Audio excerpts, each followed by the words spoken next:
Chapter 51 Orochimaru's Research. Orochimaru's eyes fell on the flesh again, and his eyes became deeper. He reached out and picked up the scalpel, gently cutting off a small piece of flesh. If that's the case, then the process of gaining power by eating devil fruits may actually be a kind of spiritual fusion or assimilation. Coupled with the side effect of fearing sea water, eating devil fruits is indeed not a good choice. The next second, Orochimaru quickly formed seals with both hands, and a low voice echoed in the empty field, summoning technique. A burst of thick smoke rose up and spread in an instant.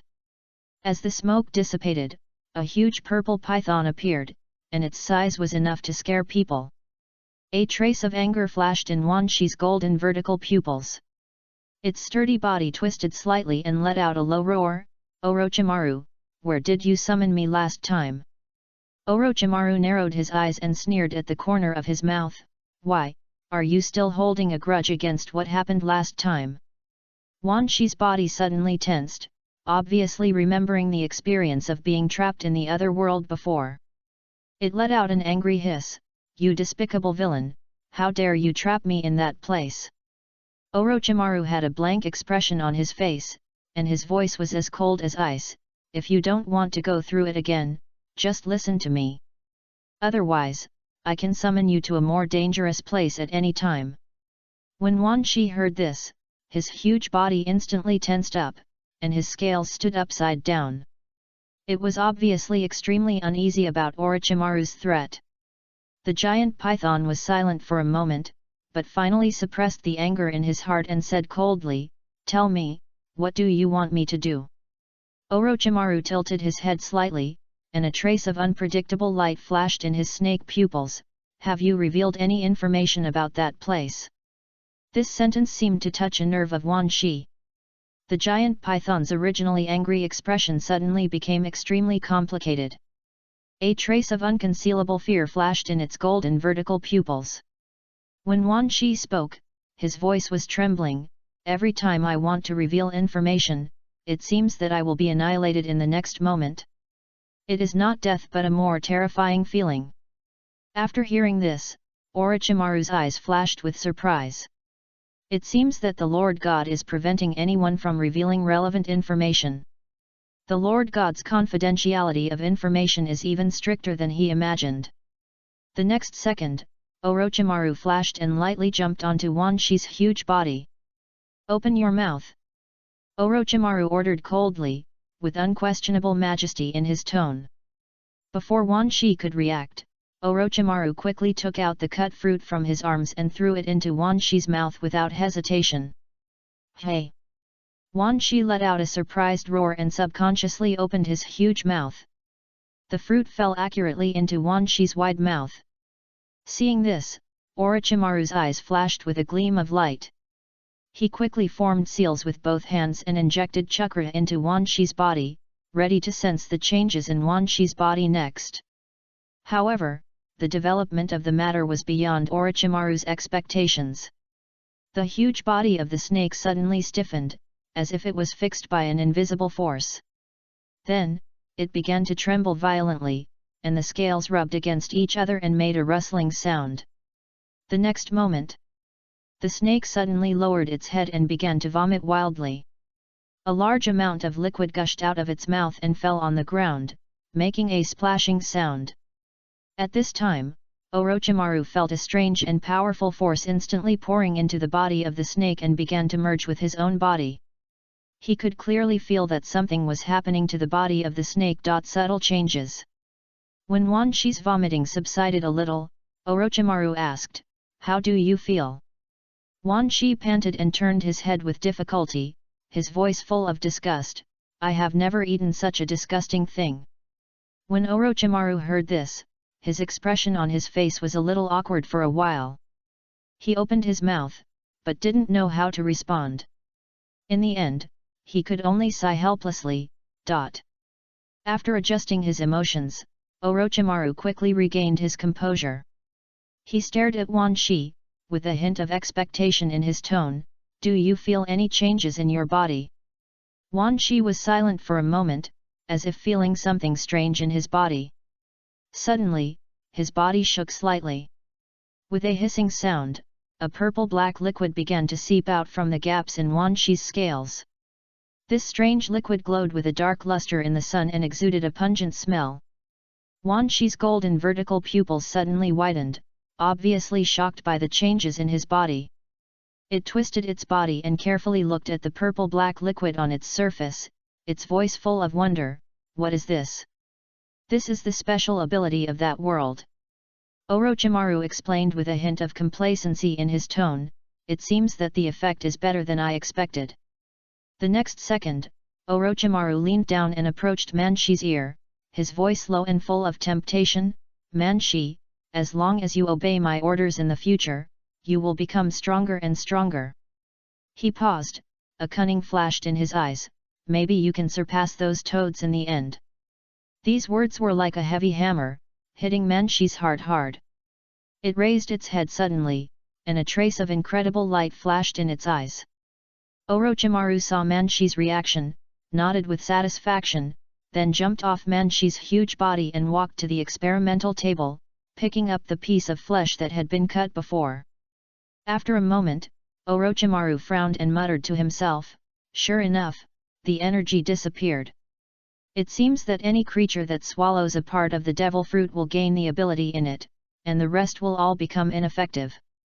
The next moment, Orochimaru quickly formed seals with both hands and whispered, "Water escape, water prison technique." In an instant, a turbulent stream of water gushed out from his hands, rushing towards Wan Shi like a flood. In the blink of an eye, the huge water ball completely submerged Wan Shi's huge body. Wan Shi instinctively released a large amount of purple-black venom, completely wrapped his body, and instantly isolated his body from the water outside. The water flow gradually subsided, and Orochimaru observed Wan Shi's state and couldn't help but smile with satisfaction. "It's almost the same as I guessed."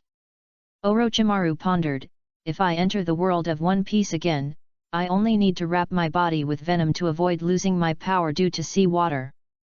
At this moment, Orochimaru's expression suddenly became serious, and it was the shadow clone in the distance that sent information. "The experiment is temporarily over. It's time to verify the actual combat effect of this ability." When Man Snake heard this, a trace of vigilance flashed in his golden vertical pupils. It raised its head slightly and stared at Orochimaru, as if it wanted to say something, but in the end it just hissed softly. Orochimaru quickly formed seals with both hands and shouted, "Release!" Bang! With a burst of white smoke rising, Man Snake's huge body quickly dissipated. "Have you seen the latest information on pirates?" Bonnie also turned into Nika. Someone really predicted it right. Chapter 52 Night Raid. In the middle of the night, in the forest, a group of ninjas from the Hidden Mist village shuttled between the treetops silently. The three people in the lead carried weapons of various shapes, and their outlines looked particularly strange under the moonlight. Their goal was clear the front line of Konoha. Suddenly, the strong man in the lead raised his hand and waved. The ninjas behind him stopped instantly and hid in the treetops. In the distance, two Konoha ninjas were leaning against a thick tree trunk, unaware of the danger. "Kuruhan Kushimaru, take care of them," the burly man whispered, with a cold murderous intent in his voice. Behind him, a thin and tall man wearing a mask slowly drew out the weapon behind him. It was an extremely slender sword, shining coldly in the moonlight. Rather than a sword, it was more like a huge sewing needle. Kuruhan Kushimaru clenched the long sword and sewing needle in his hand, and his figure rushed towards the target like a ghost. His movements were as fast as lightning, and in the blink of an eye he was behind the unsuspecting Konoha ninjas. "Too easy," Kurishan Kushimaru whispered, with a hint of disdain in his voice. He pulled the long sword violently, and two steel wires as thin as spider silk popped out instantly, accurately wrapped around the necks of the two Konoha ninjas. Crack! The sound of the steel wires tightening was almost inaudible. However, the expected bloody scene did not appear. Bang! Two muffled sounds rang out almost at the same time, and the figures of the two sentinels suddenly turned into a cloud of white smoke. What? Kurishan Kushimaru's pupils shrank sharply, and cold sweat instantly soaked his back. At this moment, two detonating talismans that had begun to burn appeared in front of him. Kurihan Kushimaru instinctively raised his arms to protect his body, and the next second, a deafening explosion sounded. Boom! The violent shock wave mixed with the scorching air wave rushed towards him, and the shock wave instantly blew him away. Before he could stabilize his body, a series of more violent explosions suddenly came from behind him. Boom boom boom! The continuous explosions roared in the night sky, and the flames tore the darkness apart. The trees were blown to pieces, and the debris flew everywhere. The miserable screams of pain rang out from the Kirigakure ninjas one after another. Some were blown away and fell heavily to the ground, while others were pierced by broken wood and wailed in pain. Damn it! We've been tricked, there's an ambush. The burly man saw the tragic scene in front of him and turned around abruptly. Retreat! Swish! As soon as the voice fell, dozens of Konoha ninjas appeared out of thin air. They fell from the trees and surrounded the Kirigakure ninjas in an instant. Asshole!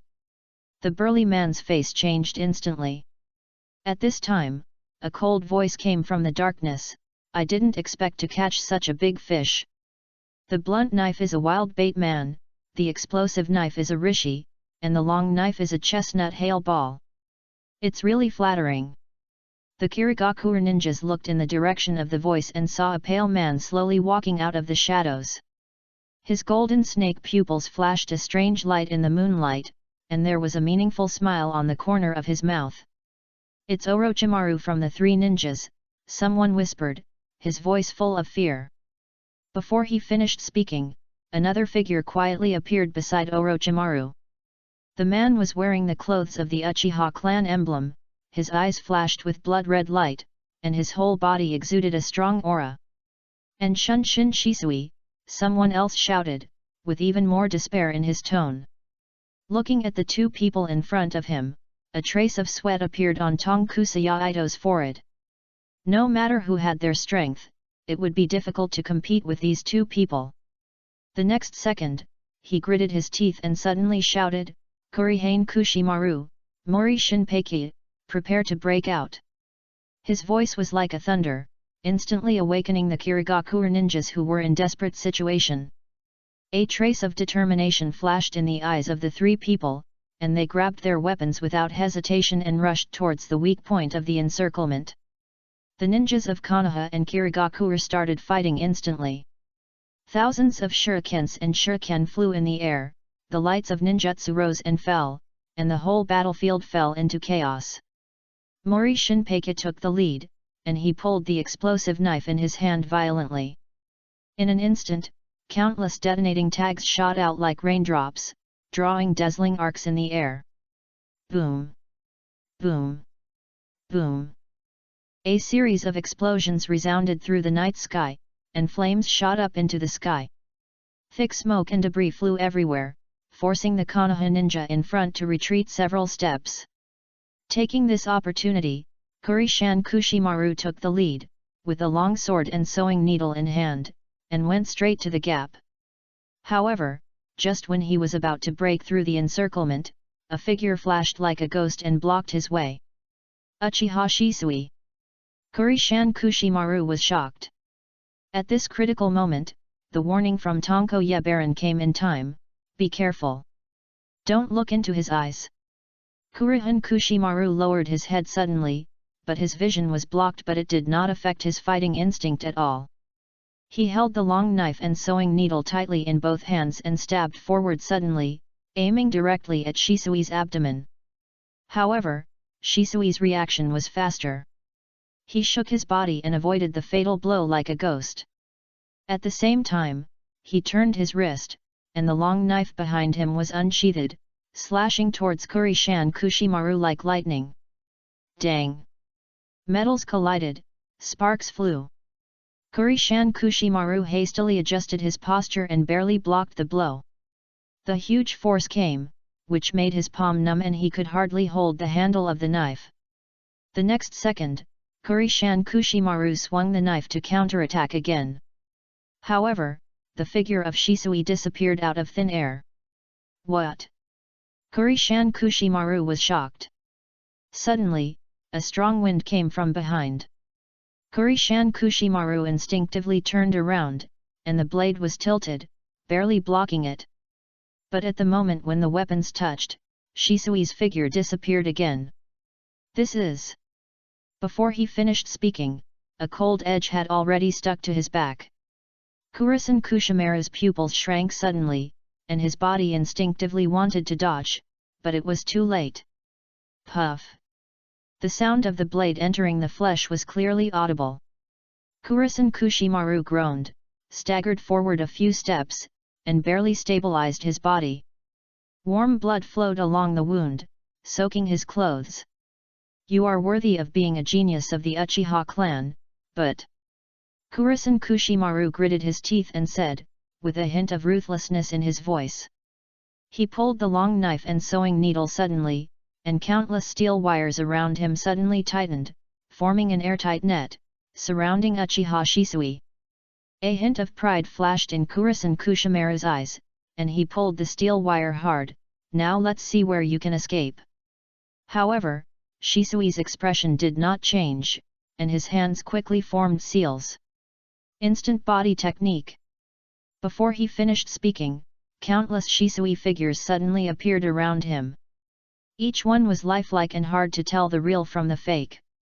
The steel wire passed through the middle Shisui, but the figure disappeared in an instant. Kurishan Kushimaru's pupils shrank suddenly, and cold sweat slid down his forehead.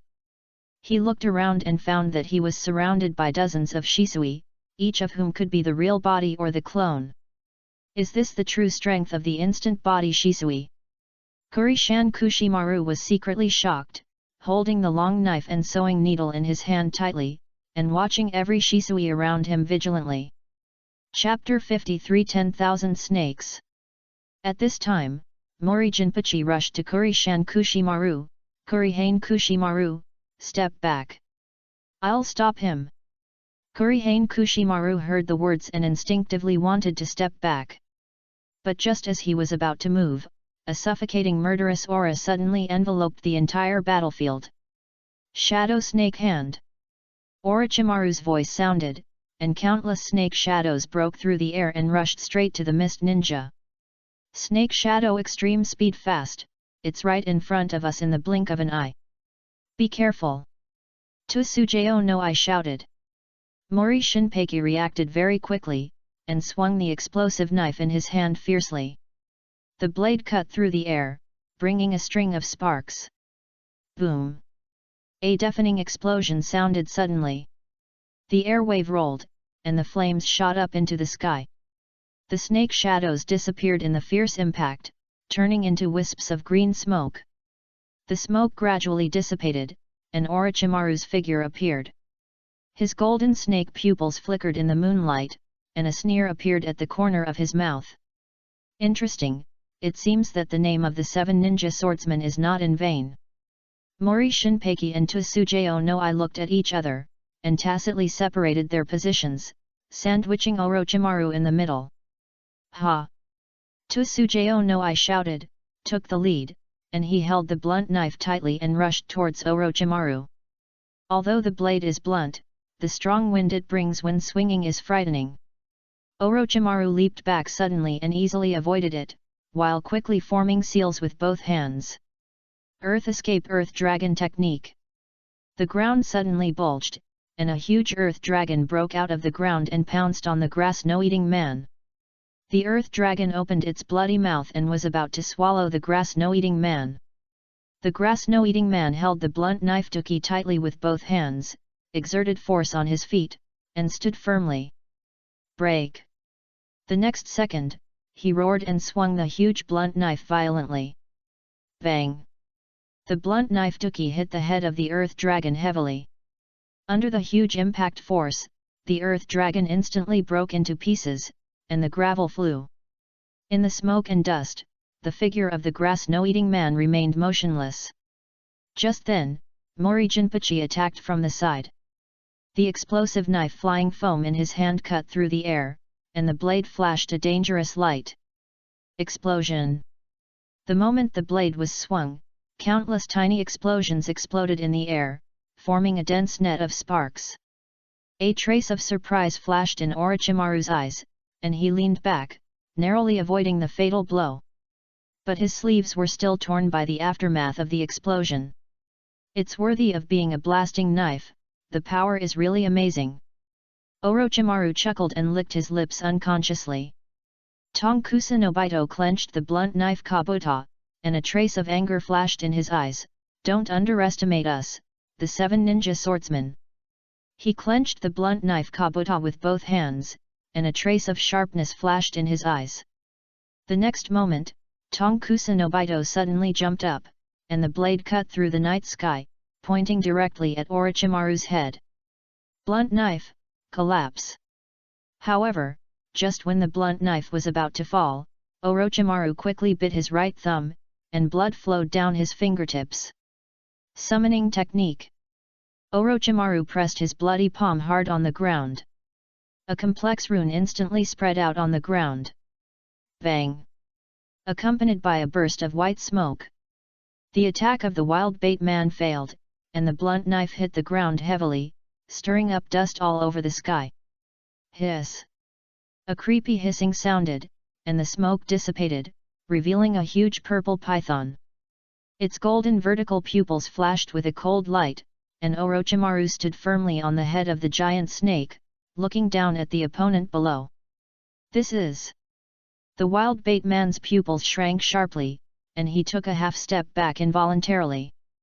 He held the blunt knife tightly and stared at the huge monster that suddenly appeared in front of him with vigilance. Orochimaru looked down at the wild bait man, and a meaningful smile appeared at the corner of his mouth. He looked down at the giant python under him. Wan Shi, it's time to test your new ability. A hint of excitement flashed in Wan Shi's golden vertical pupils, and the huge body began to wriggle.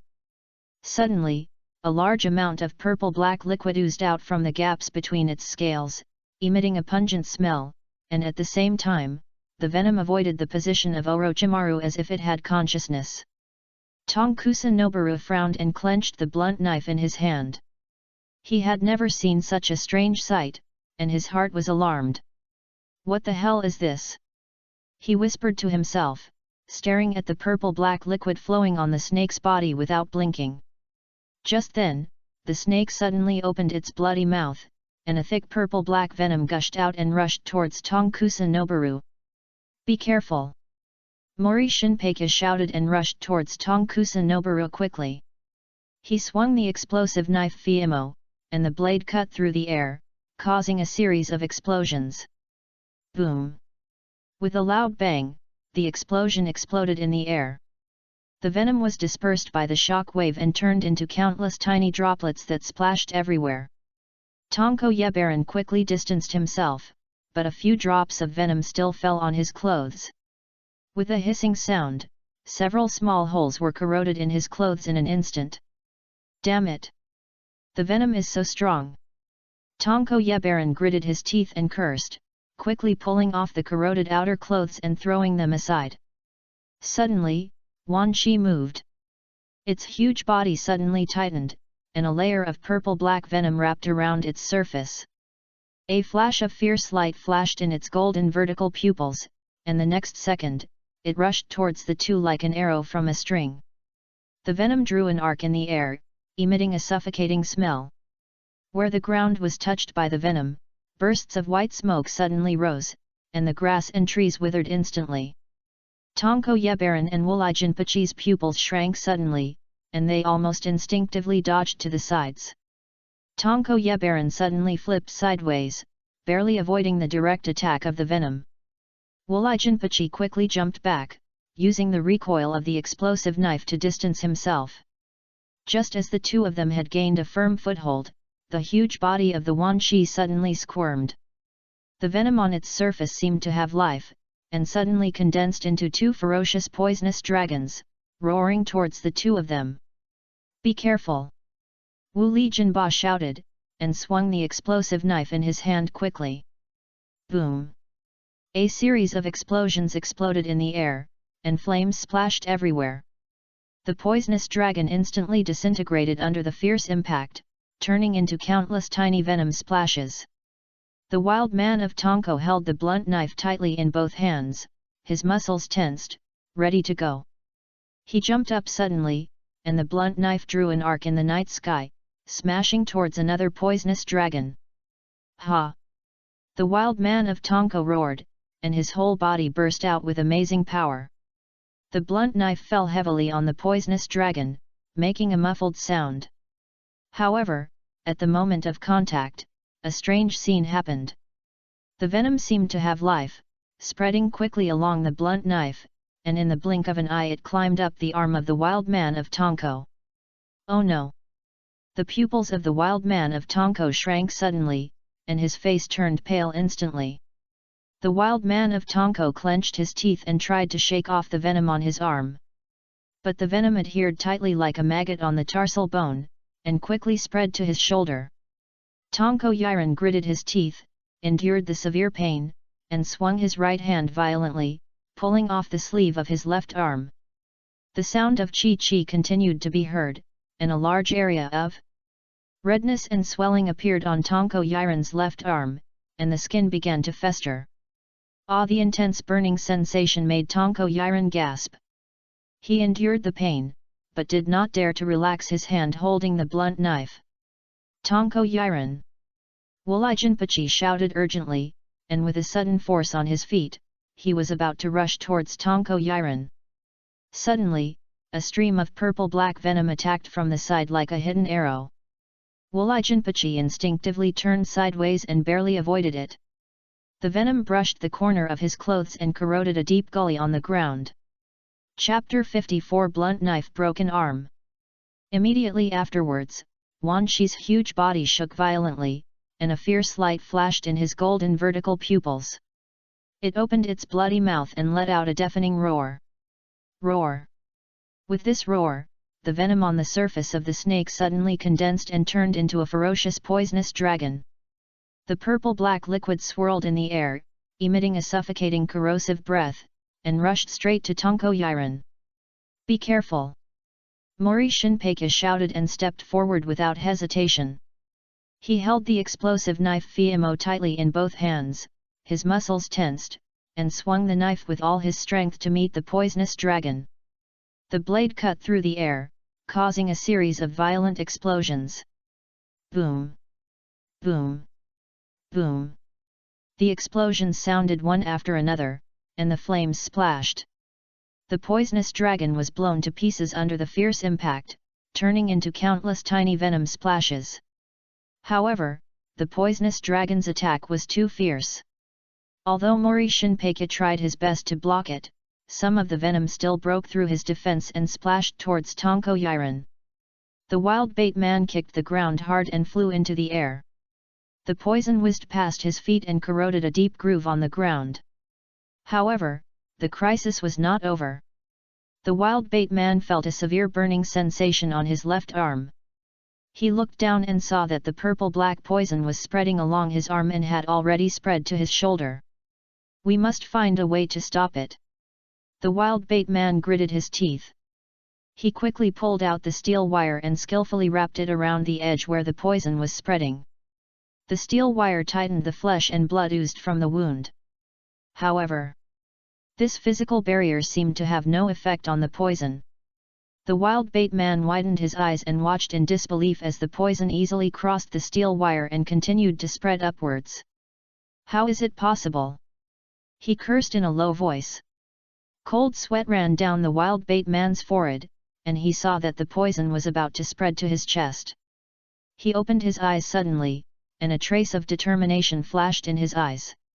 No more hesitation. Tonko Yiren grabbed the blunt knife with his left hand, and with his right hand, the strap between the knife and the hammer broke. He clenched his teeth, and a trace of ruthlessness flashed in his eyes. The only remaining left hand tightly grasped the blunt knife, the blade was raised high, and the cold light flashed. Swish! The blunt knife fell heavily, and blood splattered. Tongkusayiran's right arm holding the giant hammer broke and fell heavily to the ground. Tongkusayiran! Mori Jinpachi exclaimed, watching this scene in disbelief. Tongkusayiran staggered back a few steps, holding the broken arm tightly with his left hand, and blood continued to flow out. He was pale, cold sweat dripped from his forehead, but his eyes flashed with a firm light. "It's better than losing your life." He gritted his teeth and said, with a hint of weakness in his voice. Orochimaru stood on the top of the snakes, overlooking the battlefield below. "Interesting, really interesting," Orochimaru said softly, with a hint of amusement in his voice. His eyes swept back and forth between Tongkusayiran and Mori Shinpei, as if he was enjoying a wonderful performance. "So how are you going to deal with it next?" Although Orochimaru's voice was soft, it was clearly heard by the two. Before he finished speaking, Orochimaru's palm gently slapped the top of Manzanaka's head. Manzanaka's body shook violently, and a fierce light flashed in its golden vertical pupils. The next moment, Manzanaka's huge body suddenly swelled up, and a large amount of purple-black venom oozed out from the scales on its body. The venom gathered together as if it had life and quickly condensed in the air, forming countless hideous venomous snake heads. Hiss! Accompanied by a deafening hissing sound, these venomous snake heads opened their bloody mouths at the same time and pounced on Tongkusayiran and Mori Shinpei. The venom drew arcs in the air, exuding a suffocating smell. Where the venom touched the ground, bursts of white smoke suddenly rose, and the grass and trees withered instantly. The air was filled with a pungent corrosive smell, as if even breathing became difficult. "Damn it!" A trace of determination flashed across Mori Jinpachi's eyes. He clenched his teeth fiercely, tensed his arm muscles, and pulled the explosive knife Fiimo. Explosive knife technique, breaking an LE heavy death. With his low shout, the explosive knife suddenly burst into a dazzling light. Countless scrolls gushed out from the blade like a flood that broke through the dam, unfolding in the air to form a barrier like a waterfall. Boom! Boom! Boom! A series of explosions exploded in the air, deafening. The moment the scrolls collided with the venom, a violent chain reaction was triggered. Fires shot out, air waves rolled, and the entire battlefield seemed to be trapped in a sea of fire. The shock wave of the explosion blew away a large amount of venom, turning it into a thick purple-black poisonous mist that filled the entire battlefield. A pungent smell filled the air, and visibility dropped sharply. Mori Shinpei narrowed his eyes, took a deep breath, and quickly formed seals with his hands. In an instant, a large amount of water vapor gushed out of Mori Shinpei's mouth and quickly spread across the battlefield. The cool water mist and the poisonous fog intertwined to form a hazy smoke barrier. In the thick fog, Mori Shinpei's figure was looming, and he was vigilantly observing the movements around him. This layer of fog can not only dilute the concentration of the poisonous fog, but also provide them with a certain cover. Suddenly, the voice of Tongkusayiran came in a low voice, "If you want to win, you must attack Orochimaru." Mori Shinpei nodded slightly and responded in a low voice, "Yet." The two people's eyes met in the fog, and they understood each other without saying much. They all understood that only by defeating Orochimaru, who controlled the 10,000 snakes, could they reverse the current disadvantage. At this time, Orochimaru stood on the head of the 10,000 snakes, and his golden snake pupils looked at the vast fog around him. Mist hiding technique. This kind of mist containing chakra can conceal the body to a great extent, and even Orochimaru cannot determine the opponent's position. The snakes raised their scales, and the snake's keen senses were sensing the subtle changes in the surroundings.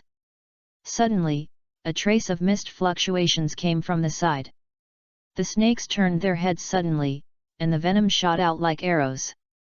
The moment it touched the target, the figure turned into a ball of water and dissipated in the mist. Clone. Orochimaru stood on the top of the snakes and said softly. Just then, a strong wind suddenly came from the right. Mori Shinpei's figure flashed from the mist, and the explosive knife in his hand cut through the air and pointed directly at the neck of the snake. The snake's golden vertical pupils suddenly shrank, and its huge body twisted at an incredible speed. The explosive knife brushed against its scales and sparks flew. Explosion! Mori Shinpei shouted. Boom boom boom! A series of violent explosions exploded beside Wan Shi, deafening. Smoke and dust rose up. Wan Shi felt pain and let out an angry roar. Mori Jinpachi quickly retreated under the cover of the explosion, and his figure instantly disappeared into the mist. However, before Wan Shi could catch his breath, a black shadow approached quietly from the other side. The only remaining hand of Tonko Yetaren tightly grasped the blunt knife, and his feet exploded, and the whole person rushed towards Wan Shi like a cannonball. The muscles of his left arm were tensed, and he burst out with amazing power. The blunt knife drew a dazzling arc of light and slashed fiercely at Wan Shi's abdomen. Ha! Tonko Yetaren roared, his voice full of reckless determination. The blunt knife cut through the air, making a sharp whistle, and hit Wan Shi heavily. Chapter 55 Armament Haki. Just when the blunt knife was about to hit, a layer of purple-black venom suddenly emerged from the Wan Shi body, and quickly condensed into a shield like a living thing. Puff! The blunt knife hit the venom shield heavily, making a muffled sound. The powerful impact caused countless venom to splash, drawing arcs in the air. A glimmer of cunning flashed in the Wan Shi's golden vertical pupils. Its huge body suddenly twisted, and its thick tail was like a sword out of its sheath, hitting the chest of the Tonko Yetaren. Dang! A crisp sound of metal clashing suddenly came from the chest of the Tonko Yetaren. The Tonko Yetaren only felt a sharp pain in his chest, and the whole person was thrown into the air like a kite with a broken string. Blood spurted out of his mouth, drawing a dazzling arc in the air. However, at this critical moment, a mysterious smile appeared on the corner of Togasanobi's mouth. He raised his head suddenly and shouted into the mist. Muri Shinpei. Before he finished speaking, Muri Shinpei's figure appeared in the air like a ghost. He held the explosive knife Fiamo in his hand. And his eyes flashed with a resolute light. Understood. Muri Shinpei shouted in a low voice, and the explosive knife was swung out and hit Togasanobi's feet. Boom! A deafening explosion sounded suddenly. The airwaves rolled and the flames shot up into the sky. The huge thrust generated by the explosion was like an invisible big hand, instantly pushing Togasanobi into the sky, pointing directly at the location of Orochimaru. Togasanobi was like a burning meteor, cutting through the sky in the flames, and in the blink of an eye he crossed most of the battlefield. His eyes were fixed on Orochimaru, and the blunt knife in his hand made a sharp whistle in the rapid airflow. Swoosh! The air was torn apart, making a sharp sonic boom. In a flash, the wild bait man was already close to Orochimaru. Orochimaru's golden snake pupils suddenly shrank, and his right hand was hastily raised, obviously too late to make more reactions. A glimmer of excitement flashed in the wild bait man's eyes, and his muscles all over his body instantly tensed up, bursting out with amazing strength. Blunt knife pocket cutting through the air, like a silver lightning bolt, it went straight to Orochimaru's neck. I can do it! He roared in his heart. In midair, Mori Shinpei held his breath and stared at the scene. He unconsciously clenched his explosive knife, his heart beating like a drum. However, the scene that happened in the next moment made Mori Shinpei's pupils shrink sharply. Dang! A crisp metal collision sound suddenly rang out. The blunt knife of Tongkusa no Biren suddenly stopped just a few inches away from Orochimaru's neck, and it was difficult to move forward. How is it possible? Tongkusa no Biren shouted, his voice full of despair. At this time, Orochimaru just raised his hand and firmly grasped the blade of the blunt knife, without any damage. And at this moment, Orochimaru's hand was covered with a strange layer of black. A trace of unwillingness flashed in Tongkusa no Biren's eyes. He gritted his teeth and decided to make a last-ditch effort. The next moment, Tongkusa no Byron suddenly turned over, and his body flexibly rotated in the air. He kicked out with his right foot, hitting the back of the blunt knife douche fiercely. This kick contained all his strength, the wind whistled, and the air trembled. However, a shocking scene happened. Even with such a fierce blow, Orochimaru's black hand did not move at all, as if it was rooted in the air. The blunt knife douche was firmly fixed, without any loosening. Tong Kuo-yiran stared at this scene with his eyes wide open, looking at it in disbelief. His chest rose violently, and his breathing became rapid. Cold sweat slid down his forehead, and an unprecedented fear surged in his heart. Orochimaru's mouth corners slightly raised. He whispered, "Is this all you can do? It's really disappointing." Before he finished speaking, Orochimaru suddenly opened his mouth, and a cold light quickly rushed out of his mouth. It was the Kusanagi sword, and it was instantly covered with armed color domineering. In a flash, the Kusanagi sword pierced out like lightning, instantly piercing through Tong Kuo-yiran's chest. Puff! Blood splattered, and Takusaku Sanoaki opened his eyes wide, looking down at the blade on his chest in disbelief. His body shook for a moment, and then he fell heavily to the ground. Orochimaru retracted the Kusanagi sword. And his eyes fell on the wound on Takusaku Sanoaki's chest. "Is there a steel plate embedded in your chest? No wonder you can block the attack of 10,000 snakes." Takusaku Sanoaki lay on the ground, blood constantly pouring out of the wound. He raised his head with difficulty, and a trace of unwillingness and regret flashed in his eyes. He used up his last strength and said the last sentence intermittently, "If my right arm is still there, you can't block." The blunt knife Orochimaru's eyes passed over Takusaku Sanoaki's fallen body and fell on Wulai Shinpeki in the distance. "It seems that you are the only one left." Wulai Shinpeki was shocked, and cold sweat instantly soaked his back. He stared at Takusaku Sanoaki lying in a pool of blood, and then looked at Orochimaru's golden snake eyes. "Run! Run! Run!" Muri Shinpeki kept roaring in his heart. Without any hesitation, Muri Shinpeki turned and ran. His movements were as fast as lightning, and he disappeared in the thick fog in an instant. The soil under his feet was trampled and splashed everywhere, and branches whistled past him, but he did not dare to slow down at all. Orochimaru looked at Muri Shinpeki's running back and shook his head gently. He reached out and patted the top of the head of the snake under him, and said lightly, "Go." The golden vertical pupils of the snake suddenly shrank, and the huge body shook violently. It opened its bloody mouth, let out a low roar, and then chased Muri Shinpeki like an arrow from a bow.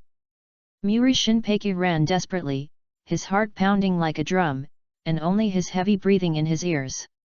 Suddenly, a chill came from behind. He looked back instinctively, and saw a huge mouth full of fangs was already within reach. Fear swept through his body in an instant, but the instinct for survival made him make a final struggle. Muri Shinpeki turned around abruptly, holding the explosive knife in both hands, and swung it towards the open bloody mouth of the snake. "Explosion!" he shouted, and a dazzling light burst out from the explosive knife. Boom! A loud bang exploded in the air, and fire burst out.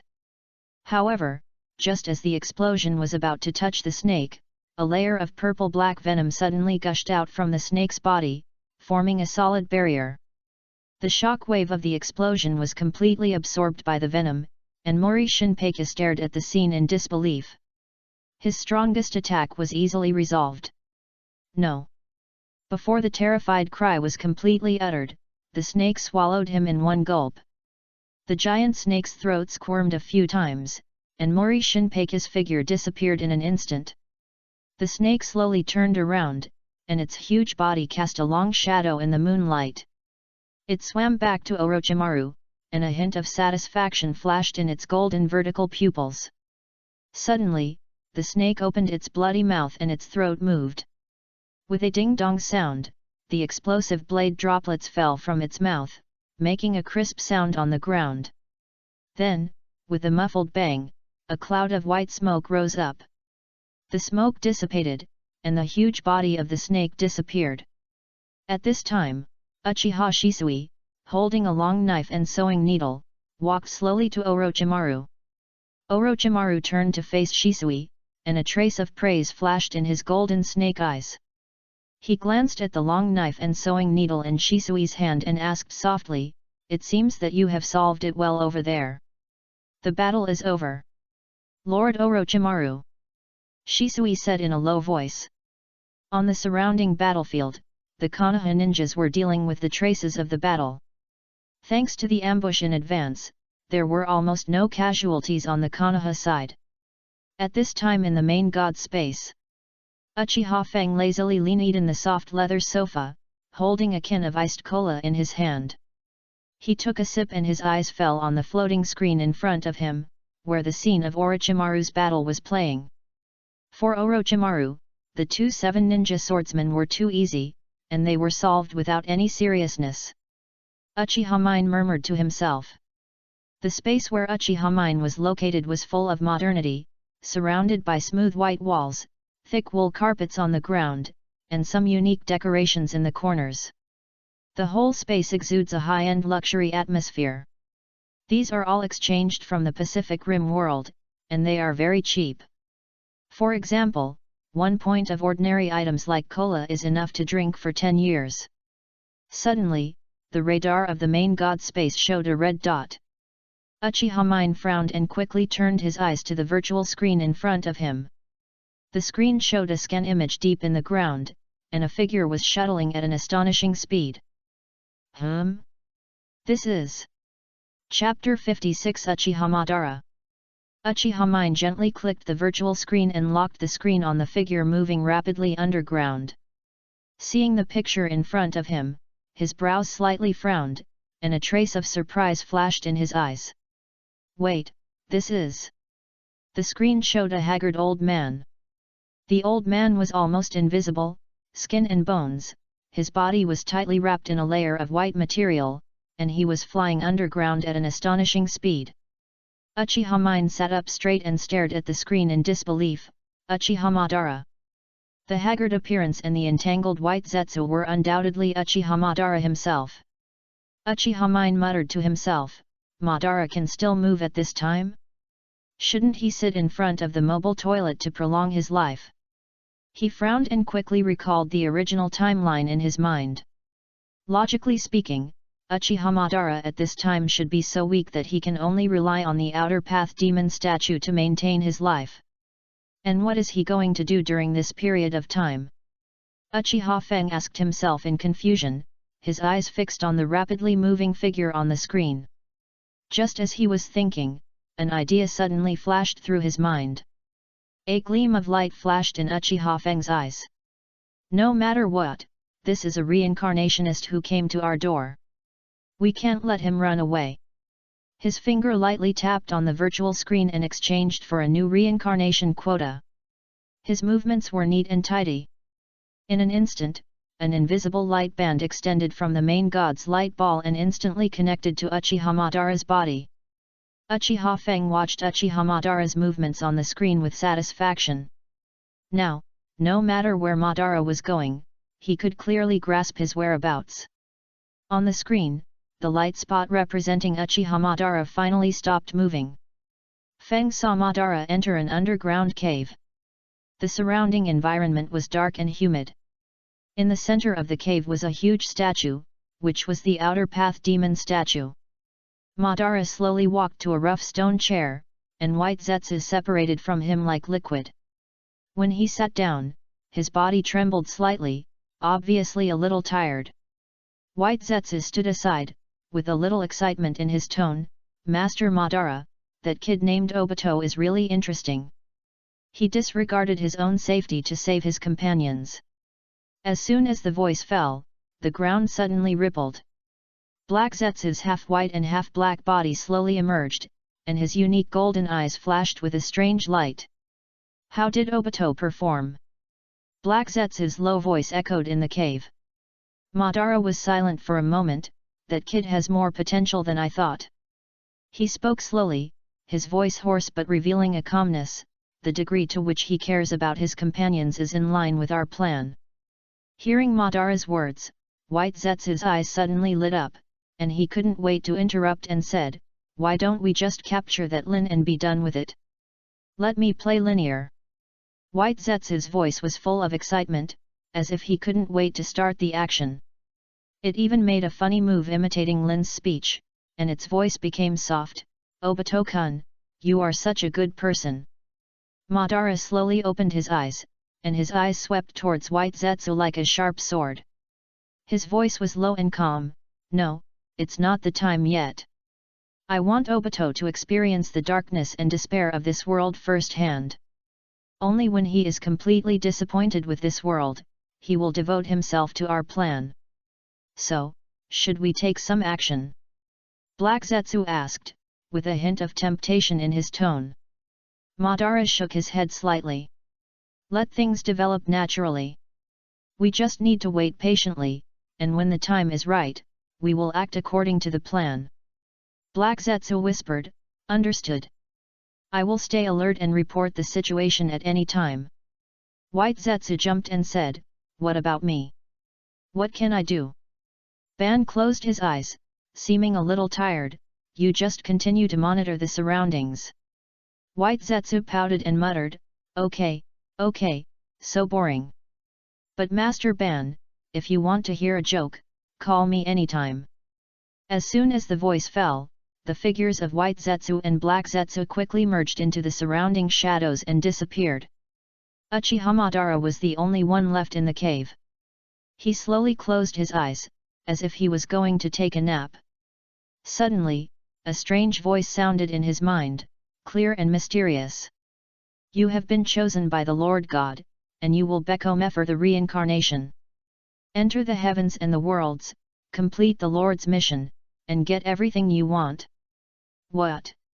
Uchiha Madara's eyes, which were originally closed, suddenly opened and his pupils shrank slightly.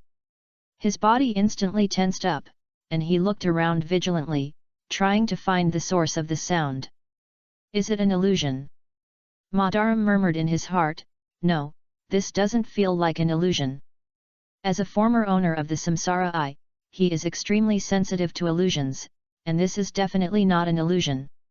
Just then, a strong feeling of dizziness suddenly hit him, his vision began to blur, and the surrounding cave scene disappeared instantly.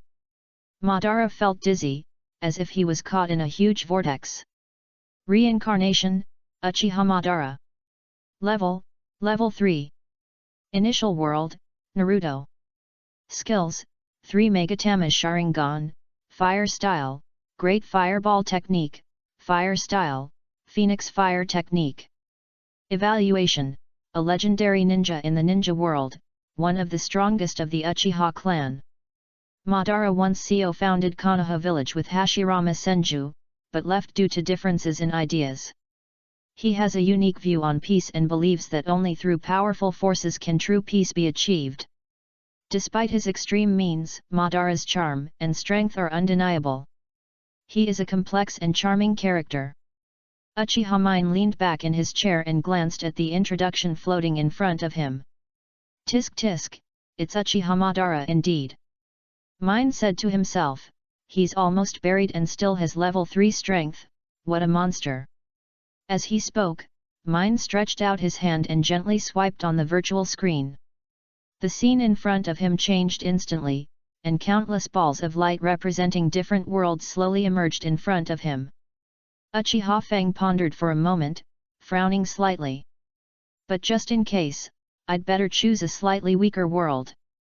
Then he stretched out his hand and gently swiped on the virtual screen, and a ball of light appeared in front of him. "Around the 3rd level." Fang whispered, "It should be enough for Madara." Uchiha Fang's fingertips gently touched the virtual screen, and the light dot representing Uchiha Madara was immediately sucked into the ball of light in the 3rd level world. Done. He reached out and picked up the coke on the small table next to him and gently unscrewed the bottle cap. With a slight hiss sound, the cold liquid flowed into his throat, bringing a hint of freshness. Fang leaned back on the soft sofa and adjusted a comfortable posture. His eyes fell on the virtual screen again, where the situation of Uchiha Madara after entering the new world was displayed in real time. Let me see your performance. Chapter 57. Tanjiro Uchiha Madara slowly opened his eyes, and the scene that came into his eyes made him stunned for a moment. He found himself in a vast forest. The tall trees around stood straight, with thick snow covering their branches. Banara's pupils shrank slightly, and an expression of disbelief appeared on his face. He turned around and looked around vigilantly. Where is this? Banara whispered to himself, with a hint of disbelief in his voice. His thoughts were running fast, recalling everything that had just happened. He was still in the cave a second ago, but in the blink of an eye, he appeared in this unfamiliar snow forest without any warning. I was able to transfer me to this place without my noticing. Banara muttered to himself, with a trace of solemnity in his eyes. Uchiha Banara stood in the snow, frowning. He took a deep breath and quickly formed seals with his hands. White Zetsu! Banara shouted in a low voice, while injecting chakra into the ground. He had performed this ninjutsu countless times, and should have been familiar with it, but the expected reaction did not appear. The air around him was still silent, and there was no sign of any white Zetsu appearing. This. Uchiha Madara frowned and tried again, this time he injected more chakra. The result was still the same. His expression instantly became solemn. In the ninja world, white Zetsu's clones were everywhere. No matter where he was, as long as he cast this technique, there would always be a white Zetsu clone to respond to the call. But now, his call seemed to fall on deaf ears. Madara's eyes swept across the snowy forest around him, and his doubts became more and more serious. He remembered the mysterious voice that sounded in his mind before, and a possibility gradually took shape in his mind. Could it be that this is really not the ninja world anymore? Just as Uchiha Madara was shocked, a boy appeared in front of him. It was a red-haired boy with a conspicuous scar on his forehead and a plaid shirt on his body. As soon as the boy saw Madara, he trotted over quickly, his face full of concern, his eyes were warm, his voice was soft, and full of kindness. Grandpa, what are you doing here? Are you from the nearby village? You are only wearing so little clothes. When Madara heard the boy's words, a gleam of light flashed in his eyes. He pondered for a moment and decided to follow the boy's words to see if he could get some useful information from it. Madara deliberately pretended to be confused, with a little hoarseness and fatigue in his voice. I seem to be lost, I can't find my home. There was a hint of helplessness in his words, coupled with his old appearance. It is easy to make people sympathize. Hearing this, the boy frowned slightly, and more worry appeared in his eyes. Can't remember it. As he spoke, he took off his coat. Grandpa, put this on first. It's so cold, don't get sick. My name is Tanjiro, and my home is in front. The boy pointed in the direction not far away and said sincerely, do you want to go take a break, and when you remember, I can take you home. After a moment of silence, Madara nodded, then I'll trouble you. Tanjiro smiled brightly and held Madara's arm. Be careful with your feet, I'll help you walk slowly. With the help of Tanjiro, the two soon arrived at Tanjiro's home. Tanjiro knocked on the door gently, and after a while the door slowly opened. Mom, it's my brother who's back. Hanako opened the door and saw her brother's figure and shouted into the house. Hey? What happened to Tanjiro? At this time, Tanjiro's mother Komatsu Aoi came out. After seeing Uchiha Madara's figure, Aoi said with surprise, who is Tanjiro? Mom, I found this old man in the woods. He seems to have lost his way, so I brought him back first. When he remembers, I'll take him home. Tanjiro said. Oh, please come in, old man. Said Komatsu Aoi. Excuse me for bothering you. Uchiha Madara nodded and said. Mom, then you take care of this old man first, I'm going to the town to sell charcoal.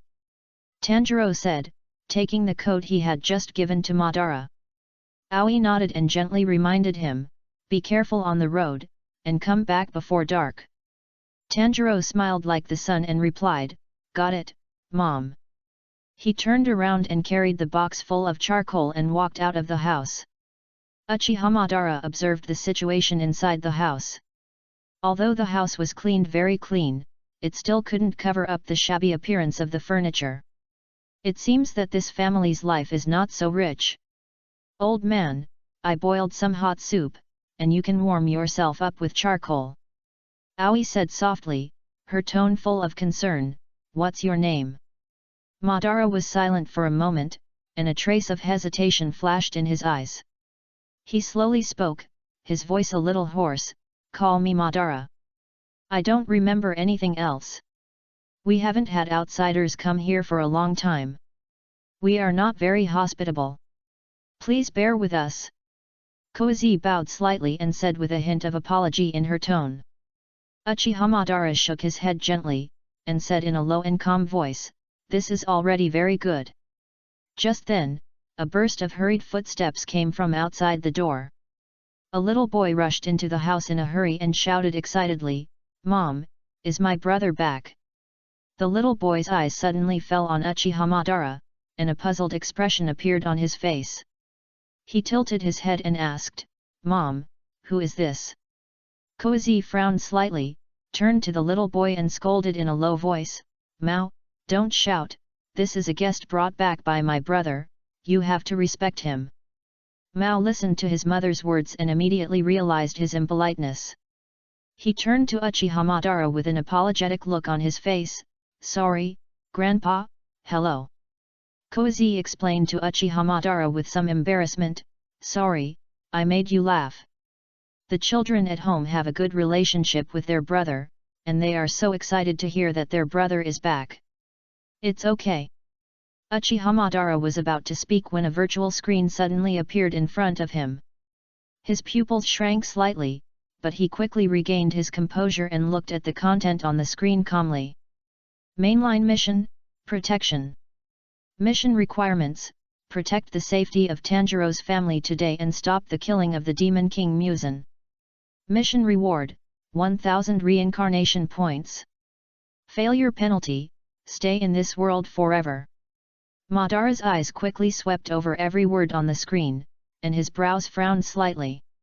"It seems that if I want to go back, I must complete the mission," Madara secretly calculated in his heart. His eyes stayed on the two words Demon King, and his thoughts flew. The Demon King dares to be the king, I'm afraid he is not an ordinary person. Madara silently analyzed, is it the high-end combat power of this world? It seems that I have to make some preparations in advance. Chapter 58 Ghost King Muzan? Uchiha Madara was immersed in his thoughts when he suddenly heard a gentle call. "Mr. Madara, dinner is ready, please come and eat with us." Kamado Aoi said with a smile standing at the door. Madara looked up at her and nodded gently. He slowly stood up and followed Aoi to the dining room. The dining table was already full of children. When they saw Madara coming, they all shouted, "Hello, Grandpa! Mr. Madara, please sit here," Aoi said as she pulled out a chair. Uchiha Madara sat down immediately. There were only some vegetables on the table, and the staple food was just some porridge. Although the food was simple, the children around them looked happy. The two youngest children played while eating, which attracted Aoi's scolding. It seemed that although life was very hard, they were still very happy. Looking at this warm scene, Madara couldn't help but think of the past. Izuna. He silently chanted his brother's name in his heart. He hadn't experienced such a scene of the whole family sitting around the dining table for a long time.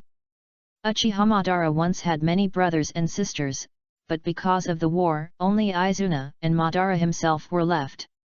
In the end, Izuna was also killed by the Dam Senju Tobirama on the battlefield. Suddenly, Madara realized that he was actually beginning to feel sad.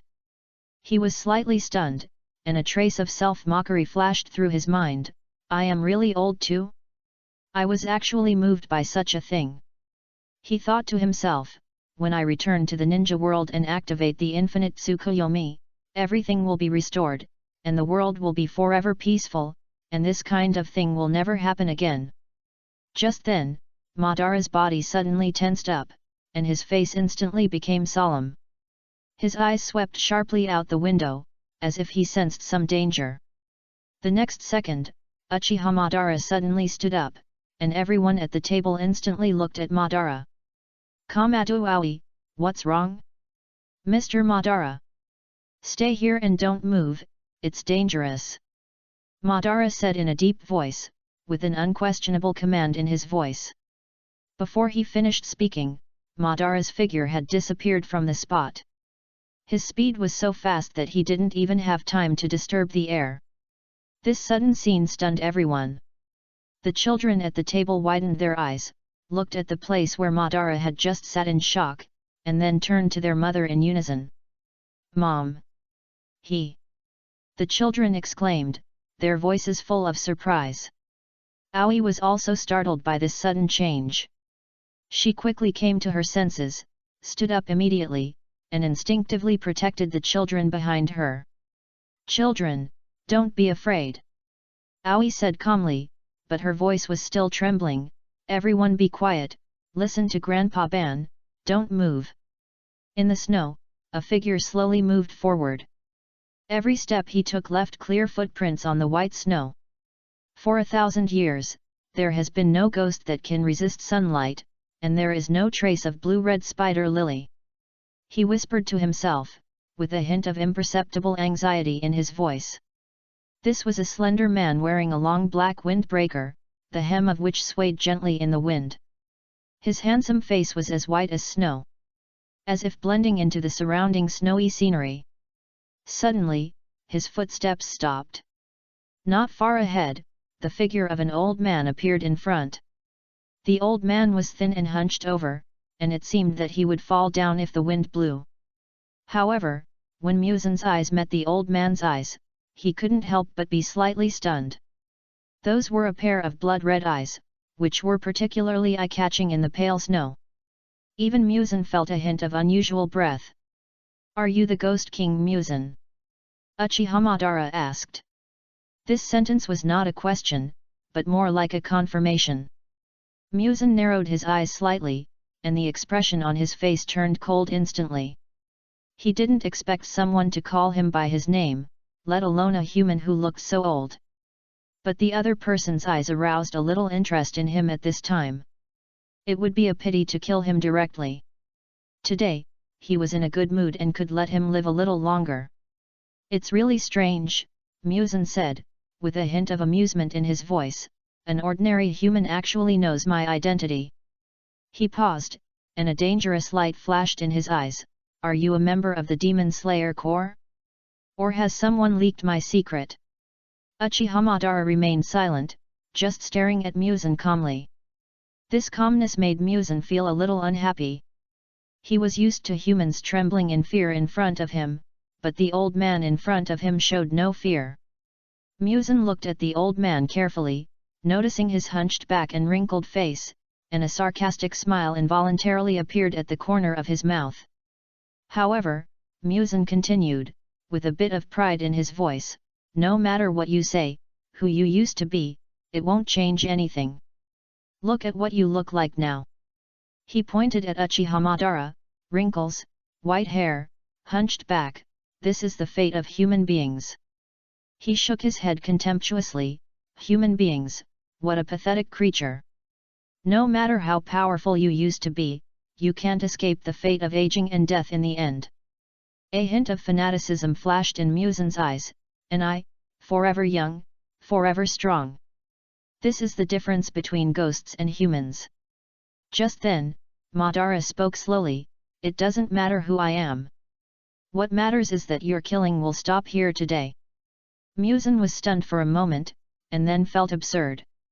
A trace of mockery flashed in his eyes, and he said coldly, "Do you think you can stop me with a dying man like you?" His voice suddenly turned cold, with a piercing chill. "It seems that you don't know whether to live or die." Boom! There was a muffled sound in the air, and Musen's figure had appeared in front of Uchiha Madara. His speed was so fast that even the air around him was torn apart, making a sharp whistling sound. Musen's hand stretched out like lightning, with 5 fingers spread out, and went straight to Madara's throat. There was a cruel light in his eyes. However, just when Musen's fingertips were about to touch Madara's skin, the scene in front of him suddenly changed, and Madara's figure disappeared instantly. What? Musen's eyes flashed a trace of panic. Too slow. A deep voice suddenly came from above Musen's head. Musen raised his head suddenly, his pupils suddenly contracted, and a chill instantly swept through his body. Ban had appeared above him without knowing when, looking down at him. Before Musen could react, a thick branch appeared out of thin air in Ban's right hand. The next moment, the branch pierced the air like a sword and pierced Musen's head. Bang! A loud noise shook. The branch pierced Musen's head with incredible power. The huge impact force nailed Musen to the ground, and his face hit the snow heavily, leaving a big hole in the snow, and the broken snow was scattered everywhere. Splattered everywhere. Musen's body twitched violently, and blood gushed out from the wound, staining the surrounding snow red. His eyes were full of disbelief, and he obviously couldn't understand what was happening. Chapter 59 Uchiha Fire Array, seeking follow-up reading. Damn it, how is it possible? Musen roared in his heart, unable to accept the reality in front of him. He is the Ghost King Musen, a nearly immortal existence. How could he be defeated so easily by an old man who seems to be in his twilight years? Intense pain ran through his body from the top of his head. Since 400 years ago, he has never suffered such an injury again. Uchiha Madara looked down at Musen on the ground, and a hint of interest flashed in his eyes. Although Musen's body suffered a severe injury, he did not die immediately, but began to recover rapidly. Interesting, self-healing ability. Madara said softly, with a hint of curiosity in his voice. Madara did not give Musen more time to think. He quickly formed seals with his hands and whispered, "Would release, cutting technique." As soon as he finished speaking, Musen suddenly felt a sharp pain burst out from his body. He widened his eyes and looked at his body in disbelief. Countless tiny branches grew rapidly from under his skin, piercing the epidermis in an instant, and dense spikes spread all over his body. What kind of power is this? Musen was shocked, and his voice was full of fear and disbelief. He had never seen such a strange ability, and he couldn't even understand the essence of this power. Soon, a shrill scream burst out of his throat, his body twitched violently, and blood gushed out from the wounds all over his body. The branches spread wildly in his body, tearing his internal organs and muscles. The spikes not only covered Musen's whole body, but also quickly extended to the ground, nailing him firmly to the snow. Ah! Musen roared, his voice full of pain and anger. The next second, his body began to deform violently, his back swelled rapidly, and the muscles under his skin squirmed like a living thing. In the blink of an eye, 8 sharp spikes suddenly sprang out from his back, biting Uchiha Madara like 8 ferocious poisonous snakes. A trace of vigilance flashed in Madara's eyes, and his body reacted almost instinctively. Madara's figure flashed and disappeared in an instant, quickly pulling away. The spikes cut through the air, making a sharp whistling sound, but only caught the afterimage left by Madara. Musen gritted his teeth and struggled desperately, trying to break free from the branches, but the spikes did not move at all. Damn! This branch is too hard, and my body can't break it at all. Suddenly, a trace of determination flashed in Musen's eyes. He exerted force suddenly and forcibly propped up his body from the ground. The branch instantly tore his flesh and blood under this huge force, and countless pieces of flesh and blood splashed out, leaving scarlet streaks on the snow. However, on Musen's body that had just left the ground, the hideous wounds healed rapidly at a speed visible to the naked eye. The flesh and blood squirmed, and the new skin covered the exposed wound in the blink of an eye. In the blink of an eye, Musen had recovered as before. At the same time, Musen's body began to change dramatically. His skin quickly turned blood red, and his muscles swelled and twisted. Countless sharp fangs broke through the skin and pierced the air from all over his body. His fingers turned into sharp claws, and many hideous thorns extended from his back. In the blink of an eye, Musen completely turned into a terrifying ghost form. Uchiha Madara raised his eyebrows slightly, and a trace of surprise flashed in his eyes. This level of self-healing ability is far beyond the reach of even Hashirama. Musen stood up straight, his chest heaving violently, and his eyes burning with rage. He stared at Madara and roared with gritted teeth, "Old thing! How dare you!" Before he finished speaking, Musen swung his arm violently. A flesh-like thorn whip extended from his arm and lashed at Uchiha Madara like lightning. The air was torn apart, making a sharp whistle. The 8 spikes on Musen's back stabbed out like 8 sharp blades. They drew arcs in the air, making a sharp sound of breaking through the air. Uchiha Madara's Sharingan rotated quickly, accurately capturing every attack coming from all directions. Swoosh! Swoosh! Swoosh! The spikes repeatedly brushed past Madara's body, but they were always just a hair's breadth away. Madara's movements seemed to be understated, but in fact they were incredibly accurate. Every dodge he made was just right, as if he had already seen through all of Musen's attack routes. Just then, Musen's movements suddenly changed. His body turned sharply, and without warning, he turned into a residual image and ran away. The speed was amazing, breaking the sound barrier in an instant. With a bang, the air was torn apart, forming a visible air wave. The snow on the ground was lifted up and flew in the air. It all happened so quickly that even Madara was slightly stunned and didn't react. The air was still reverberating with the sound of airflow caused by Musen's rapid escape. Where on earth did this old monster come from? Musen cursed in his heart as he ran away. When he glanced back and saw that there was no trace of him, he breathed a sigh of relief. Suddenly, a figure appeared in front of him out of thin air. Musen stopped abruptly, and his pupils suddenly contracted. He saw that Madara had blocked his way without knowing when. "Damn it!" Musen exclaimed, with a flash of panic in his eyes. In a flash, he swung his hands violently and shouted, "Blood Demon Art, Black Blood Thorn!" In an instant, Musen's body swelled violently, his skin cracked instantly, and countless black thorns burst out of his body, with sharp barbs, and rushed in all directions at an astonishing speed. Spreading in all directions. The thorns poured down like a rainstorm, covering the entire space in the blink of an eye. The dense black vines intertwined to form a huge net. Madara's Sharingan rotated rapidly, clearly capturing the trajectory of each thorn. His brain worked quickly to calculate the best escape route. However, when he wanted to move, his body could not keep up with the reaction speed of his nerves. The thorns suddenly shrank, and the dense spikes went straight to Madara's vitals. With a puff, countless spikes instantly pierced into Uchiha Madara's body. Musen looked at the scene in front of him, a smile appeared on the corner of his mouth, and his body relaxed instantly.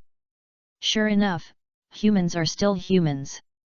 It seems that you are too old to even hide. You should be content when you are old. Why come out to show off?" He put away the spikes, stepped forward, and prepared to approach the figure pierced by the thorns. Just then, Musen suddenly felt something strange.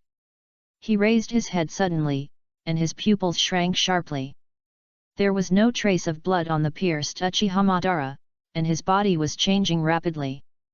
The old skin became rough, the wrinkles disappeared, and were replaced by wooden textures. In the blink of an eye, he had completely turned into a wooden man. How is this possible? Musen subconsciously took a step back, his face full of disbelief. Musen stared at the wooden man in front of him, his mind was blank, unable to understand what was happening in front of him.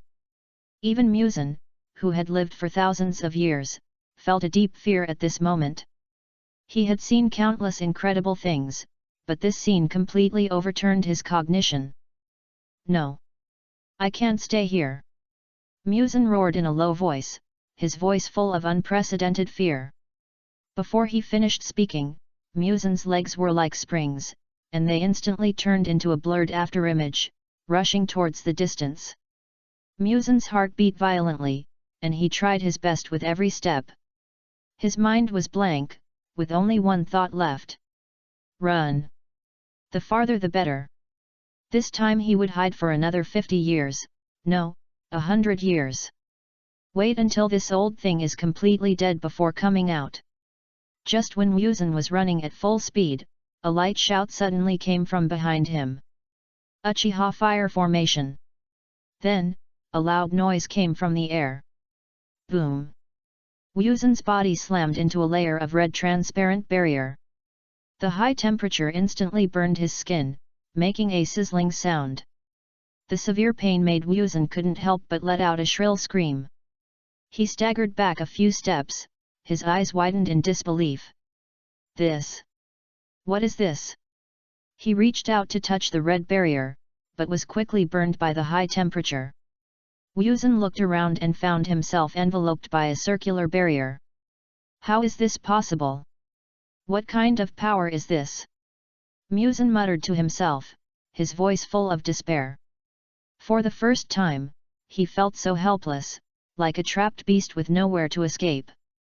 Masters, please read on. Monday and Tuesday are the days to decide on recommendations, thank you readers. Chapter 60 How can a firefly compete with the bright moon? Muzan's roar echoed in the red barrier. He waved his claws and attacked the transparent barrier frantically, but every touch brought burning pain. The sharp nails scratched the barrier, but not even a trace was left. The thorns on his back danced like tentacles, constantly whipping the barrier. No matter how crazy he attacked, the red barrier remained motionless, like an invisible wall trapping him. Suddenly, Muzan turned around, and suddenly Uchiha Madara was standing behind him without knowing when. Madara's eyes were calm, but Muzan felt a chill. Madara folded his hands across his chest, looked down at Muzan, and said coldly. Humph! Want to escape? Too naive. Muzan's pupils contracted violently, and his body trembled uncontrollably. He stared at the old man in front of him, and the fear in his heart surged like a tide. Who are you? Muzan asked with gritted teeth, his voice full of anxiety and anger. Ban smiled coldly and did not answer. He walked forward slowly, and every step made Muzan feel a palpitation. Muzan stepped back suddenly, his back against the barrier. The burning pain made him gasp, but he could no longer care about it.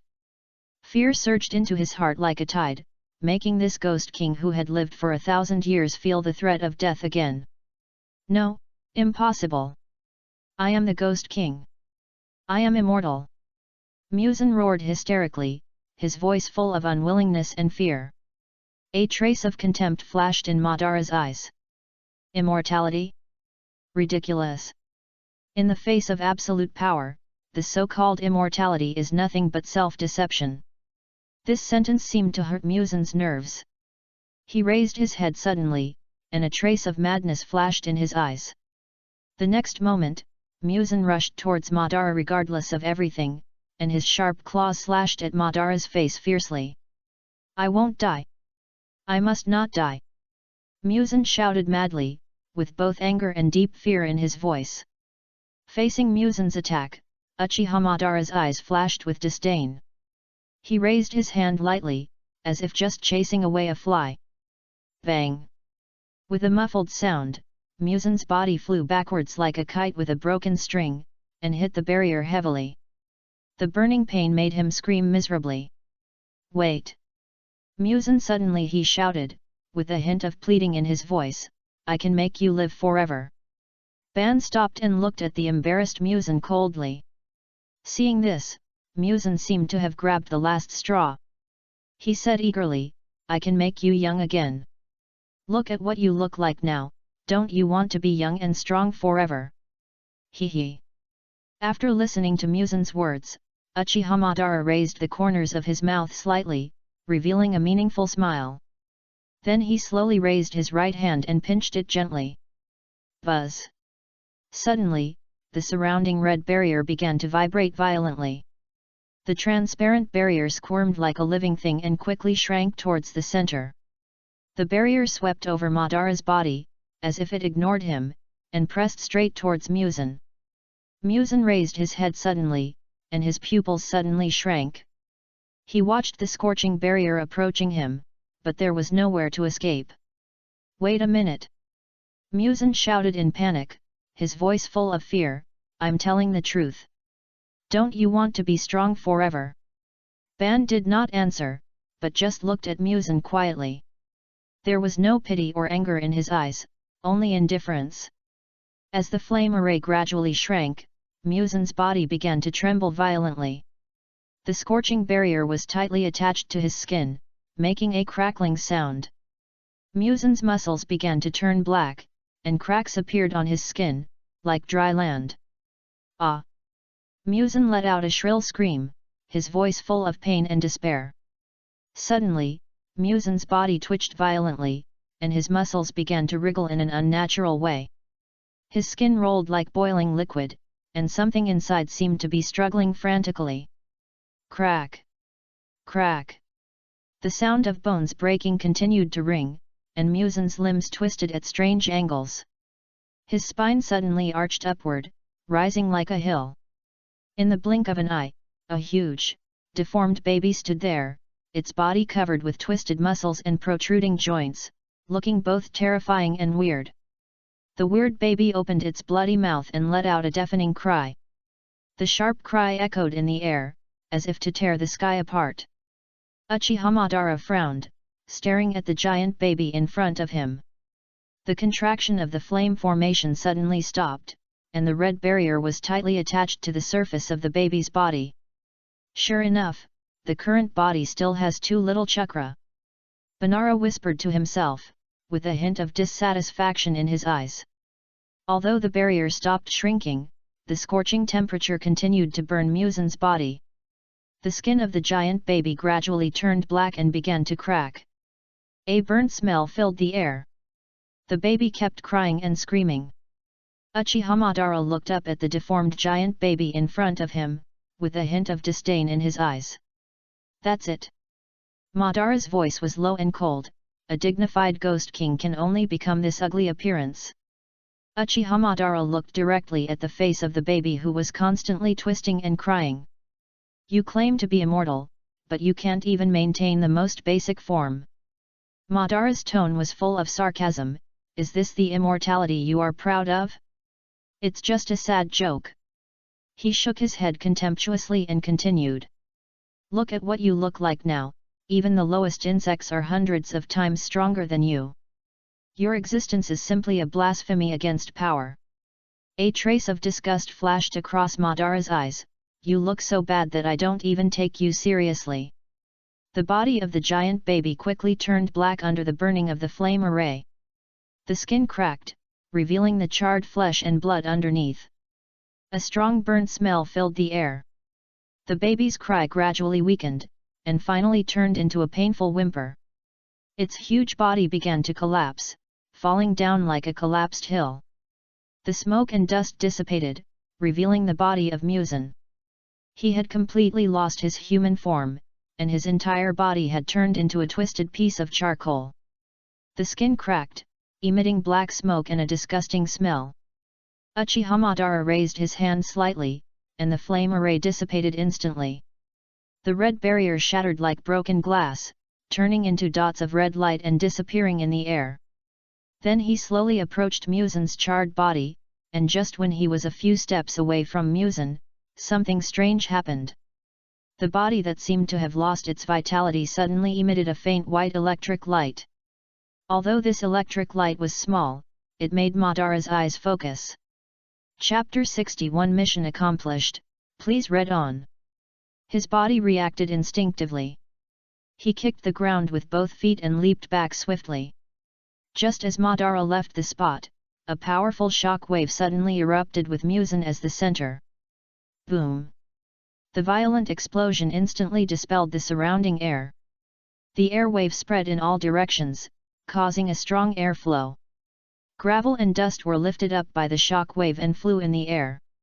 Countless finger-sized pieces of meat shot out in all directions with this impact force. They cut through the air, making a sharp whistling sound, and flew away like bullets. These pieces of meat seemed to have their own consciousness and fled quickly into the distance. "You are not dead yet? I underestimated you," Ban said in a low voice, with a hint of surprise in his tone. Then he took a few steps back, his pupils shrank slightly, and his Sharingan spun rapidly, capturing the trajectory of each piece of flying meat. At the same time, his hands quickly formed seals. "Fire style, great fire extinguishment!" Ban shouted in a low voice. An astonishing heat wave instantly erupted. Blazing the hot flames rushed forward like a huge wave. The sea of fire swallowed up the entire field of vision in the blink of an eye, dyeing the world red. The raging fire rushed up into the sky and rushed into the clouds. The snow in the distance instantly vaporized under this terrifying high temperature, forming a large piece of white mist. The trees twisted and deformed in the flames, making waves of wailing. Everything was instantly evaporated wherever the fire wave went. The fleeing pieces of meat turned into ashes the moment they touched the flames. The range of this terrifying fire escape was so large that it even alarmed the distant village. The villagers stared at the huge pillar of fire rising in the distance in amazement, as if the end of the world had come. The flames gradually died out, leaving a charred land. Thick smoke slowly rose, forming a grey cloud in the air. Suddenly, Madara's eyes narrowed slightly, and his Sharingan rotated rapidly. His eyes were fixed on a few tiny black dots in the distance, which were a few pieces of meat that had escaped by chance and were moving away quickly. Madara frowned slightly. A trace of displeasure flashed in his eyes. Are there still fish that slipped through the net? He subconsciously wanted to chase, but his body felt uncomfortable. Madara looked down at his old body and sighed in his heart. Although this body can still release ninjutsu and fight for a short time, it can no longer support long-distance pursuit. Just when Madara was lost in thought, an ethereal voice suddenly sounded in his mind. "The main task is completed, do you want to return immediately?" Madara raised his head slightly, and a trace of thought flashed in his eyes. He was silent for a moment, and then whispered, "No."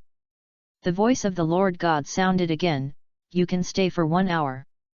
After the voice of the Lord God dissipated, Madara slowly turned around and walked towards Tanjiro's house. His steps were steady, but he was constantly thinking in his heart. Why did the Lord God want me to protect this family?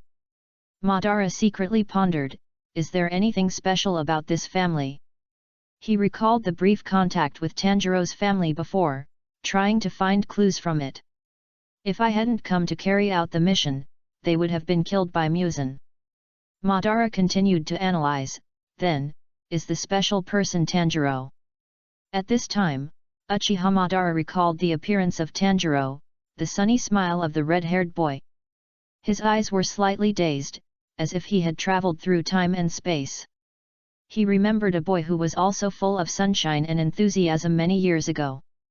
That boy had similar eyes to Tanjiro, always full of hope and vision for the future.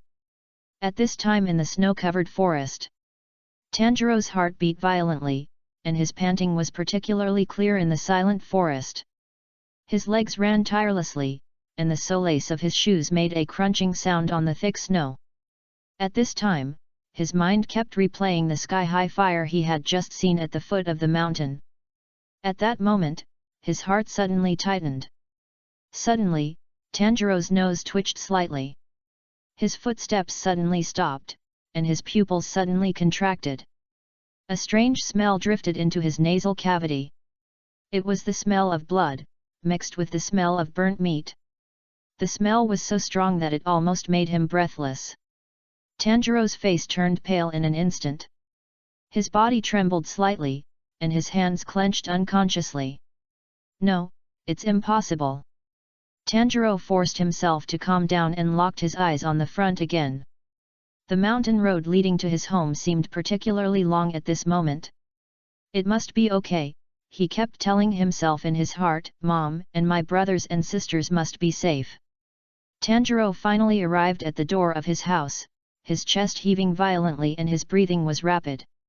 Without waiting to catch his breath, he immediately reached out and opened the wooden door. With a click, the door was pushed open. Mom! Nezuko! Shigeru! Hanako! Rokuta! Tanjiro rushed into the house while shouting the names of his family. His voice was hoarse from running and worrying. Just then, a slight sound of footsteps came from the house. Tanjiro looked up suddenly, and saw his mother and brothers and sisters coming out of the inner room, with puzzled and concerned expressions on their faces. Tanjiro, what's wrong? Mother Aoi asked gently. Seeing that his family was safe and sound, Tanjiro finally let go of his hanging heart. A huge emotion suddenly surged into his heart, and tears burst out uncontrollably. That's great, Tanjiro said with a sob. He almost threw himself at his family, hugged his sister Nezuko and brothers in his arms. Tears slid down his cheeks and dripped onto the floor. Tanjiro hugged his family tightly, as if to confirm that all this was real. His shoulders trembled slightly, both because of the relief of surviving the disaster and because he could finally release the tension and fear in his heart. Although his brothers didn't understand what happened, they also felt Tanjiro's emotions. They patted his back gently, comforting this suddenly fragile big brother. Aoi looked at her son's excitement and explained softly, "It was Mr. Madara. He protected us." Hearing this name, Tanjiro raised his head suddenly, with a flash of surprise and gratitude in his eyes.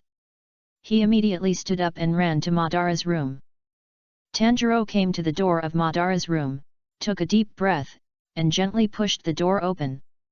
He saw Madara sitting in the middle of the room, looking thoughtful. Without waiting for Madara to speak, Tanjiro immediately knelt down kneeling on the ground, with his head bowed deeply. "Mr. Madara." Tanjiro's voice trembled slightly with excitement. "Thank you very much for protecting my family. I don't know how to express my gratitude." Tanjiro heard a slight movement and looked up. A piece of paper fell lightly on the floor in front of him. He picked up the paper carefully and observed it carefully. There was a human outline drawn on the paper, with dense lines all over the body, which looked like some kind of complex meridian map. Next to the map, there were some brief notes. "Try to do it according to the paper." Madara's voice sounded calmly. Tanjiro looked at the drawing in his hand with a little confusion, and then looked up at Madara. He hesitated and asked, "Mr. Madara, this is..." Chapter 62 Illusion. "Do you want to protect your family?" Madara's words pointed directly to Tanjiro's deepest desire, like a heavy hammer, hitting Tanjiro's heart hard. As soon as Madara's voice fell, Tanjiro's eyes became firm in an instant. He held the blueprint tightly in his hand and met Madara's sight. I want to protect my family." "Then, take a closer look at the blueprint. It may be the key to your wish." Tanjiro lowered his head and studied the contents of the blueprint attentively. As time passed, beads of sweat gradually appeared on his forehead. He followed the instructions on the blueprint and tried to mobilize the energy in his body, but no matter how hard he tried, he could not feel any changes. Frustrated and confused, Tanjiro opened his eyes and looked up at Madara. "Mr. Madara, I..." Before he finished speaking, Uchiha Madara was already standing in front of him, and a thoughtful look flashed in his eyes. Slowly put his palm on Tanjiro's shoulder. "Don't move," Madara whispered. Tanjiro felt a warm energy coming from Madara's palm, slowly flowing into his body. This energy was like a small stream of water, flowing through his body. Madara closed his eyes and carefully sensed the situation in Tanjiro's body. After a moment, he opened his eyes and frowned slightly. The human body structure in this world is very different from what he knows. The energy in Tanjiro's body cannot be easily controlled like chakra, and spiritual energy and physical energy seem to be unable to combine naturally. Madara's voice is calm and firm, no? This sentence is like a basin of cold water poured on Tanjiro's head. His shoulders sank slightly, and a trace of disappointment flashed in his eyes. His fingers unconsciously stroked the complex drawing, as if he was still trying to understand the content on it. However, this emotion only lasted for a moment. Then Tanjiro took a deep breath, raised his head and looked directly into Madara's eyes. His eyes were firm, and his voice was light but full of power. Even so, I will try my best to protect my family. Tanjiro's voice was firm and powerful. Even if I don't have special powers, I will use my hands and all of me to protect them. Uchiha Madara quietly stared at Tanjiro and thought for a moment. There was an imperceptible fluctuation in his eyes, as if he had made a decision. Uchiha Madara slowly said, "Although you can't practice, I can teach you something else." Before Tanjiro could react, he saw 3 strange Megatama patterns suddenly appear in Madara's eyes. The patterns spun rapidly, as if to suck the soul of a person into it. Tanjiro widened his eyes and tried to look away, but found that his body could not move at all. He felt dizzy and his consciousness gradually blurred. Tanjiro suddenly opened his eyes, his heart beating violently. He gasped for breath, and beads of sweat appeared on his forehead. It was pitch black around him, and only the faint moonlight coming in from the window outlined the outline of the room.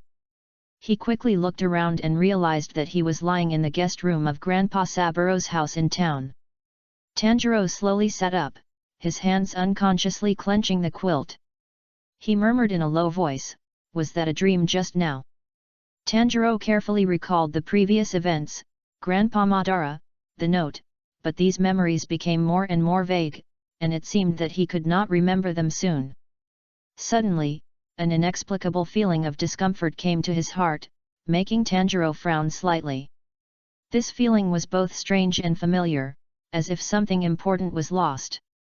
He put on his clothes lightly, then left a note and walked towards the door, with a slight creaking sound on the wooden floor.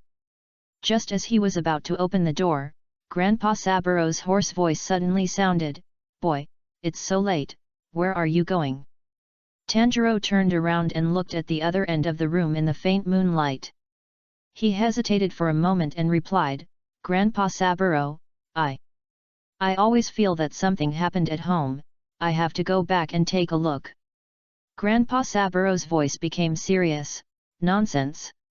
It's very dangerous on the mountain at night, and there may be ghosts." This sentence made Tanjiro stunned. He opened his mouth, wanting to say something, but he didn't know how to start. At this time, the inexplicable sense of urgency in his heart became stronger and stronger. Just as he was about to speak, the voice of Grandpa Saburo broke the silence first. "Since you insist on leaving, let me accompany you. I am familiar with the mountain road and can avoid some dangers." In the end, Tanjiro still didn't turn around Grandpa Saburo, and the two walked towards home together. The uneasiness in Tanjiro's heart continued to grow as he got closer to home.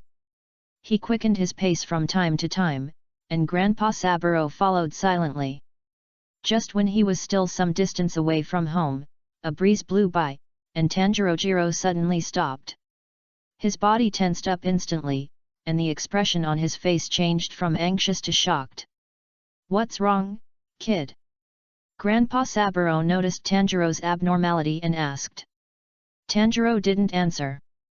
His nose twitched slightly, and his brows knitted.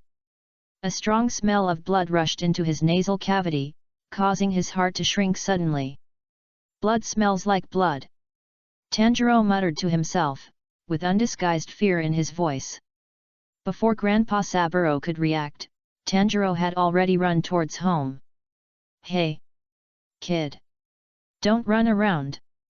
Grandpa Saburo shouted from behind, but Tanjiro didn't have time to respond. The smell of blood became stronger and stronger, and Tanjiro's heartbeat became faster and faster. Fear surged into his heart like a tide, but he didn't dare to stop. His heart was beating violently, and only the sound of blood rushing in his ears. Tanjiro kept praying in his heart, "It must be okay. It must be okay." Tanjiro rushed to the door of his house and pushed it open. In an instant, his world seemed to freeze. In the living room, his mother Aoi fell in a pool of blood, holding her youngest brother tightly in her arms. Her eyes were slightly open, as if she was still trying to protect her child.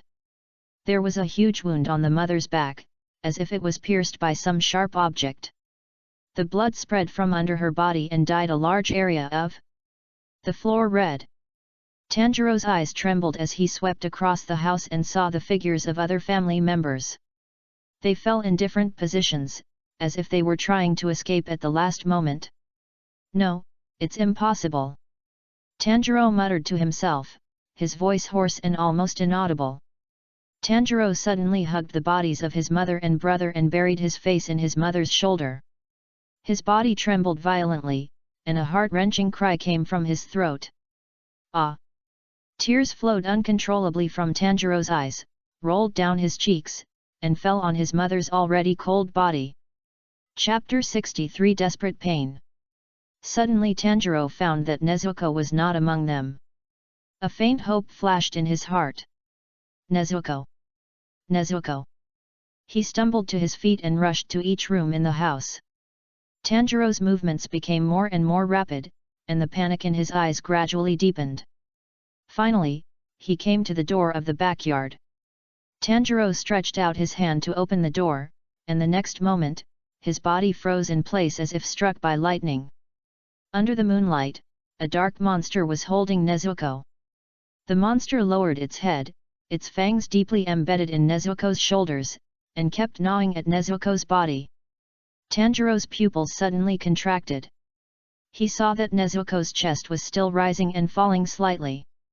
She was still alive, but her eyes had lost their former spirit and became empty and dim.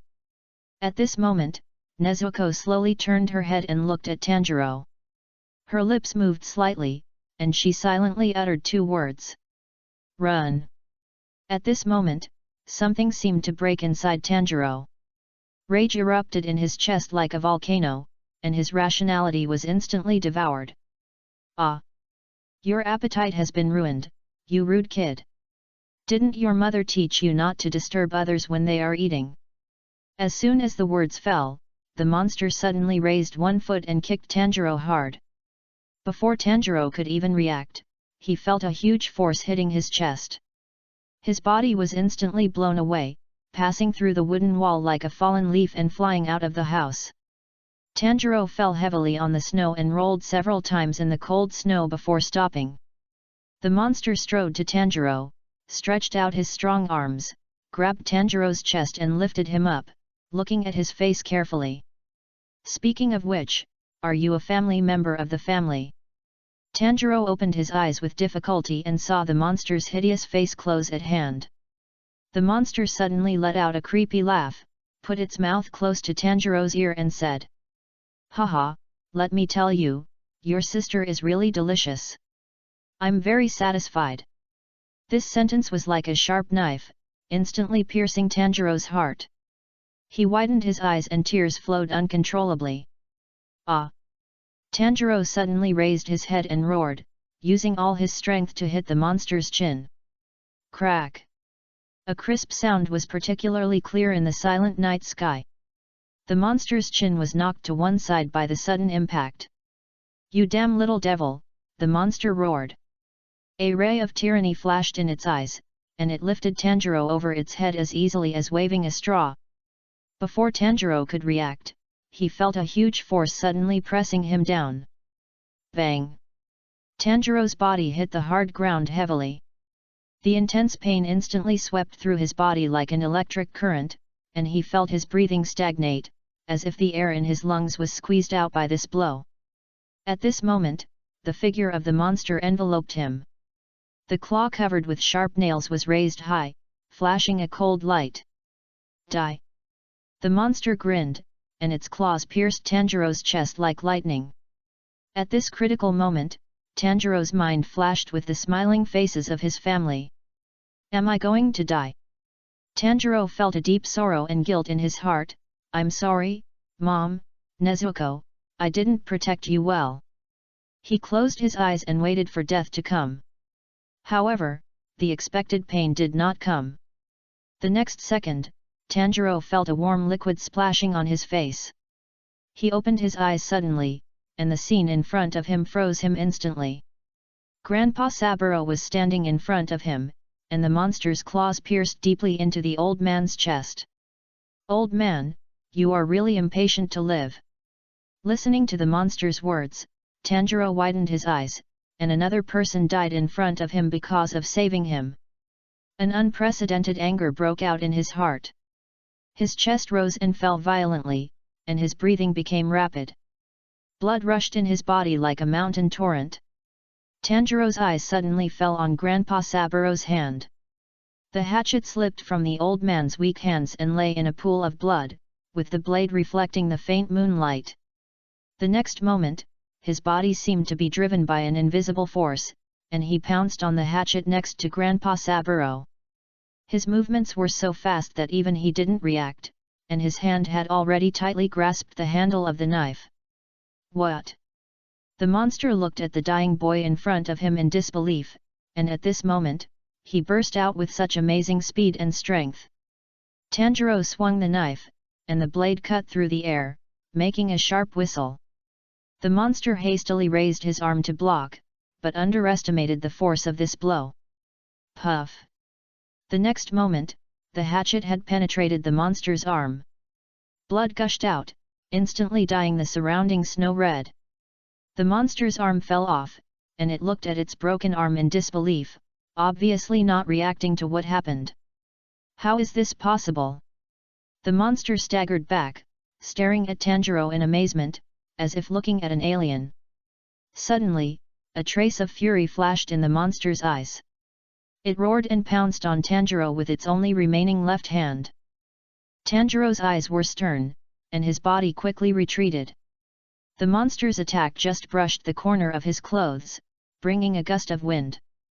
In this lightning moment, a set of unfamiliar moves suddenly emerged in Tanjiro's mind. He held the hatchet tightly, his feet slightly apart, and posed a strange posture. Konoha-style sword art wind slash. His figure blurred in an instant, as if he turned into a whirlwind. The hatchet drew a silver arc in the air, so fast that the trajectory was almost invisible. SHH. With a slight sound, the monster's movement stopped abruptly. Its head slowly slid down. How is it possible? The monster's head made a final cry. Go to hell! Tanjiro roared, his voice full of pain and hatred. He swung the knife again, the blade flashed, and the monster's head was instantly split in half. Blood splattered, dyeing the surrounding snow red. Tanjiro turned around and his eyes fell on Grandpa Saburo not far away.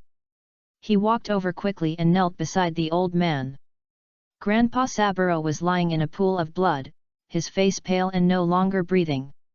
Tanjiro reached out and gently closed the old man's eyes, and a deep sense of guilt and grief surged in his heart. I'm sorry, Grandpa Saburo. He whispered, his voice choking. After a while, Tanjiro stood up and turned his eyes to the backyard. He took a deep breath and forced himself to take a step. Arriving in the backyard, Tanjiro saw Nezuko lying on the ground, her body covered with bruises and her breathing weak. Tanjiro knelt beside his sister and carefully picked her up. Nezuko. Nezuko slowly opened her eyes barely focused on her brother's face, and she uttered two words with difficulty. Live. Chapter 64 Mall. Tanjiro didn't know how he cleaned up the body and buried it. When he woke up, he was lying in front of a grave. Since then, Tanjiro's life seemed to be covered with a layer of mist. The thought of death once passed through his mind. But Nezuko's dying words always rang, live. He began a life of aimless wandering. In the process, he met countless ghosts and killed countless ghosts. Killing ghosts seemed to be his only purpose of living. Time became blurred in his memory, and the only clear thing was his constantly improving swordsmanship. As time went by, Tanjiro's swordsmanship improved day by day. Those ghosts that once frightened him were now vulnerable under his sword. Every time he swung his sword, it became smoother and smoother, and every movement became more natural. The swordsmanship seemed to be integrated into his body. I never provoked you. In front of a dilapidated wooden house, a ghost was glaring, its voice full of anger and fear. Tanjiro did not answer, his eyes were firm, and he clenched the knife in his hand. Dance of the Three Moons. His figure blurred in an instant, so fast that he could hardly see his movements. The sword flashed, and drew several graceful arcs in the air, as if three new moons really appeared at the same time. With a few puff sounds, the ghost's body was chopped into several pieces before it could react. It widened its eyes. He looked at his body scattered all over the ground in disbelief. This sword technique, which should have required the cooperation of the shadow clone technique, was now perfectly performed by him with his proficient swordsmanship, but the effect was slightly inferior. After dealing with the ghost outside, Tanjiro turned and walked towards the wooden house behind him. As soon as he stepped into the threshold, a black shadow suddenly rushed over from the darkness. A cold light flashed, and a knife stabbed straight at his chest. Tanjiro was quick-eyed and quick-handed, and immediately raised his knife to block. With a clang sound, the two knives collided, and sparks flew. With this momentary light, he saw the face of the attacker clearly, a boy with a face full of fear. Although the boy was not very old, he held the handle of the knife tightly, and the veins on the back of his hand bulged, obviously using all his strength. Tanjiro looked past the boy and saw a trembling little girl curled up in the corner of the house. She hugged her knees tightly, her eyes full of tears and fear. Tanjiro put down the knife, took a step back, and his tone became soft. Don't be afraid, I won't hurt you. The boy still stared at Tanjiro vigilantly, and the knife in his hand trembled slightly. He gritted his teeth and his voice trembled a little. You are a ghost outside. Is it your father? Tanjiro's heart sank. He slowly squatted down and looked at the boy at eye level. The ghost outside is your father. My father became a ghost for us. The boy shouted, choking in his voice. We are almost starving to death. He said that only by becoming a ghost can he save us. I understand your pain, Tanjiro said softly, but after becoming a ghost, you are no longer a human. Your father may hurt more innocent people. What do you know? My father just wants to protect us. The boy's voice trembled a little. One day, I will become stronger. By then, I will definitely avenge my father. Looking at the boy in front of him, Tanjiro's heart moved, and he suddenly took a step forward, opened his arms and hugged him tightly. The boy was stunned by this sudden action, and his body stiffened instantly. His hand was still holding the knife, but he had forgotten to swing it. I understand how you feel, Tanjiro choked. I also lost my family. That kind of pain, that kind of anger, I have experienced it. The boy's struggle gradually stopped, and his body began to tremble slightly. After a moment, a suppressed sob came from Tanjiro's arms. Then, Tanjiro slowly stood up and took a deep breath, looking at the brother and sister in front of him with a firm gaze. If you really want revenge, Tanjiro's voice was calm, come to me. As soon as the voice fell, the surrounding scene suddenly distorted and dissipated. He suddenly opened his eyes and found himself sitting in a familiar room. The vicissitudes of Uchiha Madara's face were staring at him. In an instant, memories came flooding back like a tide. Everything he had just experienced, the death of his family, wandering, killing demons, all seemed to be just a dream. Tanjiro felt dizzy, and the memories in his brain were constantly confused. He could no longer tell which side was reality. Mr. Madara, he murmured, with a little confusion in his voice. It was an illusion I created just now. Illusion. Tanjiro repeated the word subconsciously, frowning slightly. Madara didn't give him too much time to think, and then asked, why don't you cut the grass and root it out? Tanjiro was slightly startled, and then said firmly, Because they are innocent. I can't take their lives because of their father's mistakes. In that case, what's the difference between me and a demon? Naive. Ban said lightly, but without too much blame. The next second, Ban's voice suddenly became solemn. Use what I taught you to protect your family. As soon as the voice fell, Ban's figure dissipated like a phantom, and disappeared from Tanjiro's sight in an instant. Mr. Ban! Tanjiro blurted out, but there was no response. At this time, at the door of Tanjiro's house, a boy with a knife on his waist and an expressionless face knocked on the door. Hey! Uchiha Ban slowly opened his eyes, and what came into his eyes was a huge ball of light, quietly floating in front of him. Suddenly, a lot of information flooded into his mind like a tide, and Ban frowned slightly, trying to digest this sudden information. Is this the main god space? Uchiha Madara walked into the light ball. A virtual screen appeared in front of him the next second. World, Demon Slayer. Type, Fantasy. Level, Level 3. Task rating, A+. Main quest completed, protect the safety of Tanjiro's family, 1000 bonus points. Side quest completed, majorly change the fate of the son of the world, 4000 bonus points. Hat, Madara chuckled, a hint of understanding flashed in his eyes. Son of the world, the person favored by the world? Sure enough. There was a hint of interest in his tone. He was silent for a while, thinking to himself, so, does my world also have such an existence? What role do I play in his fate? The next second, Madara's eyes were focused on the light ball in front of him again. He stretched out his hand and touched the surface of the light ball with his fingertips. In an instant, the mall interface unfolded in front of him. However, the options that came into view were unexpectedly scarce. Madara's eyes quickly swept over, Demon King Musen Bloodline, Breathing of the Sun, Enhanced Sense of Smell. There were only a few redemption options. Uchiha Madara casually clicked on Demon King Musen Bloodline. Demon King Bloodline? Level, 3 stars? Origin, Demon Slayer? Introduction, the ancestral bloodline of the demons in the Demon Slayer world, the source of all demons? Effect, after use, you will gain immortality and extremely strong regeneration ability, complete mimicry ability to change your body freely, can share blood with others to create demons, and can control and read the thoughts of the created demons. Weakness, fear of sunlight? Note, the weakness will be eliminated after using the blue Higanbana. Exchange points, 25,000. Chapter 65 Return.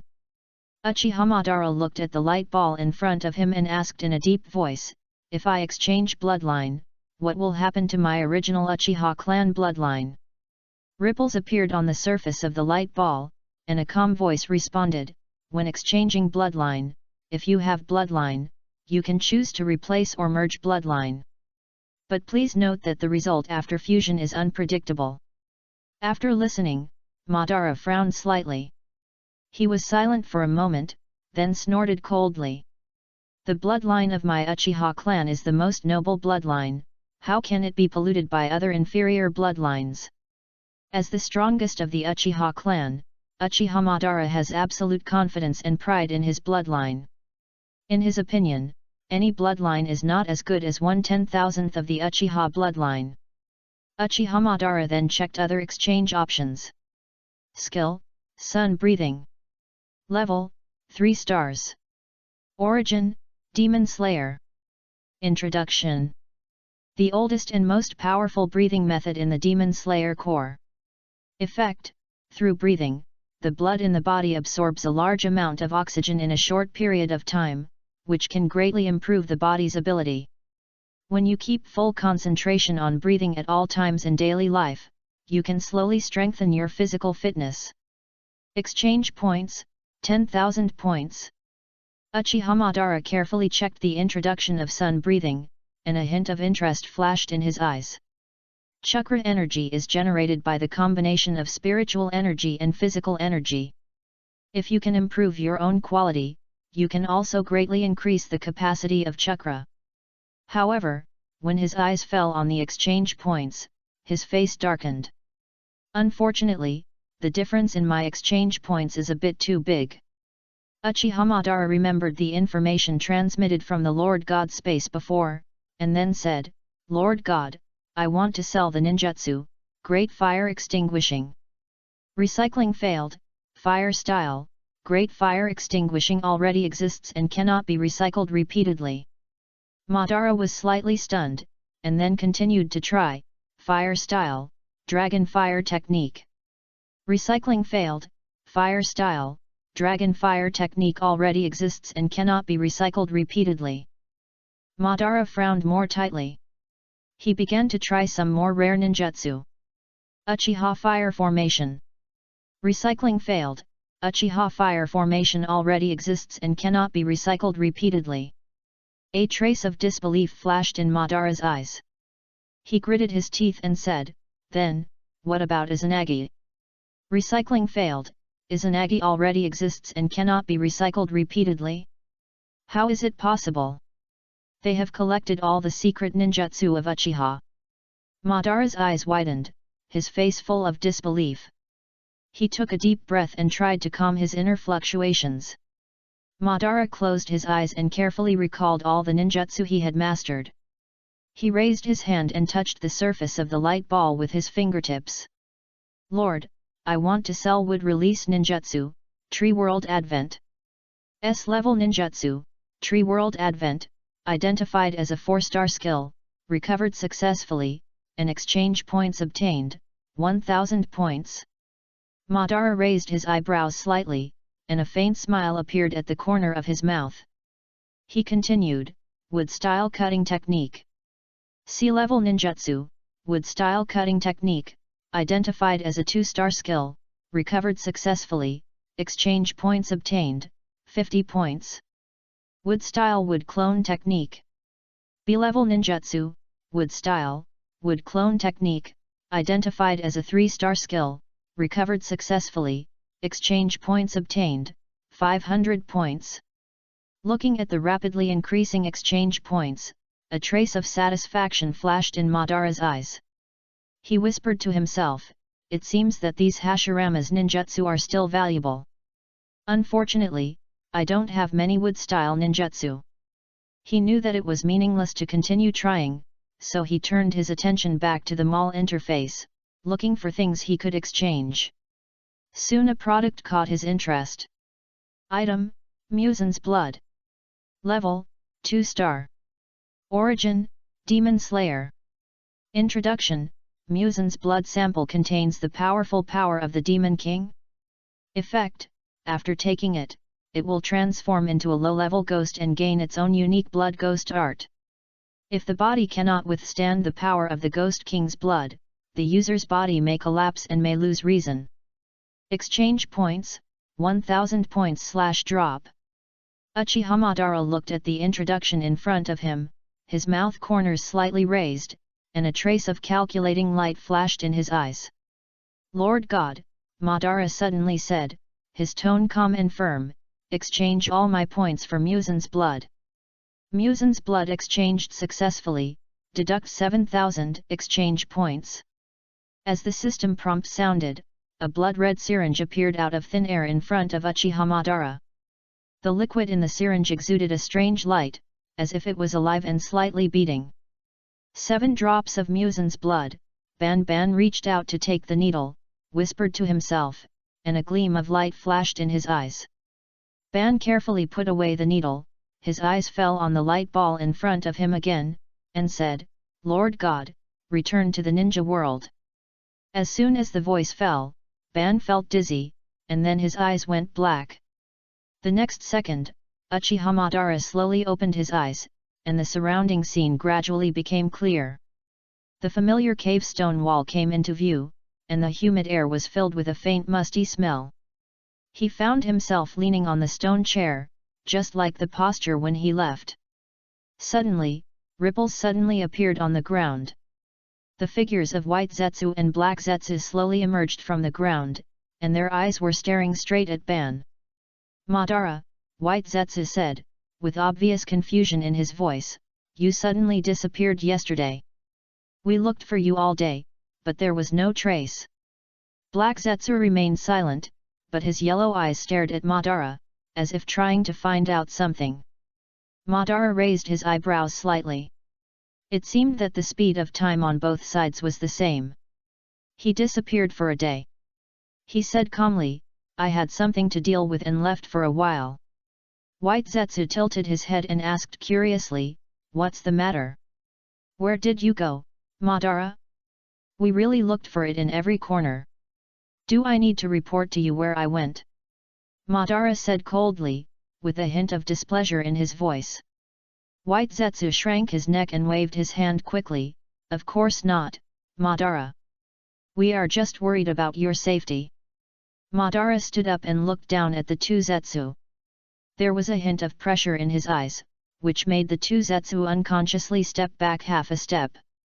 You don't need to ask about my whereabouts, Madara said lightly, just remember your mission.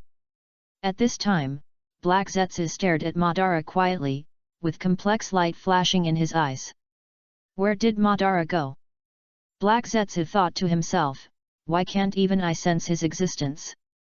A trace of uneasiness spread in Black Zetsu's heart, and Black Zetsu recalled the careful layout of countless years in the past. He guided Madara step by step onto the predetermined trajectory, paving the way for the resurrection of Kaguya. Every step was under his control until Uchiha Madara suddenly disappeared yesterday.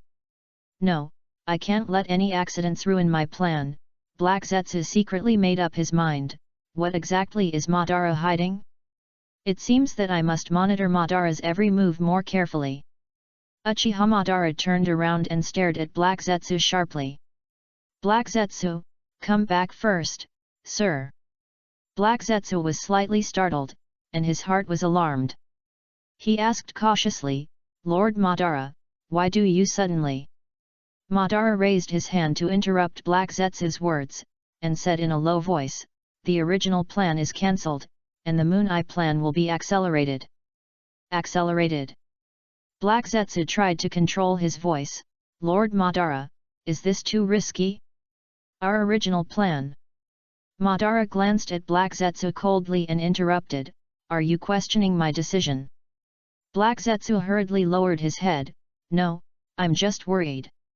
You don't need to worry, Madara said lightly, just do what I say. Black Zetsu gritted his teeth and finally nodded in response, yes, I'll do it now. Chapter 66 New World. Uchiha Mine stood quietly in the main god space, his eyes focused on the figure of Uchiha Madara. He whispered softly, this time Uchiha Madara should not be ambushed and killed by Black Zetsu again. Then he looked away from Uchiha Madara's figure and turned to the mall interface in front of him. As the number of reincarnations increases, the items in the mall will only become more and more abundant, but the items that reincarnations can buy are limited. Uchiha Feng tapped his chin lightly with his fingers, but if they are limited to the items in their own worlds, the speed at which they improve their strength may still be too slow. Suddenly, a flash of inspiration came to his mind, and his fingers tapped in the void. And a new column called Mysterious Store appeared on the interface. The rules of the new store are very simple, some items from other worlds will appear randomly on it. Reincarnations only need to spend 100 points to refresh the product list once. Uchiha Feng raised the corner of his mouth slightly, moreover, I can also put some tempting products on it to increase their desire to get points. As soon as the voice fell, the main god's light ball suddenly vibrated slightly. At the same time, a stream of information poured into Uchiha Feng's mind like a tide. This is... Uchiha Feng whispered, then raised his hand and waved. The void in front of him rippled, and the coordinates of those worlds were instantly displayed in front of him. In the coordinates, a newly appeared huge ball of light was particularly eye-catching. Its size was only smaller than the Hokage. The color of this ball of light was not monotonous, but presented a peculiar colorful appearance. Various lights flickered on the surface of the ball of light, and the spirals of flames, ice crystals, lightning, and wind intertwined together to form a gorgeous picture. Just now, this world and the ninja realm crossed each other, and at this moment, the coordinate information was captured by the main god space. This is at least a 7th level world. It's only a little weaker than the ninja realm. Uchiha Mine's eyes lit up. The higher the level of the world, the more exchange points can be obtained. Uchiha Mine turned around and glanced at his team of reincarnations. He raised the corners of his mouth slightly, with a hint of expectation in his tone, and whispered, "Let's do a 2-person mission this time." His fingers tapped in the air, selecting Orochimaru and Uchiha Fugaku respectively. In the dark laboratory, Orochimaru stood in front of a long table, which was piled with various scrolls, each of which was densely written with complex runes. Orochimaru quickly formed seals with both hands. With each change of the seal, the chakra fluctuations in the air became stronger and stronger, like invisible waves rising and falling in the laboratory. Just as he was concentrating on the experiment, a cold mechanical voice suddenly sounded in his mind. "The reincarnation mission is about to start, please be prepared." Orochimaru paused, and a hint of surprise flashed in his eyes. "Oh? Is it the second mission so soon?" Orochimaru whispered to himself, with a hint of expectation and excitement in his tone. Orochimaru stretched out his hand and swept away the scroll in front of him. 5, 4, 3. As the last number of the countdown disappeared, Orochimaru's vision instantly fell into darkness. After a moment, Orochimaru slowly opened his eyes. A familiar scene came into view, and he came to the main god space again. Orochimaru looked around. Although this was the second time he came to this space, he was still full of curiosity. The next second, Orochimaru walked in front of the light ball and said, "Lord God, I want to sell you ninjutsu, water style, forked water dragon bullet technique.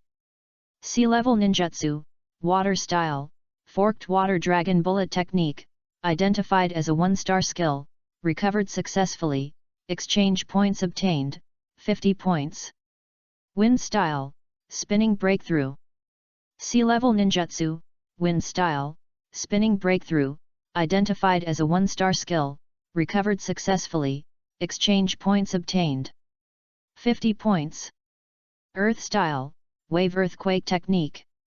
Sea level ninjutsu, earth style, wave earthquake technique, identified as a 1-star skill, recovered successfully, exchange points obtained, 50 points.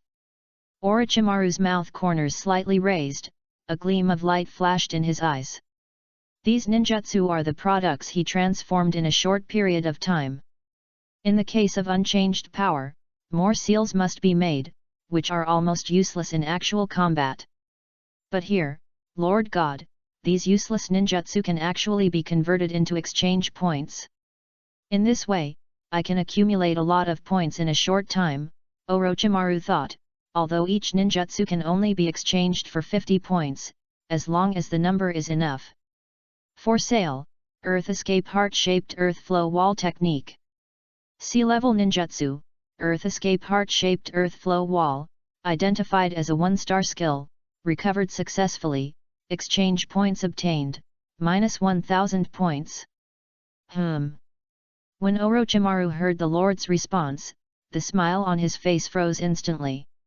His eyes narrowed slightly, and a trace of surprise flashed in his golden pupils. Not only did he not get the expected exchange points, but he also lost 500 points. Is it a punishment for taking advantage of the loophole? It seems that the Lord's space is more flexible than I thought. Orochimaru said softly. He looked up at the huge ball of light in the void. It seems that it is much more difficult to take advantage of the loophole here than he thought. After thinking for a moment, Orochimaru took out a scroll from the ninja tool bag and gently unfolded it. Bang! With a slight sound, 2 knives with unique shapes appeared in front of him. They were the explosive knife and blunt knife that had been seized before. Lord God, I want to sell these 2 weapons. Ripples appeared on the surface of the light ball, and then a response came. Explosive knife Fei Mo, identified as a 3-star weapon, recovered successfully, exchange points obtained, 2,500 points. Blunt knife Douch, identified as a 3-star weapon, recovered successfully, exchange points obtained, 1,500 points. As soon as the voice fell, the two weapons instantly disappeared into the air and turned into dots of light and merged into the void. Orochimaru nodded slightly, and was quite satisfied with the deal. Just as Orochimaru was about to check them all, a new column suddenly came into view, attracting his attention. Mysterious Mall. Orochimaru whispered, and a hint of curiosity flashed in his golden snake eyes. Then Orochimaru clicked on the option of the mysterious store, and saw that it was prompted that the mysterious mall would appear before the start of the first official reincarnation mission. Orochimaru narrowed his eyes slightly, and a faint smile appeared at the corner of his mouth. He whispered to himself, "Interesting, can I see items from other worlds?"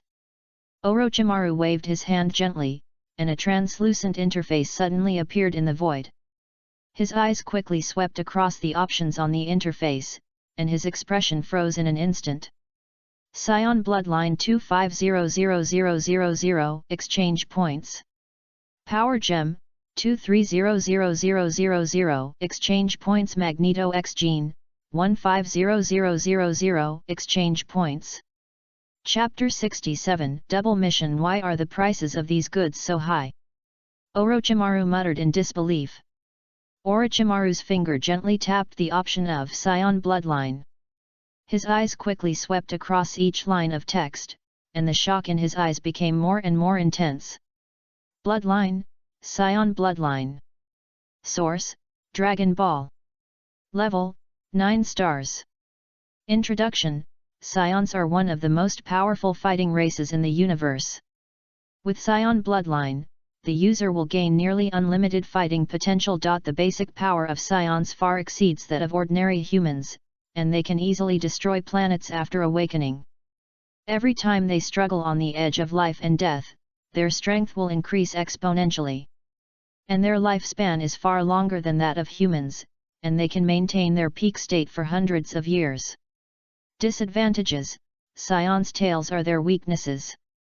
If they are caught or cut off, their strength will drop significantly, and they will not be able to move freely in space. During the full moon, untrained Scions may transform into great apes and lose their minds. Exchange points, 250,000.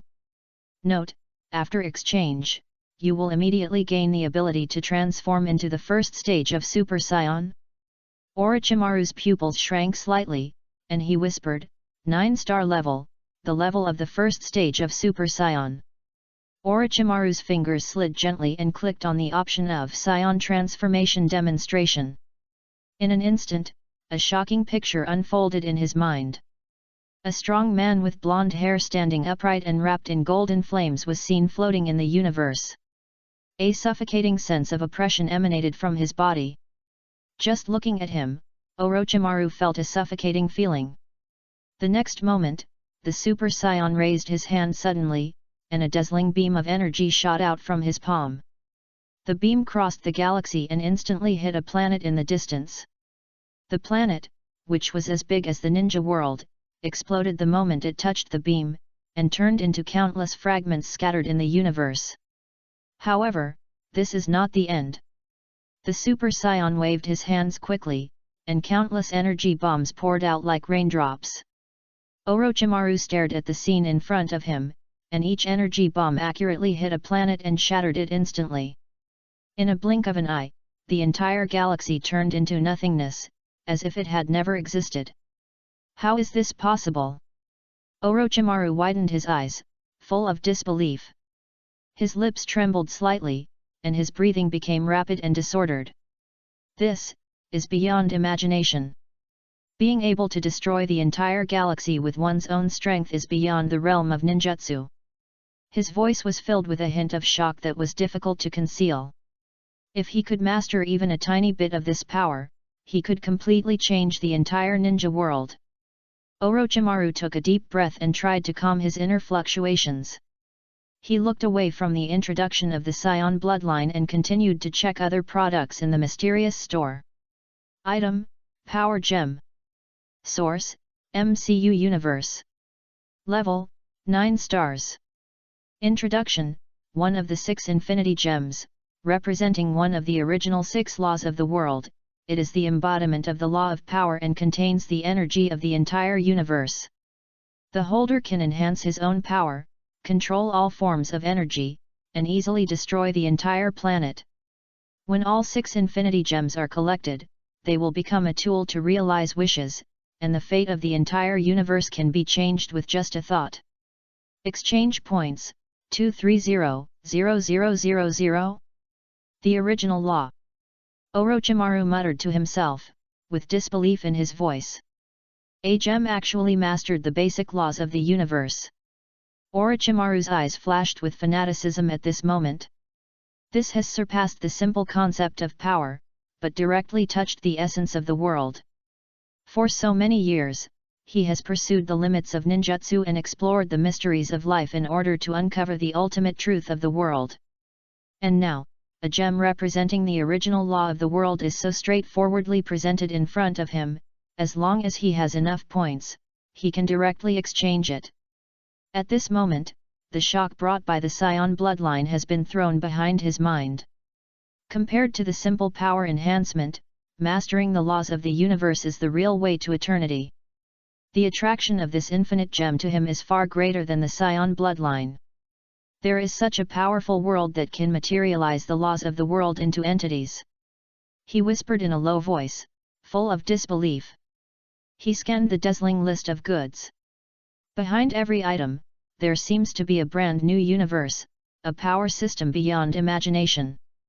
And the Lord God's space can actually span countless worlds and gather so many incredible powers. He whispered, with deep shock in his voice, how strong is the Lord God's power? If I hadn't joined the Lord God's space, I'm afraid I would never be able to imagine this level of power in my life. Orochimaru murmured in a low voice, with a strange light flashing in his eyes, not to mention that one day I can touch it. But, millions of points, Orochimaru said softly, his tone full of complex emotions. He quickly calculated his current accumulation.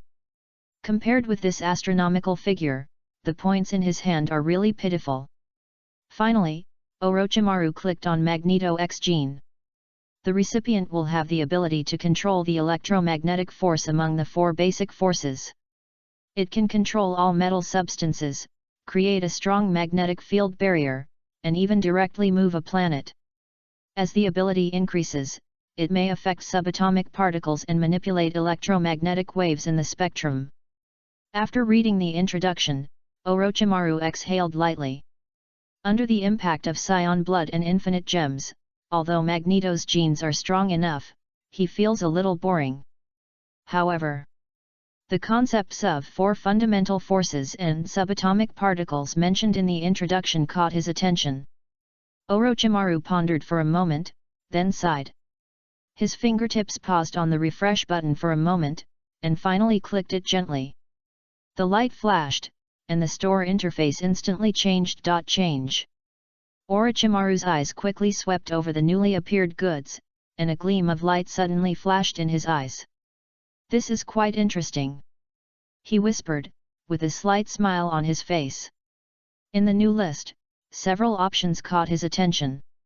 Although the prices of these goods are not cheap, they are within his ability. Breath of the Sun, 10,000 points. Storm Red, 35,000 points. As he continued to browse, a product suddenly caught his attention. Orochimaru's pupils shrank slightly, and a meaningful smile appeared at the corner of his mouth. This, he whispered, with a gleam of light in his eyes, maybe it can be used as a trump card. Without any hesitation, Orochimaru decisively chose this product, and then a ball of light appeared in Orochimaru's hand. Just as Orochimaru put it away, the voice of the Lord God sounded again. The mission is about to begin. 5, 4, 3. As the countdown ended, Orochimaru's vision suddenly fell into darkness. The sea breeze mixed with salty smell blew in his face, and Orochimaru subconsciously opened his eyes. He found himself standing on a huge reef, surrounded by endless blue sea.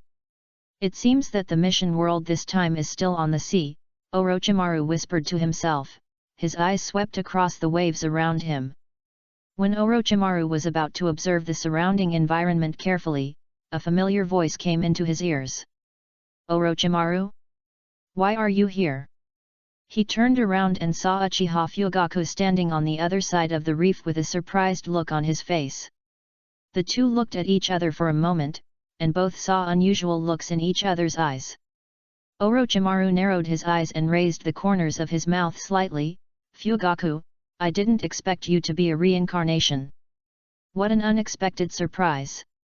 Fugaku frowned and walked quickly to Orochimaru. You are also a reincarnation. This explains why Mimi is performing better and better on the battlefield.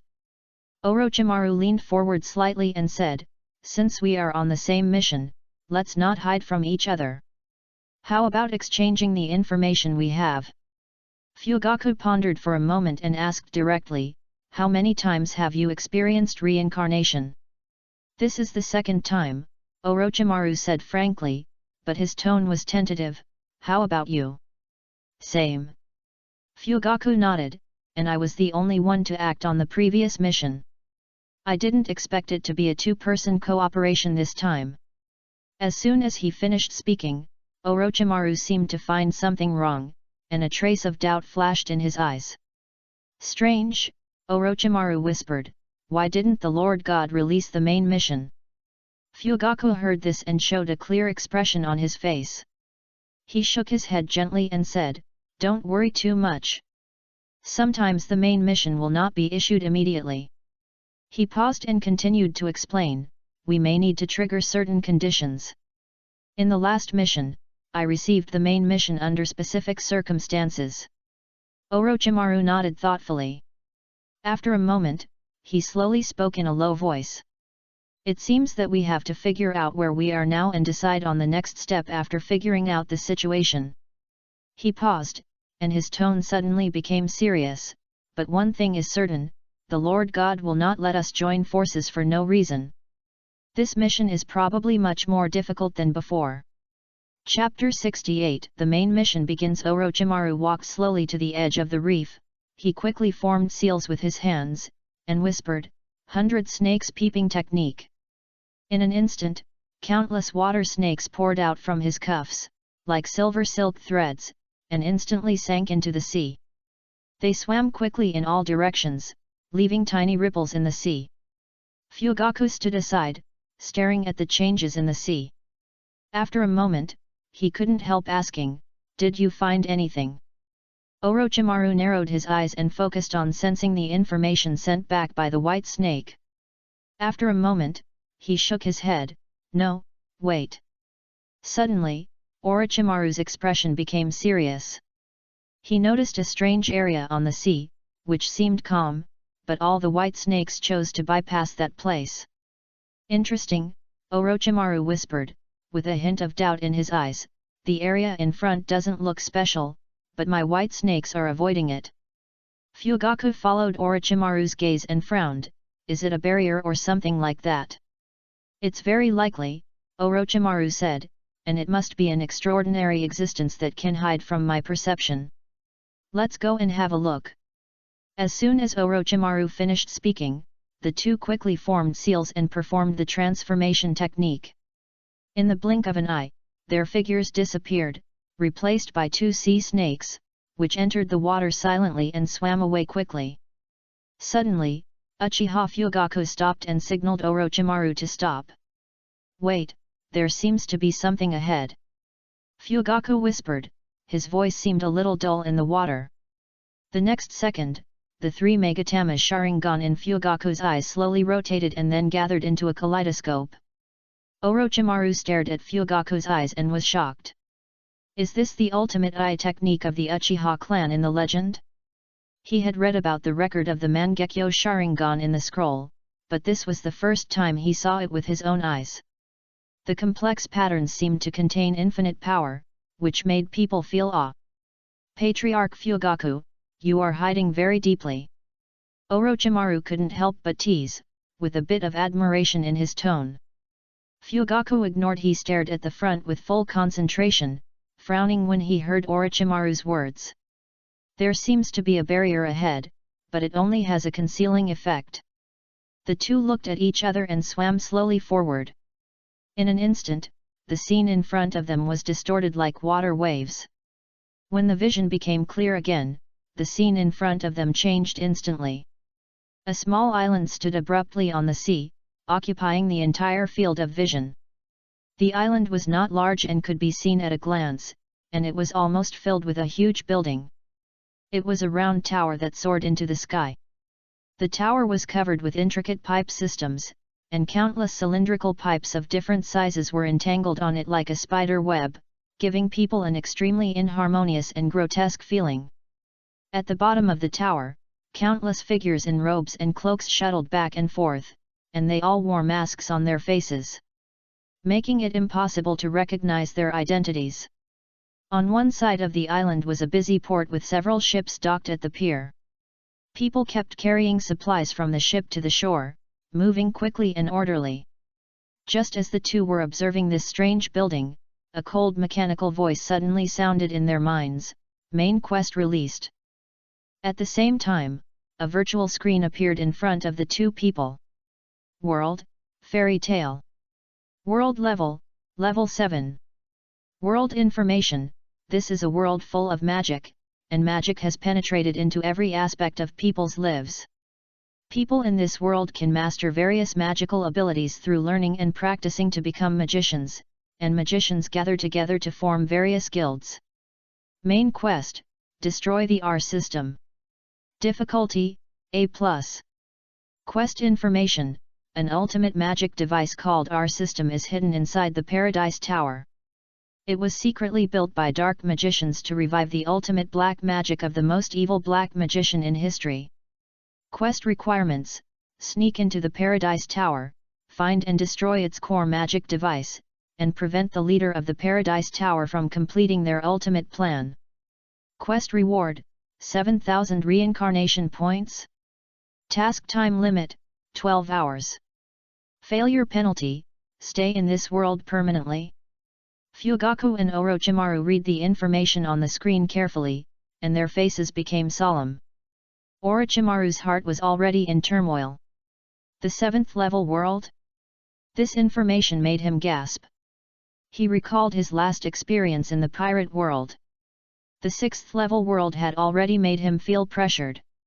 Facing a strong man like Kizaru, he had almost no power to fight back. And now, they are facing a world more powerful than that. Orochimaru couldn't help swallowing his saliva, and his Adam's apple rolled slightly. He felt a little nervous, but more excited. The powerful other world and the unknown power system are exactly what he has been eager to explore. Interesting, Orochimaru murmured in a low voice, with a hint of fanaticism in his eyes. How powerful is the magic in this world? Can he master this power? Then, Orochimaru looked at Fugaku, and the two exchanged glances and nodded tacitly. They knew that sneaking into this mysterious Paradise Tower was the only option at the moment. The two swam silently to a ship docked at the dock. Under the cover of the shadows, they quickly got into the cabin and regained their human form. The cabin was dark and damp, filled with various boxes and sacks, and the air was filled with a musty smell. "Hurry up, just move a few more boxes and it's done." A hoarse voice came from above.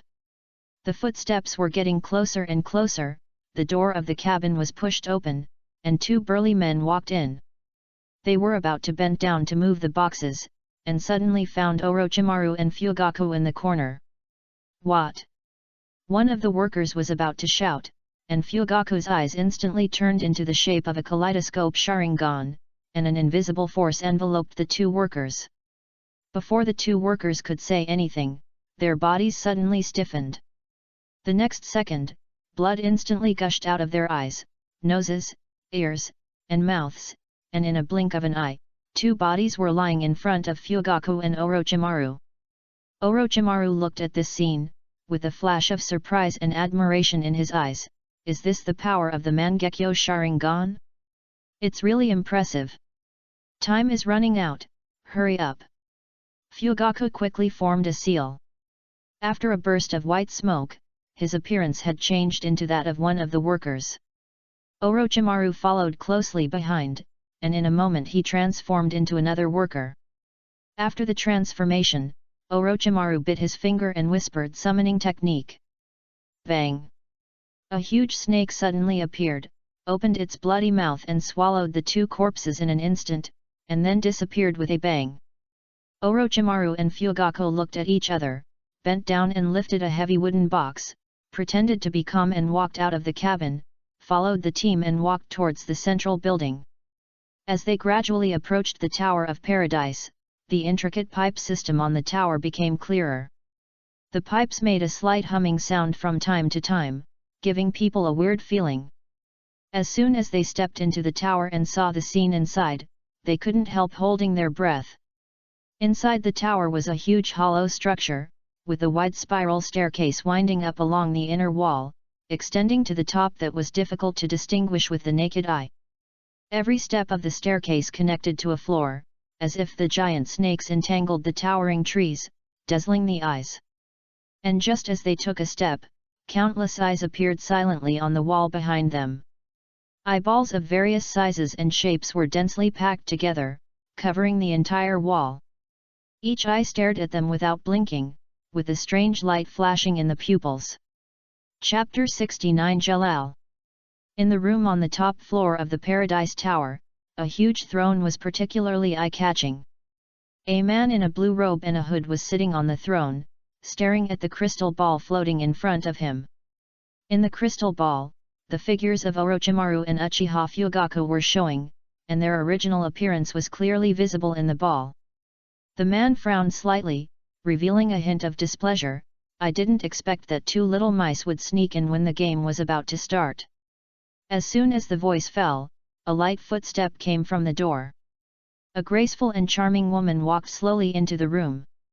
She was wearing a pink and white robe with skull patterns embroidered on it, which was strange yet elegant.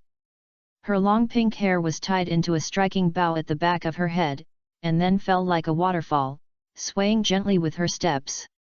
The most eye-catching thing was the long sword on her waist that was almost as tall as her, which formed a sharp contrast with her soft appearance. The woman said softly, "Lord Jalal, do you need me to deal with it?" Jalal shook his head slightly, with a hint of disdain in his eyes. "It's enough to let Vitarutas and Owl deal with faces you haven't seen before.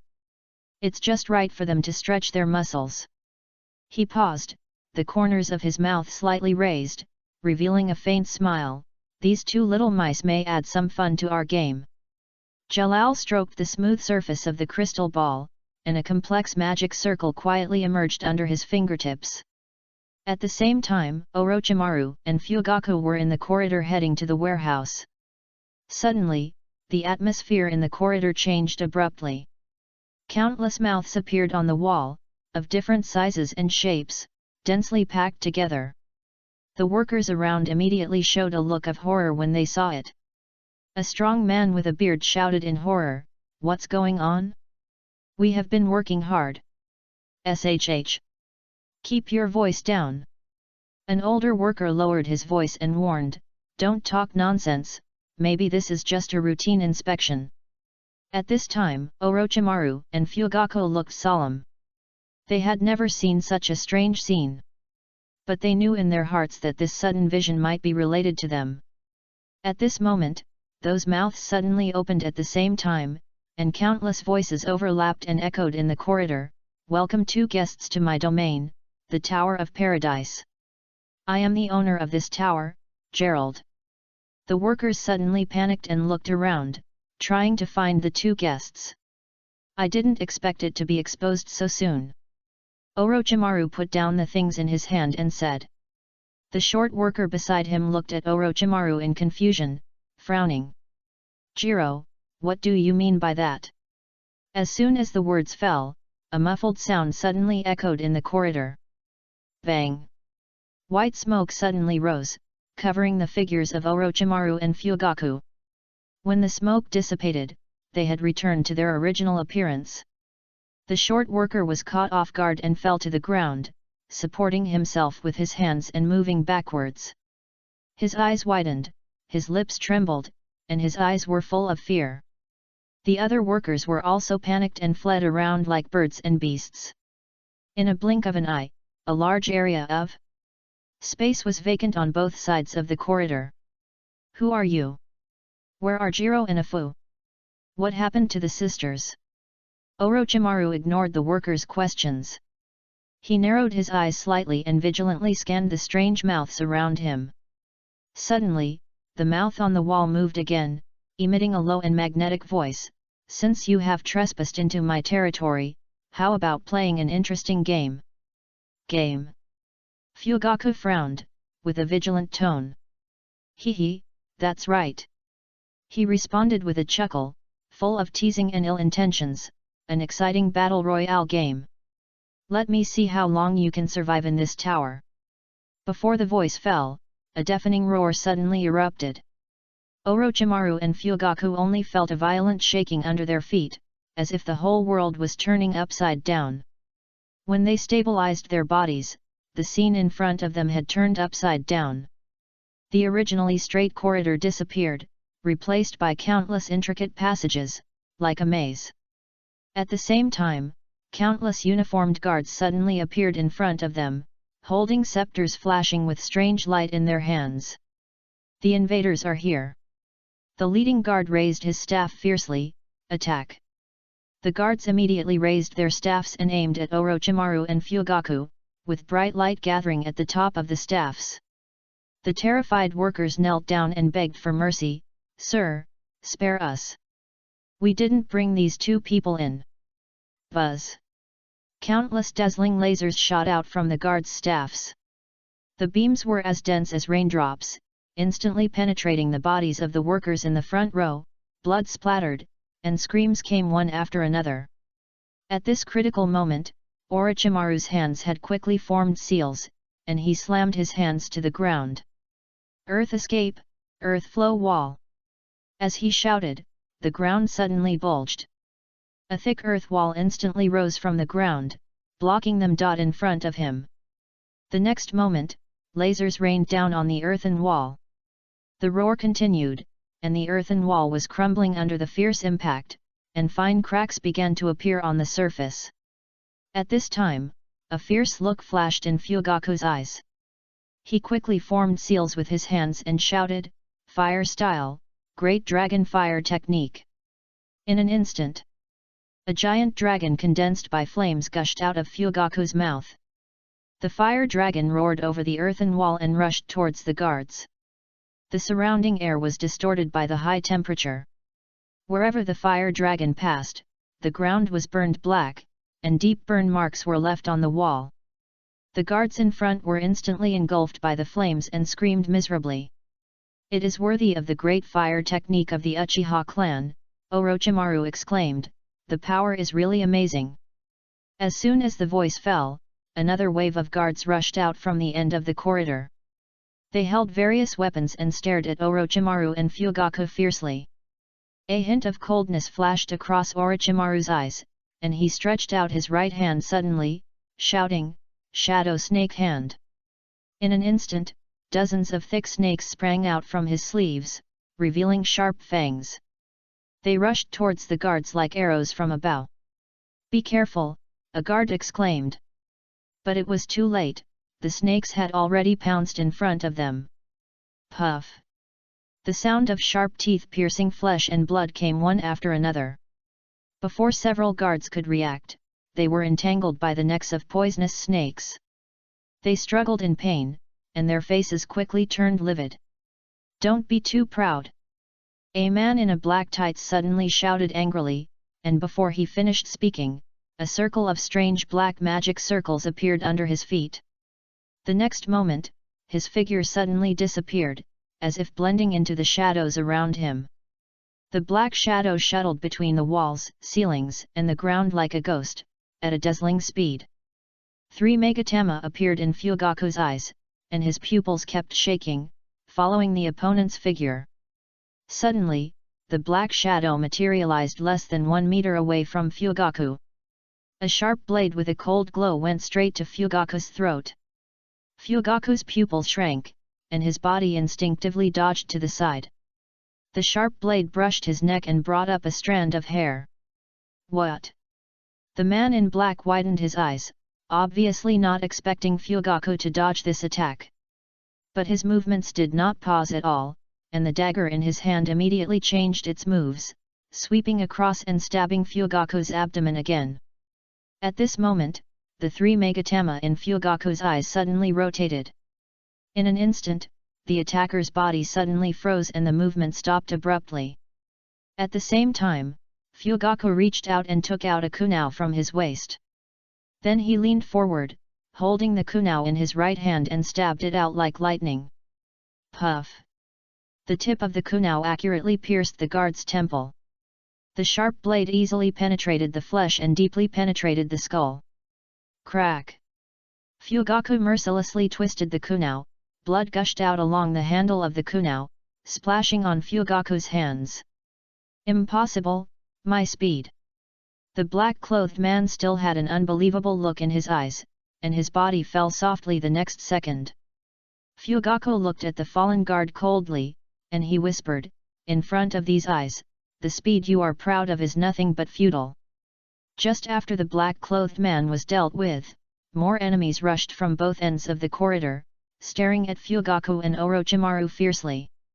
"It seems that these miscellaneous soldiers can't be killed," Orochimaru frowned, and at the same time, he formed seals with his hands, and several giant snakes sprang out from the ground, entangling the guards who rushed to the front. Fugaku quickly glanced around and said in a deep voice, "We can't die here, we have to find a breakthrough." Chapter 73 Crows. Fugaku quickly formed seals with his hands and took a deep breath. Fire style, great fireball technique. He suddenly spit out a huge fireball and rushed towards the guards in front with a roar. The fireball drew a bright arc in the air and instantly swallowed up a large group of guards. Fugaku slowly exhaled. Although the combat effectiveness of these guards was very low, the chakra consumed in waves was indeed real. "Since this is a tower, our goal is clear," Orochimaru looked around, a gleam in his eyes. "The top of the tower is our destination." Fugaku looked solemn. "The guy who calls himself Jalal should be waiting for us there." "Just what I want." Orochimaru raised his mouth slightly. "I want to see what this so-called master is capable of." Before he finished speaking, there was another orderly sound of footsteps at the end of the corridor. A new group of guards approached them with heavy steps, holding weapons. A trace of coldness flashed in Orochimaru's eyes, and he quickly formed seals with his hands and shouted in a low voice. "Spiritual ninja technique, 10,000 snakes formation." As soon as he finished speaking, he suddenly opened his mouth, and in an instant, countless poisonous snakes rushed out of his mouth like gushing springs. The snakes were densely packed, covering the sky and the sun, like a living waterfall pouring in all directions. "Attack! Attack!" the captain of the guards shouted, with undisguised fear in his voice. The guards raised their wands and shot colorful magic beams at the snakes. However, these attacks were simply a drop in the bucket in front of the overwhelming snakes. In the blink of an eye, the guards were swallowed by the sea of snakes and screamed miserably. As the last scream disappeared amid the hissing of the snakes rushed into the surrounding maze of passages like a tide and quickly dispersed. At the same time, Orochimaru formed seals with his hands again, and a trace of concentration flashed in his eyes. Instantly, countless images flooded into his mind. Through the perspective of the snakes, Orochimaru immediately obtained every route of the surrounding passages. "This way!" Orochimaru whispered, motioning Fugaku to follow. Fugaku nodded, and the two quickly flashed into a dark passage. They walked lightly, breathing slowly, and tried not to make any noise. Soon, they came to a fork in the road. Orochimaru almost didn't hesitate and directly chose the passage on the left. Fugaku followed closely. Just as they stepped into the new passage, dense footsteps suddenly came from the right. The sound came from far away, and it was obviously a team of guards passing by. "What a convenient ninjutsu," Fugaku said as he ran, with a hint of admiration in his tone, "as expected of you, Orochimaru." Orochimaru's mouth corners slightly raised. "This is just a basic skill," he whispered. "In this environment, perception is more important." The two continued to move forward along the passage. The slope of the passage gradually increased, and it was obvious that they were climbing higher up the tower. Behind them, pairs of hidden eyes kept appearing in the passage, staring at Orochimaru and Fugaku. At the same time, in the room at the top of the tower, Jalal was concentrating on the figures of the two in the crystal ball. In the air in front of him, pictures kept flashing, clearly showing the scene when Orochimaru and Fugaku were making hand seals. Jalal narrowed his eyes, with a hint of interest in his tone. "Interesting, there is no magic circle but hand seals to mobilize magic power?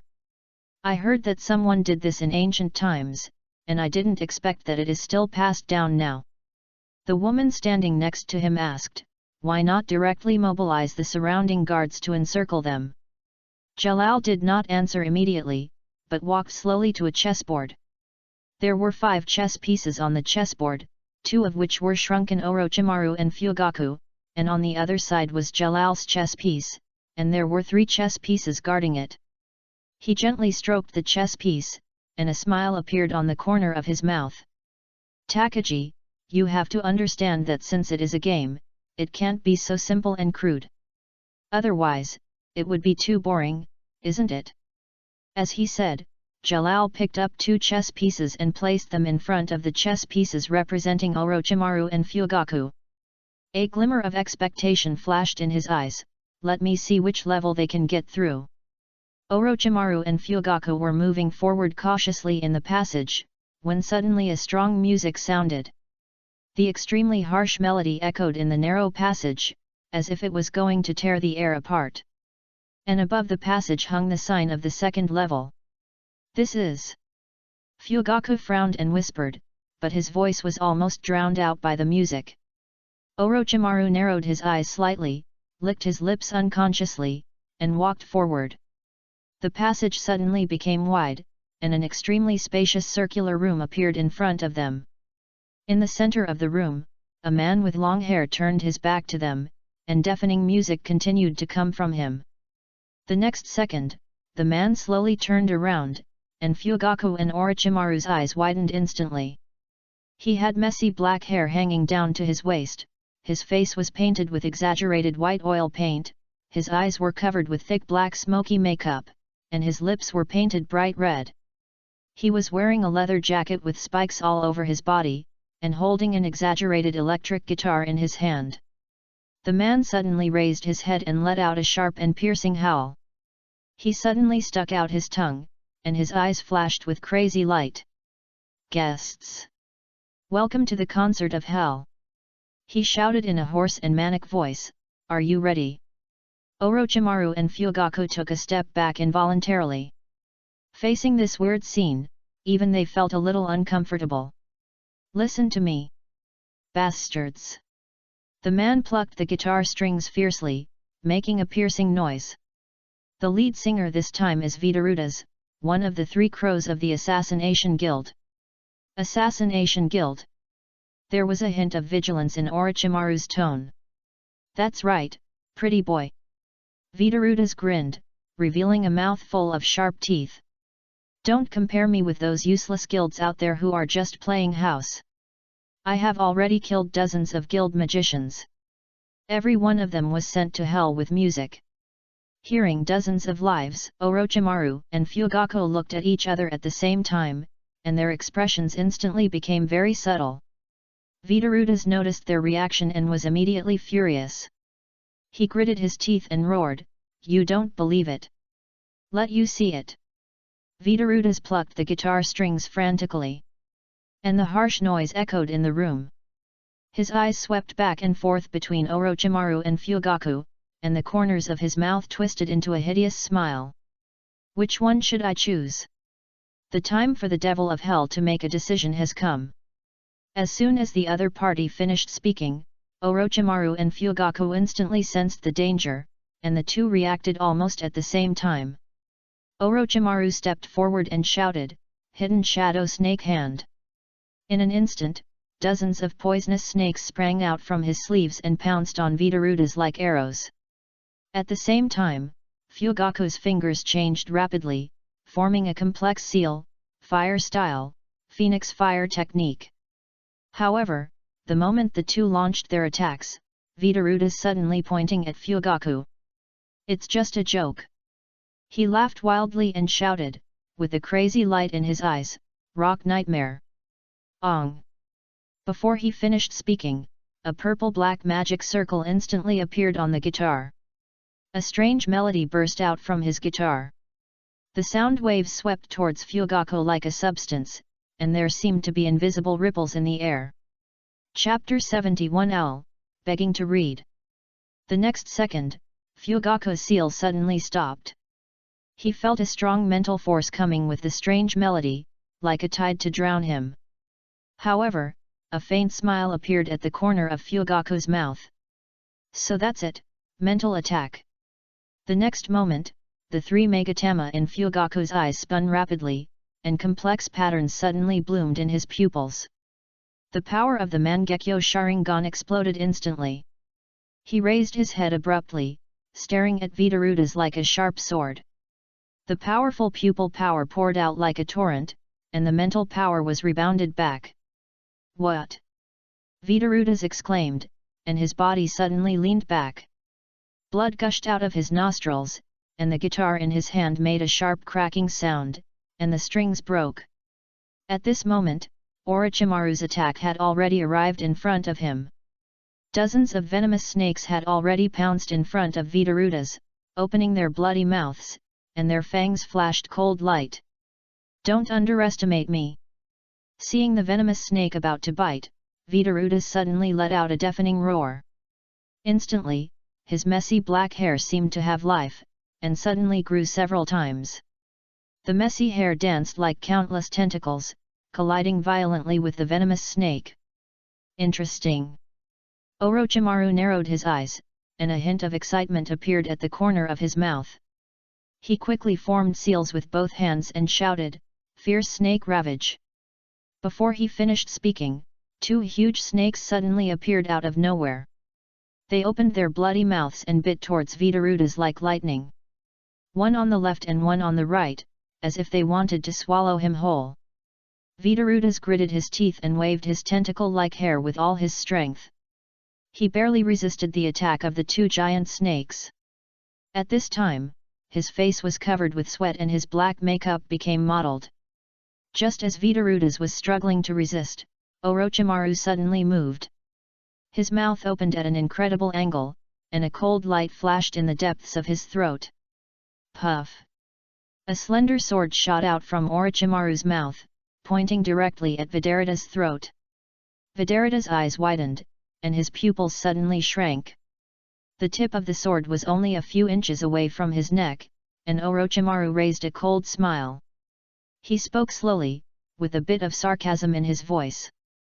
"Finally, I'll tell you, your music is really bad." A trace of despair flashed across Vidarita's face, and immediately turned into anger after hearing Orochimaru's words. He raised his head suddenly and let out a heart-wrenching roar. "Owl!" Before the voice fell, a deafening roar suddenly broke out. Boom! The floor under Orochimaru's feet instantly collapsed, and gravel splashed everywhere. A huge figure rushed out from the ground like a cannonball, rushing straight towards Orochimaru. The figure came too fast, and Orochimaru didn't even have time to react. "What?" Orochimaru's pupils shrank suddenly, and the Kusanagi sword he just spit out barely brushed past Vidarita's neck, leaving a shallow blood mark on his skin. The next moment, Orochimaru felt himself being knocked away by a huge force. Before he could stabilize his body, two huge hands had already tightly grasped his body. The force was so great that it seemed to crush him. "This is..." Orochimaru endured the severe pain and looked down at the monster that grabbed him. It was a giant man who was almost 3 meters tall, with knotty muscles and arms as thick as tree trunks, and his head was actually the head of a huge owl. Behind him, a rocket backpack spewed out blazing flames, supporting this huge body suspended in the air. "Owl, good job!" Vidarita's voice came from below, full of pride. "Let him taste your power." Goo goo goo goo. Capture successful. Goo goo. Owl made a strange sound. Suddenly, Owl's mouth opened in an incredible way, and its lower jaw almost dropped down. The mouth instantly expanded to the extent that it could swallow an adult. Owl did not hesitate to stuff Orochimaru into his terrifying mouth. Orochimaru's feet had been swallowed into his mouth, and he was about to be swallowed up. At this critical moment, Orochimaru's mouth suddenly opened to the limit.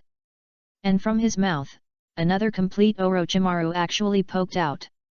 The new Orochimaru moved as fast as lightning, and before Owl could react, he had already broken free from his claws. He flexibly flipped backwards and landed steadily on the ground, pulling away from Owl. And Owl just swallowed a layer of skin that Orochimaru had shed. "What?" Vidaruta stared at the scene with his eyes wide open in disbelief. "Sorry," Orochimaru raised a sarcastic smile, "I'm not such an easy prey to be eaten." Owl suddenly spoke, his voice was like a human but also had the strange accent of an owl. "Gugu, you are the one who broke the rules. Now the righteous warrior Owl will punish you." "Gu." Orochimaru raised his eyebrows, and before he could speak, Owl started talking again. "As long as I get a part of your body, I can digest it and get your magic." Owl's tone was full of confidence. He raised his hand suddenly, made an exaggerated gesture, and shouted loudly, "Giant snake, go! Goo!" The air froze for a moment. Everyone held their breath, but nothing happened.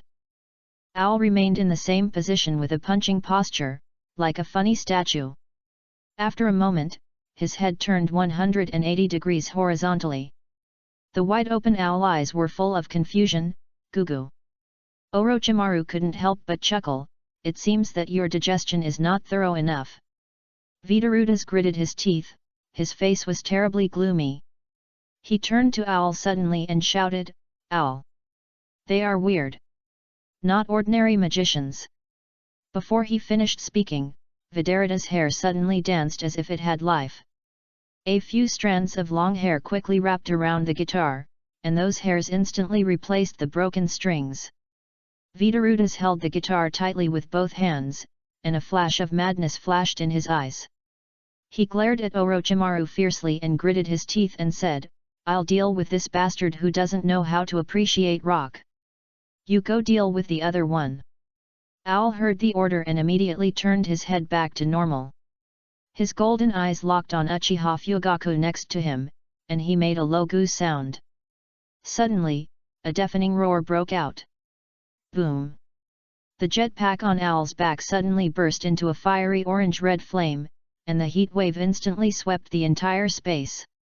The impact of the airflow shook the surrounding dust and gravel. The next moment, Owl's huge body rushed towards Uchiha Fugaku at an astonishing speed like a cannonball. So fast! Fugaku's pupils shrank, and his muscles tensed instantly. It was obviously too late to seal. "I beg you to read it, sir. Tuesdays, updated tomorrow, reading is the day to decide the recommendation, I beg you." Chapter 72, Home Run. The three Megatama in Fugaku's eyes spun rapidly, turning into a complex kaleidoscope pattern. "Susanoo!" Fugaku shouted. A powerful pupil power suddenly burst out, and the surrounding air shook. In the blink of an eye, a huge black rib quickly condensed, protecting Fugaku firmly in it. Boom! Owl's huge fist hit Susanoo hard. The huge shock wave made the whole space tremble. The ground cracked instantly, and spider web-like cracks spread wildly around. The powerful impact force passed through Susanoo and directly acted on Fugaku. He only felt a huge force sweeping through his body, knocking him away in an instant. Bang! Fugaku and Susanoo hit the wall behind him heavily. The huge impact force caused the entire wall to collapse instantly, and smoke and dust rolled. Owl stopped in mid-air, his eyes fixed on the place filled with smoke and dust. And the next second, a calm voice suddenly sounded in the smoke, "Your strength is indeed good, but..." Before the voice fell, Fugaku's figure slowly walked out of the collapsed wall. His Susanoo was still intact, protecting him firmly in it. "Ku!" Owl made a puzzled cry, tilting his head to look at the black skeleton that suddenly appeared in front of him. "Now, it's my turn." A gleam of light flashed in Fugaku's eyes, and Susanoo's right arm condensed into shape. "Let me show you the true power of the Uchiha clan." The next moment, Susanoo's fist pressed down like a mountain, and the air was compressed instantly, making a sharp explosion.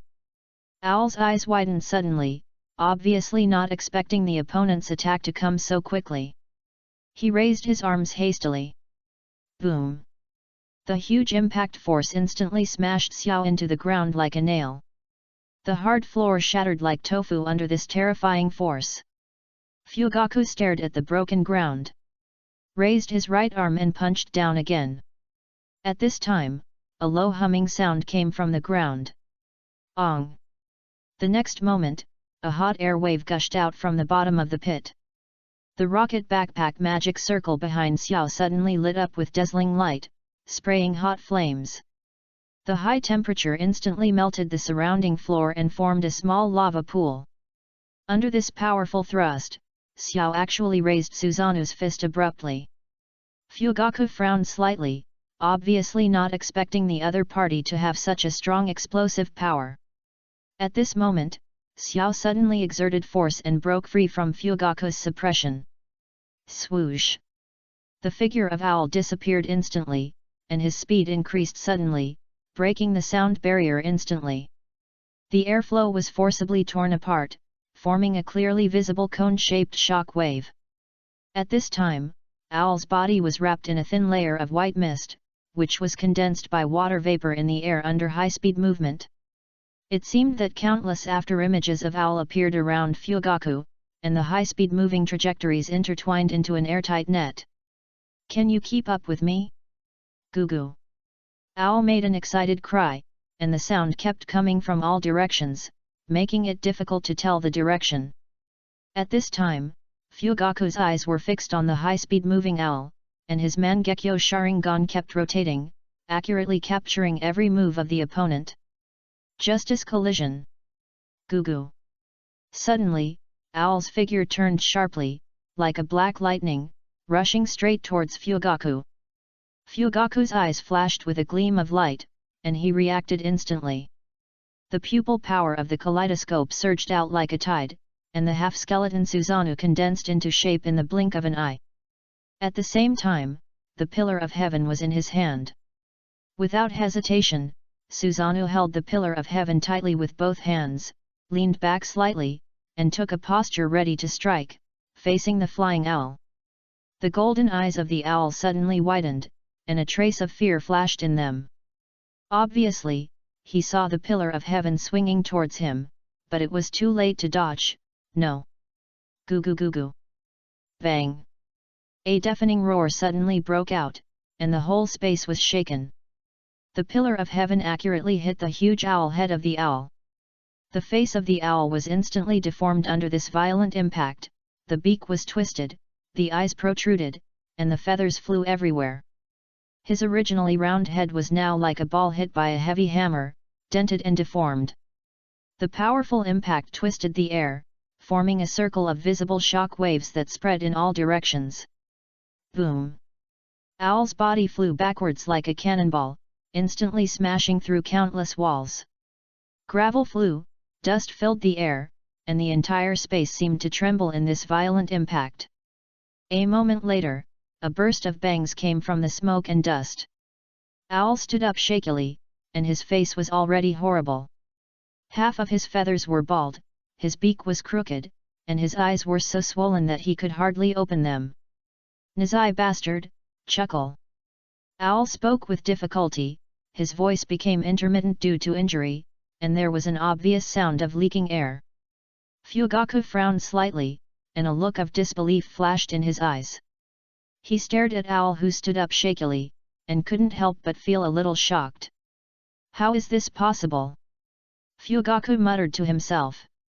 How can he survive such a direct attack and even move?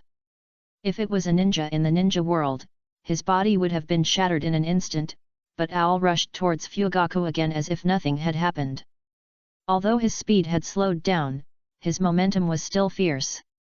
On the other side of the room, a hideous smile appeared on Vidarita's face. He held the guitar with the strings reconnected by his hair tightly in both hands, and his eyes flashed with crazy light. You bastard who doesn't understand music! Vidarutas gritted his teeth and stared at Orochimaru, his voice full of hatred. Since you don't understand it, let your corpse feel my music. Vidarita's fingers suddenly accelerated, and the sound of the piano suddenly became passionate. The death concerto has begun. He laughed wildly and shouted. In an instant, an invisible sound wave swept towards Orochimaru like a tsunami. The ground trembled, the walls cracked, and the entire space seemed to be distorted in this terrifying sound wave. Orochimaru suddenly felt a severe discomfort.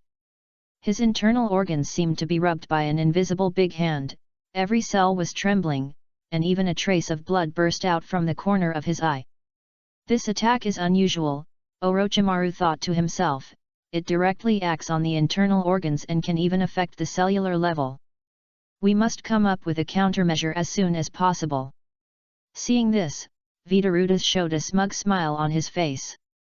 His hand movements became wilder, and the sound of the piano became more shrill. How is it? This is the real death music. Your body will slowly collapse in my melody. Chapter 73 The Wisdom of the Snake Uncle, begging the master to read it. Orochimaru took a deep breath and concentrated his mind. In an instant, a layer of armed color domineering appeared on the torso, focusing on protecting the key internal organs. The impact of the sound wave suddenly weakened a lot, but he could still feel a burst of dull pain. We can't hold out like this for too long, we must fight quickly. Orochimaru's eyes shone, and he quickly calculated in his mind. Orochimaru suddenly formed a seal, and his hands changed rapidly, ninjutsu snake bite formation. In an instant, countless snakes rushed to Vidarutas in the center from all directions like a tide. The ground seemed to come alive, squirming and rolling, and the snakes were densely packed like a living carpet. The next second, each snake opened its bloody mouth at the same time. What was creepy was that a sword flashing with cold light spit out from each snake's mouth, and countless sword lights intertwined in the air, instantly covering Vidarutas. And Vidarutas was not nervous at all. He plucked his fingers on the strings, raised his head and shouted. Sound blade death chord. A sharp hissing suddenly sounded in the air, so sharp that it made people's scalps numb. The visible sound waves were like countless invisible sharp blades, instantly interweaving into an impenetrable net in the air. Puff, puff, puff. With a burst of intensive cutting sounds, the aggressive snakes were instantly cut into pieces by the sound waves. Blood fell like rain, and in the blink of an eye, the ground was dyed a dazzling scarlet. Orochimaru's pupils shrank suddenly, and his body reacted instinctively. He was like a flexible snake, twisting his body into an incredible angle and barely avoiding the attack. Swish! A sound wave brushed across Orochimaru's cheek, leaving a thin blood mark on his pale skin. The sound wave cut everything around. The wall was instantly covered with crisscrossing cracks, the ground was cut into pieces, and gravel was splashed. Seizing the opponent's gap, Orochimaru narrowed his eyes and quickly formed a seal. Water style, water dragon bullet technique. A huge water dragon condensed from the void and roared towards Vidarutas. However, just when the water dragon was about to reach the target, Vidarita's hair suddenly danced as if it had life, forming an airtight barrier. The water dragon hit the hair barrier and was instantly absorbed. Vidarutas laughed wildly, and his hair looked more shiny and smooth. Thank you for the nourishment of my hair with your water. Vidarutas grinned and shook his hair violently, letting it sway in the air. Orochimaru frowned and quickly changed his strategy. He formed seals with both hands, and the ground suddenly bulged. Earth-style, earth and sand bombs. Countless mud blocks shot at Vitarudas like bullets. Vitarudas plucked the strings proudly, and the harsh sound waves swept over again, crushing the stones in an instant. It's useless, it's useless. Your magic is like a tickle to me. Orochimaru remained calm, with a gleam in his eyes. He began to change his hand seals constantly, trying different ninjutsu again and again, but he still couldn't break through Vidarida's defense. Ha ha ha! Vitarudas laughed loudly, is that all you can do? His fingers plucked the strings frantically, the intensity of the sound waves became stronger and stronger, and the sound wave blades poured out like a rainstorm. Orochimaru quickly formed hand seals with both hands, and the ground bulged instantly. Earth escape earth flow wall. Before he finished speaking, the ground bulged instantly, and a thick earth wall rose from the ground, blocking him in front of him. The sound wave blade hit the earth wall hard, cutting it into pieces, but it finally gave Orochimaru a chance to breathe. Without any pause, Orochimaru began to move quickly around Vitarudas. His figure flickered like a ghost, constantly changing positions, and even appeared on the ceiling, while the hand seals on his hands kept changing. Fire style, great fireball technique.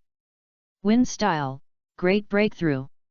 Lightning style, lightning strike. Dense ninjutsu poured down, bombarding Vitarudas, but none of them could break through his defense. Vitarudas grinned, his fingers frantically plucking the strings. The harsh sound waves swept over again, slashing at Orochimaru fiercely. Earth style, earth flow wall. Orochimaru shouted, and the thick earth wall rose from the ground again. The sound waves hit the earth wall and exploded. The rubble flew and the smoke and dust filled the air. Another wave of sound followed closely, rushing straight towards Orochimaru. Orochimaru quickly formed seals with both hands, and a new earth wall rose up in response, barely blocking the attack.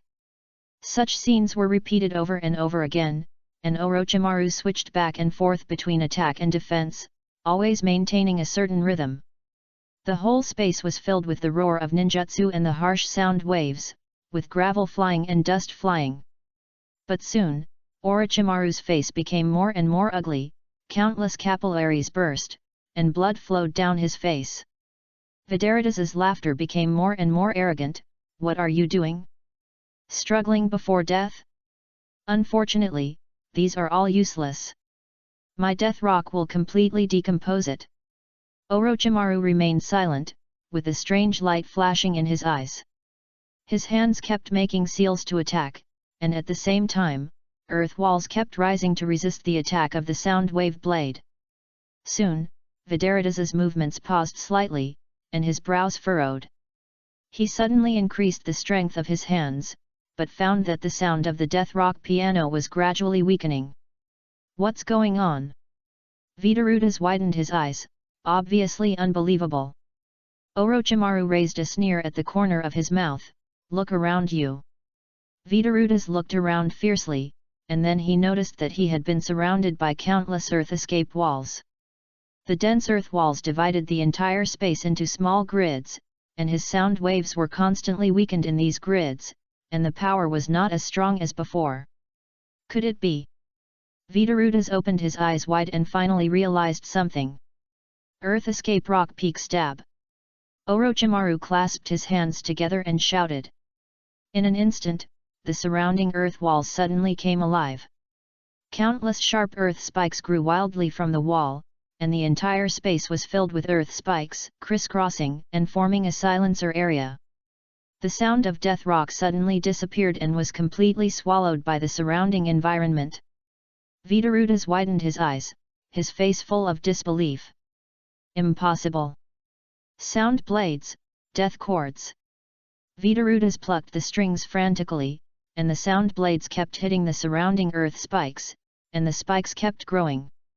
It was impossible for him to break out in a short time.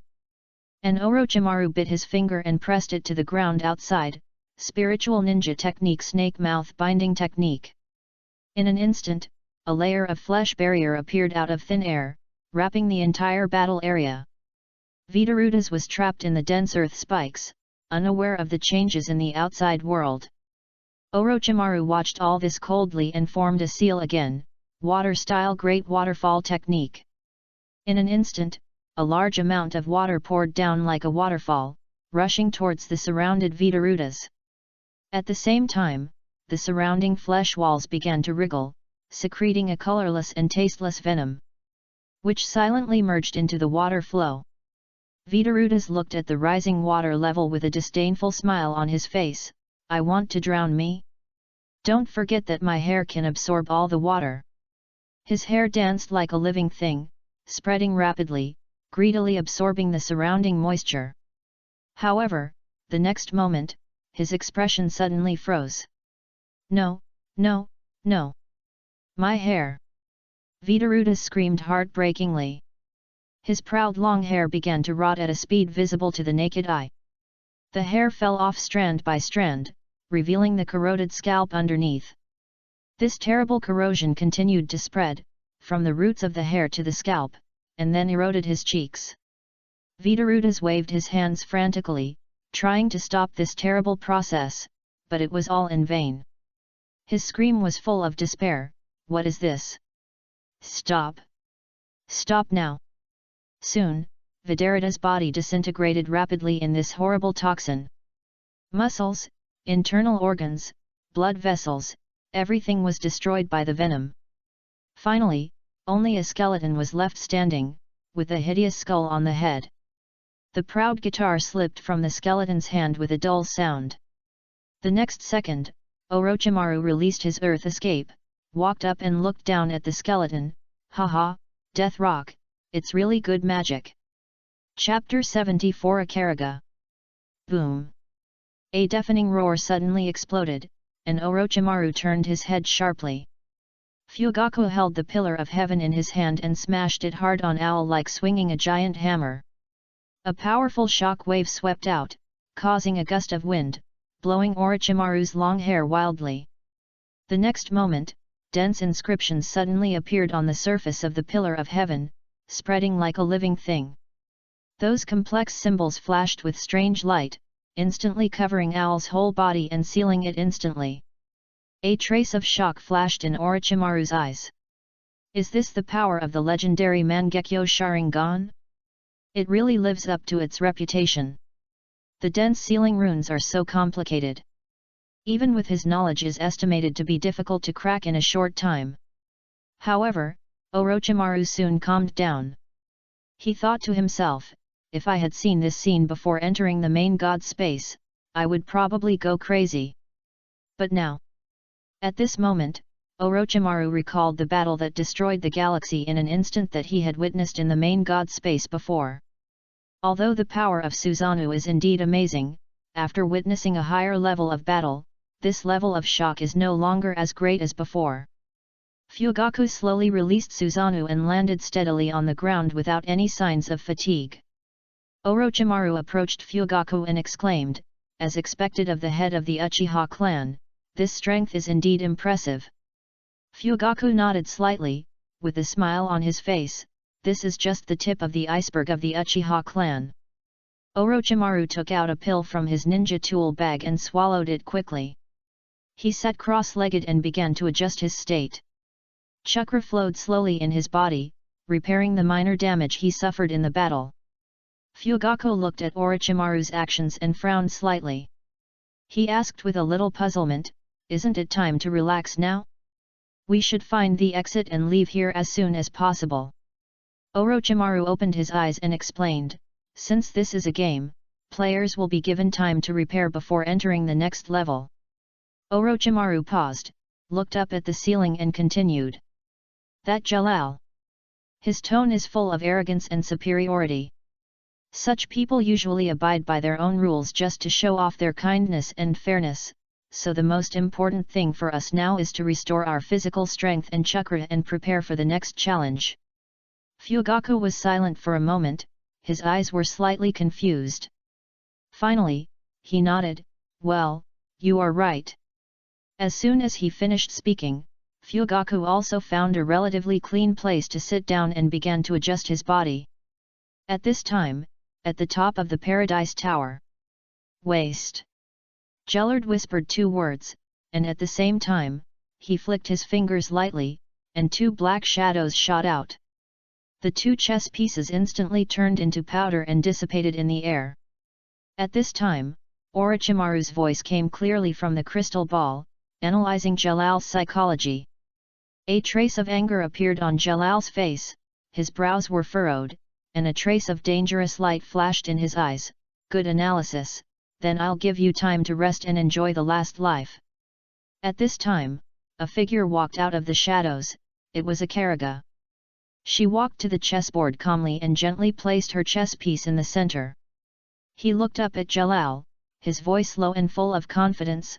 Lord Jalal, let me kill them.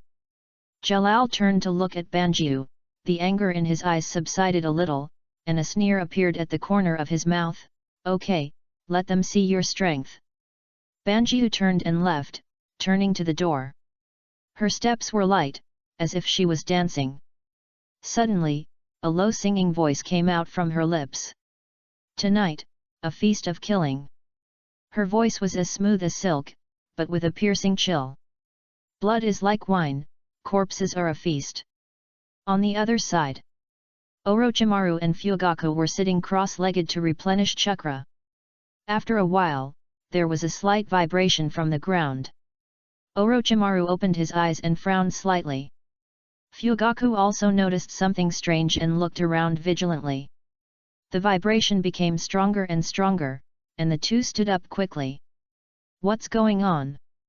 What happened? Fugaku asked in a low voice. Before he finished speaking, the entire ground suddenly began to rise. The speed was so fast that it caught people off guard. Orochimaru and Fugaku subconsciously adjusted their center of gravity to stabilize their bodies. Boom! The floors above opened one after another like a mechanism, revealing huge holes. The platform they were on passed through layer after layer and continued to climb up. The strong airflow whistled past, blowing the 2 people's long hair flying.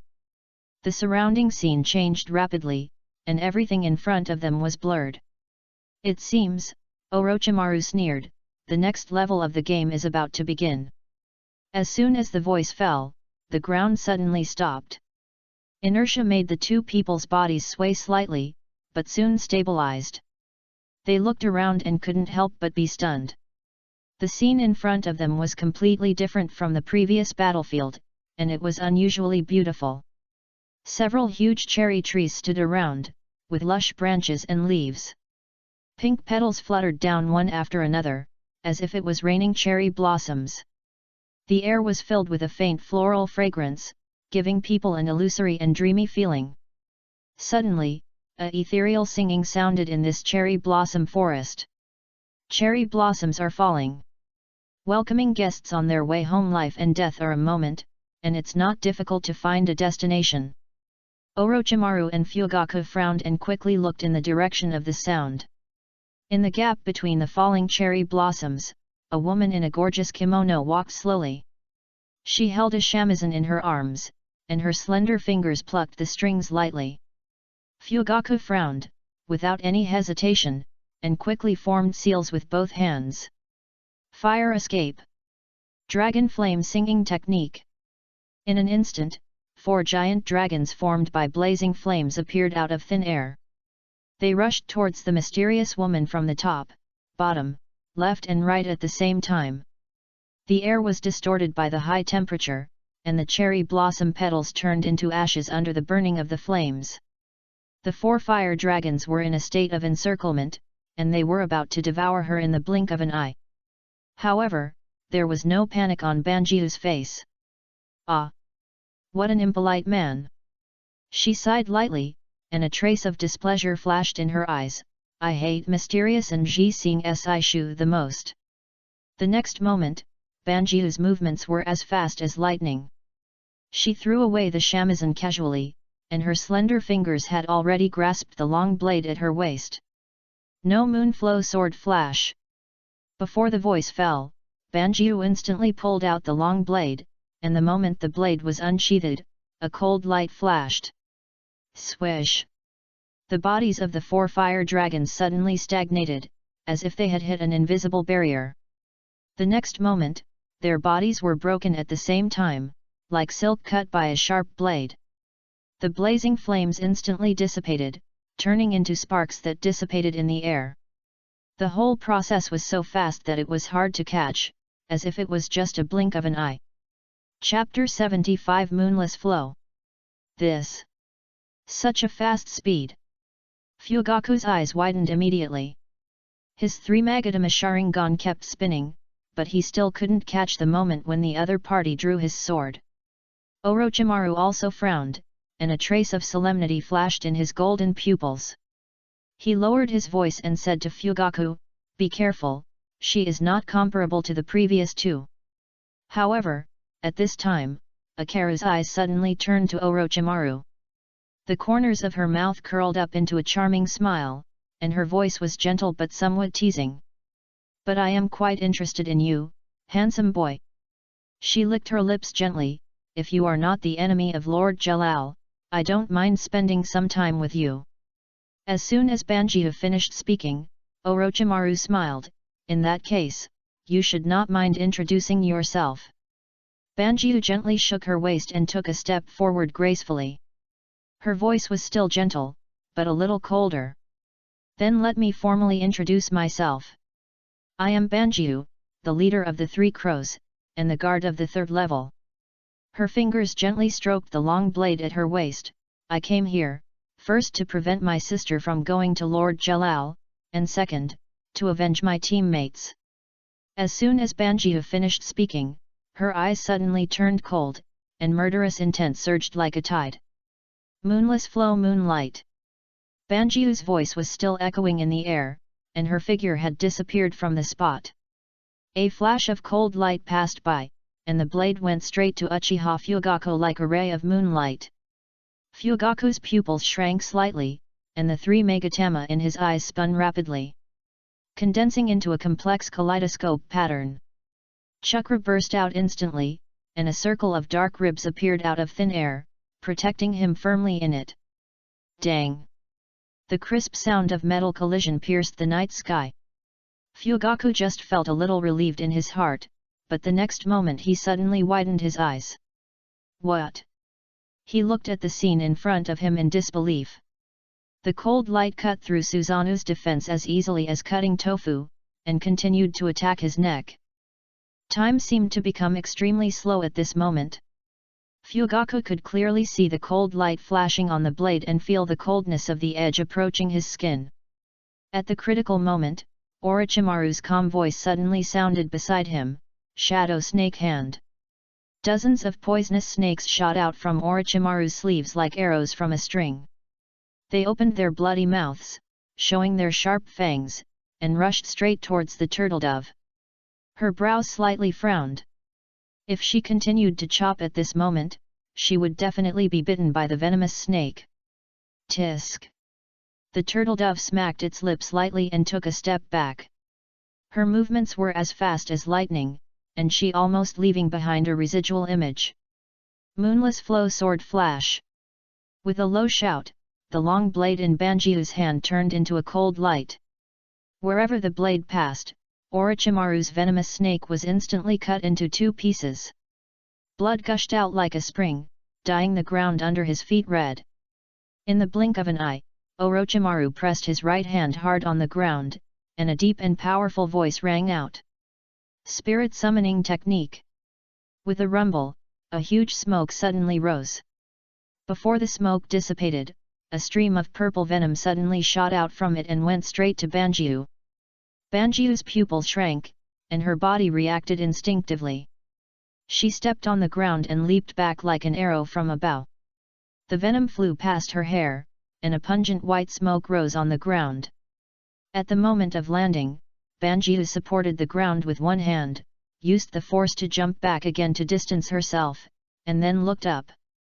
The smoke gradually dissipated, and a huge snake-like creature was entrenched in front of her, with its scales shining coldly under the light. The pair of vertical pupils stared at her coldly, as if looking at a delicious dinner. On the top of the giant python, Orochimaru was also staring at her coldly. After seeing it with my own eyes, it seems that I have to reconsider my taste, said Kakuju with a chuckle, with a bit of provocation in his voice. A man who is with so many snakes always makes people feel a little too slippery. When Orochimaru heard this, a dangerous light flashed in his eyes. He slowly extended his tongue and licked his lips, and his voice was low and cold. Really? That's a pity. The tension in the air instantly reached its peak. At this moment, Fugaku suddenly activated his Sharingan, and the kaleidoscope pattern in his eyes spun wildly, ready to condense the skeleton of Susanoo. And at this moment, Fugaku suddenly felt his neck soften. His head tilted to one side uncontrollably, and his body seemed to have lost support. This is...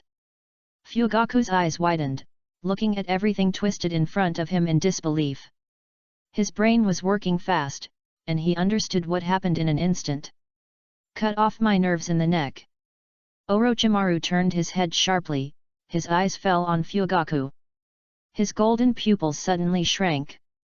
This strange injury is exactly the same as the chakra scalpel commonly used by medical ninjas, but the opponent's blade did not touch Fugaku at all. Yes, this is my sword technique, Moonless Flow. Akaraga's voice was a little proud.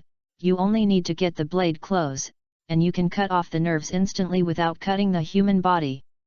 What a terrifying magic! Orochimaru narrowed his eyes and said, a trace of fear flashed in his eyes. And at the same time he confirmed the tactics in his heart, and he must not let the opponent get close at all. The next second, his hands quickly formed seals and shouted, Shadow Clone Technique. In an instant, 5 figures exactly like Orochimaru appeared out of thin air and surrounded him. The clones exchanged glances with each other, and then scattered like arrows, laying an invisible net on the battlefield.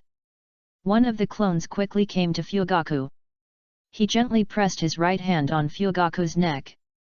Instantly, a soft green chakra appeared in his palm and slowly penetrated Fugaku's skin. Don't move, the clone whispered, I'll repair your nerves. Fugaku nodded slightly, resisting the discomfort.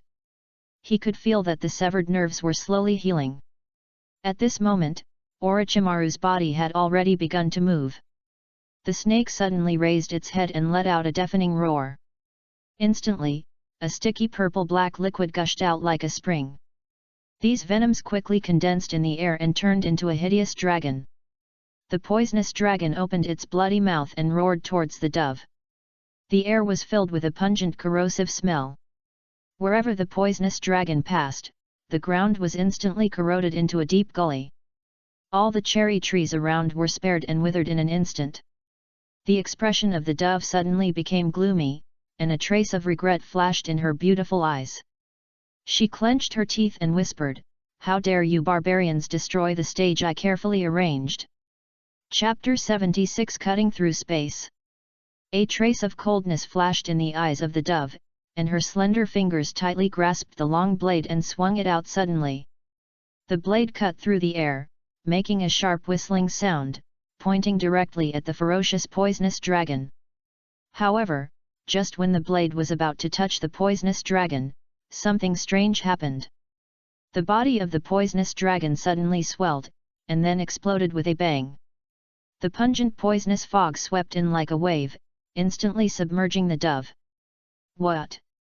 The dove exclaimed, but it was too late. The corrosion sound of hissing came from the poisonous fog, and the gorgeous kimono that the dove carefully prepared quickly rotted under the erosion of the poisonous fog. The fabric peeled off like snowflakes, and in an instant it was torn and tattered, revealing a large area of snow-white skin, and began to corrode the body. Ah! Akariga groaned, frowned, and a trace of anger flashed in her eyes. She took a deep breath, and the long blade drew a graceful arc in the air. Moonless style, peerless grace! Akariga shouted. In an instant, a fierce whirlwind broke out with Akariga as the center. The howling wind spread in all directions unstoppably. The surrounding poisonous fog was instantly dispelled in this strong airflow. However, at the moment when the vision was clear, Akaraga's pupils suddenly contracted, and Orochimaru's clones finished the seal. Wind style great breakthrough. Fire style great fireball technique. Lightning style lightning strike. The three ninjutsu merged instantly. The strong wind fueled the fire, and the flames and lightning intertwined, forming a devastating energy torrent, rushing straight towards Banjiu. Banjiu was startled and instinctively wanted to jump back to avoid it. However, just as she was about to move, her body suddenly stopped. Another Orochimaru clone emerged from the soil, firmly grasped her ankle, and whispered, "Earth escape, heart beheading technique." At the same time, the fusion of ninjutsu above her head was also approaching, the heat wave was blowing in her face, and the air was filled with a burning breath. Dense beads of sweat oozed from Banjiu's forehead, but a trace of determination flashed in her eyes. She took a deep breath and held the hilt of the sword at her waist tightly. Secret technique, Yasha flashing sky. As soon as the voice fell, a violent sword energy suddenly burst out from Banjiu's body. The sword energy was like a materialized blade, instantly crushing the underground Orochimaru clone to pieces. Buzz! Then a clear sword sound resounded through the space. The figure of Akaraga suddenly turned into a dazzling silver light, shooting straight into the fusion body of the ninjutsu above his head. In an instant, fire and lightning flashed everywhere, and the figure of Akaraga was instantly swallowed up. The next second, a figure suddenly burst out from the center of the explosion. It was Akaraga. She was like a meteor, drawing an arc in the air. The nearest clone of Orochimaru had not yet reacted, and was instantly pierced through the chest by this stream of light and turned into a ball of white smoke. Then, Akaraga kept turning directions in the air, and the trajectory of the stream of light intertwined into a net, like a lightning that was frozen in an instant, illuminating the entire battlefield. Swish! Swish! Swish! 3 consecutive sharp sounds of breaking through the air sounded, and Orochimaru's pupils shrank suddenly. The clones around him almost turned into white smoke and dissipated at the same time. Before Orochimaru could react, the figure of Akaraga had already rushed straight towards him. The long blade in her hand cut through the air, leaving a dark crack behind her. This is cutting through space. Orochimaru was horrified, his eyes fixed on the black line. At this moment, Wan Qi opened his bloody mouth and sprayed a thick purple-black venom to block the opponent. However, before the venom approached Banjiu, a circle of sharp sword energy dispersed it. Orochimaru wanted to retreat, but suddenly felt a strong illusion. The figure of Banjiu became blurred in his eyes, sometimes close and sometimes far away, as if the space and distance were no longer clear. And in a flash, the figure of Banjiu had arrived in front of Orochimaru. It's too late. This thought flashed through Orochimaru's mind. At this critical moment, a deafening roar suddenly exploded. Boom! A golden light suddenly flashed from behind Orochimaru. It was a huge golden pillar, sweeping towards Banjiu at lightning speed. The air was compressed instantly, making a sharp explosion. Wherever the golden pillar passed, the ground instantly cracked and rubble flew everywhere. Akaraga's long blade collided with the golden pillar. Dang! A deafening metal collision sound resounded throughout the space. Dazzling sparks flew everywhere, like fireworks. The shock wave spread out from the collision point, stirring up a gust of wind. Where the blade and the pillar touched, a tiny crack spread on the golden surface, but it only extended a few millimeters before stopping. A trace of surprise flashed in Akaraga's eyes, and before she could react, she felt an irresistible force sweeping over her. Boom! Akaraga's body was like a kite with a broken string, and was instantly blown away. She drew an arc in the air, smashed several remaining cherry tree trunks, and finally fell heavily to the ground, sliding a long gully on the hard ground. Orochimaru turned and looked behind him, only to see a black muscular half-body giant standing there, exuding a powerful breath that made people palpitate. In the giant's body, the figure of Uchiha Fugaku loomed, and his eyes flashed with the unique light of the Mangekyo Sharingan. Fugaku looked at Orochimaru, with a hint of apology in his voice, "Sorry, I'm late." A smile appeared on the corner of Orochimaru's mouth, and a gleam of brilliance flashed in his golden pupils. "No, you came at the right time." The smoke and dust gradually dissipated, revealing the figure of Banjiu. She climbed up from the ground with difficulty, and her hand holding the knife trembled slightly. At this time, her upper body clothes were almost completely destroyed, leaving only scattered pieces of cloth hanging on her shoulders, revealing her graceful figure. The hem of her skirt was also torn, and a small section barely covered the vital parts. She was barefoot, and her white and slender legs were exposed to the air. Her long hair was also scattered on her shoulders in a messy manner, and a few strands of hair stuck to her slightly red cheeks. Although she was naked, she still maintained a noble posture, although there was still a trace of shame and anger in her eyes that was difficult to conceal. Without hesitation, Banjiu quickly picked up a relatively intact piece of cloth and wrapped it around his chest with a neat movement. "What a mess," Banjiu said coldly, with a hint of self-mockery in his voice. Orochimaru tilted his head slightly and whispered to Fugaku, "You fight head-on, and I'll hold her back." Fugaku nodded without saying much. The kaleidoscope pattern in his eyes spun wildly, and his pupil power burst out instantly. The next second, Fugaku kicked the ground with both feet, and Susanoo rushed towards Banjiu like a black lightning. The ground shattered instantly under this huge force, and the cracks spread like a spider web. Chapter 77 Poison Killing. Boom! The pillar of heaven swept out, and a strong wind blew Banjiu's hair. Banjiu narrowed her eyes and squatted slightly. In an instant, a pink magic circle appeared under her feet. Blooming, dazzling light radiated everywhere. Magic power surged like substance, instantly pressing a huge dent in the surrounding ground. Swoosh! Akaraga's figure instantly soared into the air, tapped Susanoo's arm with his feet, and leaped behind Susanoo with the force. Moonless flow empty stab. The long blade was unsheathed, and a cold light flashed. The blade in Akaraga's hand cut through the space again, leaving a dark crack, and stabbed straight at Fugaku inside. At this moment, a sharp sound of breaking through the air suddenly came from a distance. Swoosh, swoosh, swoosh.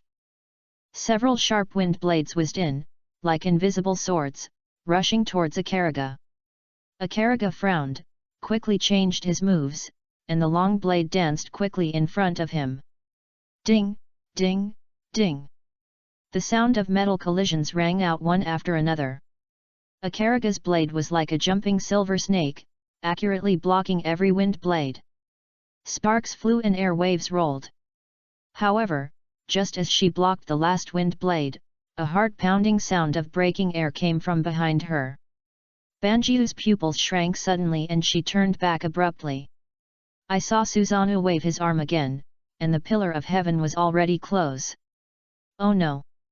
Banjiu's pupils shrank sharply, realizing that it was too late to dodge. She gritted her teeth, held the hilt tightly with both hands, and held the long sword across her chest. Boom! A deafening sound exploded, and the shock wave spread like ripples. Banjiu's body was like a nail hit by a giant hammer, and it flew backwards in an instant. Puff! A mouthful of blood spurted out of her mouth, drawing a dazzling red arc in the air. In mid-air, Banjiu endured the severe pain and adjusted her body shape, and her feet landed heavily. The huge impact force caused her body to continue to slide backwards, plowing 2 deep grooves on the hard ground. Sizzle, sizzle, sizzle. Suddenly, a piercing pain came from her feet, as if countless tiny needles were biting her skin. Turtle Dove lowered her head suddenly, and her pupils suddenly shrank. I saw that at some point, the ground was covered with a thin layer of purple-black liquid. The strange venom was emitting white smoke and a pungent corrosive smell. Ha! Turtle Dove shouted, and the magic power in her body burst out instantly. An invisible force spread from her body, pushing the surrounding venom outward like a tide. However, at this time, her solace had been corroded by several hideous wounds, and blood was constantly oozing out and mixing with the venom. The originally white and smooth toes had shown an abnormal purple-black color, and slowly spread upward along the calves. Shuriken Shadow Clone Technique. A low shout came from a distance. The next moment, countless shurikens broke through the air, densely packed like a metal storm. Akaraga's eyes shone, and the long sword danced in her hand with a silver light. The sound of ding ding dang dang continued to ring, and each swing of the sword accurately knocked down several shurikens. Among them, a seemingly ordinary shuriken suddenly exploded into a cloud of white smoke. With a bang, Orochimaru's figure appeared out of thin air. Akaraga's pupils shrank sharply, but it was too late. The long blade in Orochimaru's hand stabbed straight at her like a venomous snake, aiming directly at her heart. Akaraga gritted her teeth and tilted her body slightly. Puff! The blade sank into Akaraga's left arm, and blood gushed out instantly. A trace of ruthlessness flashed in Akaraga's eyes, and she suddenly contracted the muscles of her left arm, tightly clamping the blade inserted into her body. Without the slightest hesitation, the long blade in her right hand drew a cold light and went straight to Orochimaru's throat. Bang! With a muffled sound, Orochimaru's body suddenly turned into a cloud of white smoke, and the tip of the knife pierced into the void. Damn it! Akaraga gnashed her teeth, anger burning in her eyes. The wound on her left arm was burning. But she had no time to care. Suddenly, the ground shook violently, and a strong momentum rushed over. Fugaku Susanoo rushed over like a moving hill, and the pillar of heaven was raised high, about to smash down on her head. Oh no! Akaraga's pupils shrank suddenly. She didn't have time to think about it, and her feet kicked the ground hard, and her body shot out to the side like an arrow from a string. She barely avoided the attack of the pillar of heaven. Before she could stand firmly, several giant dragons formed by purple-black venom were rushing towards her, with great momentum. Moonless flow peerless Fenghua!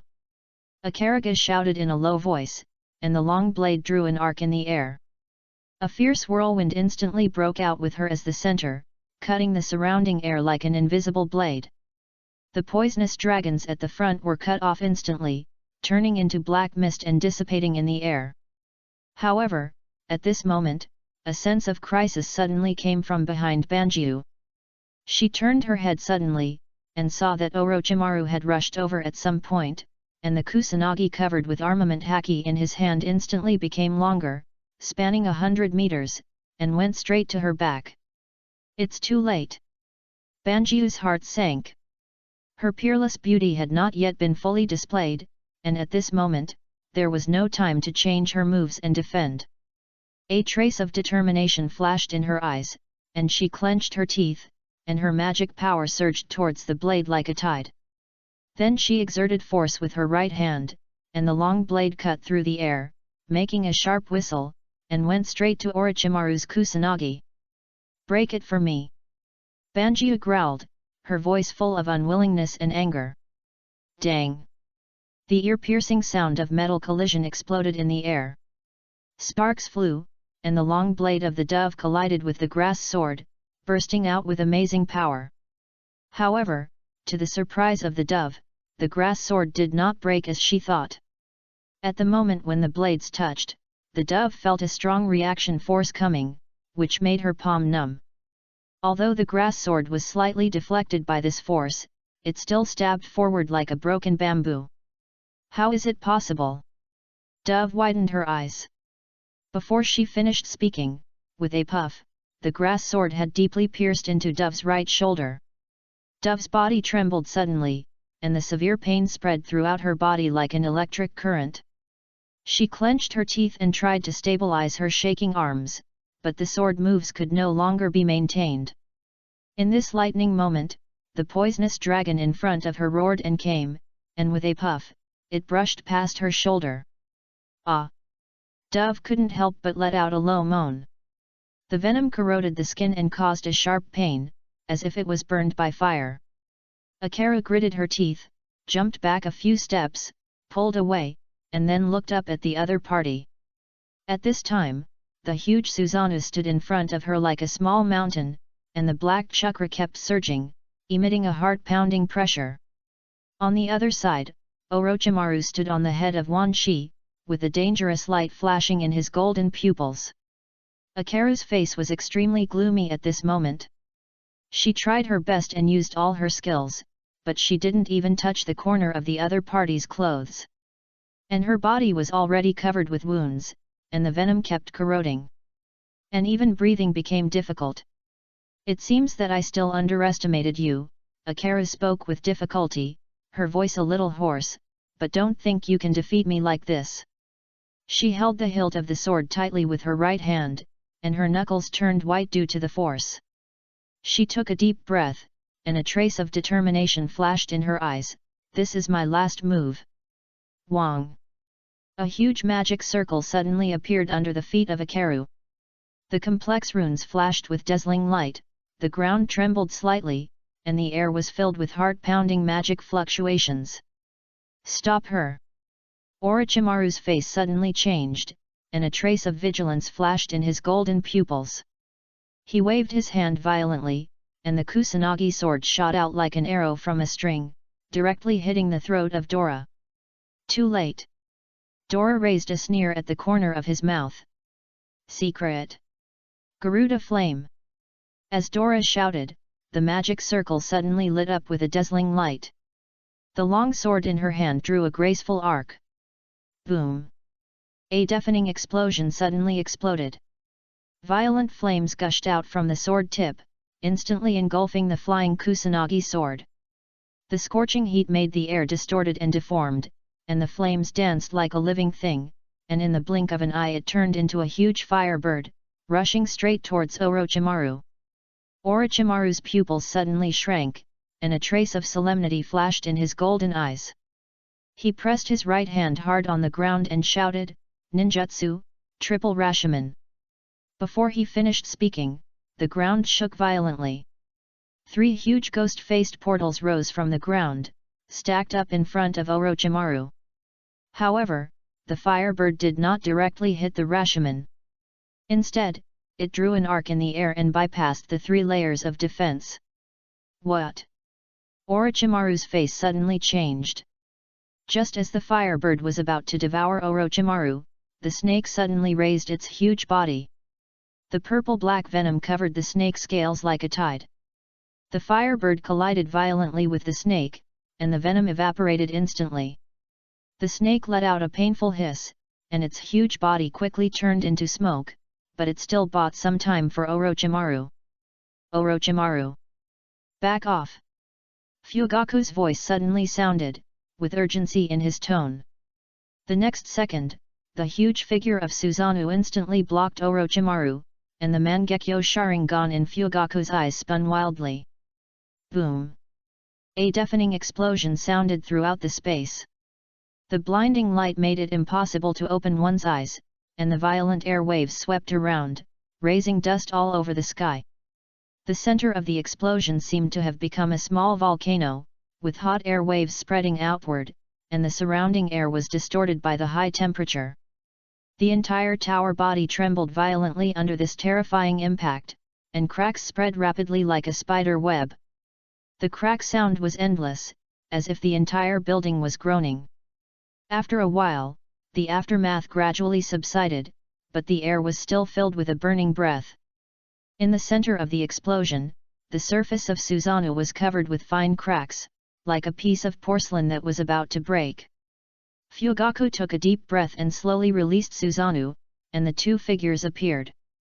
Surprisingly, Fugaku and Orochimaru had almost no scars on their bodies.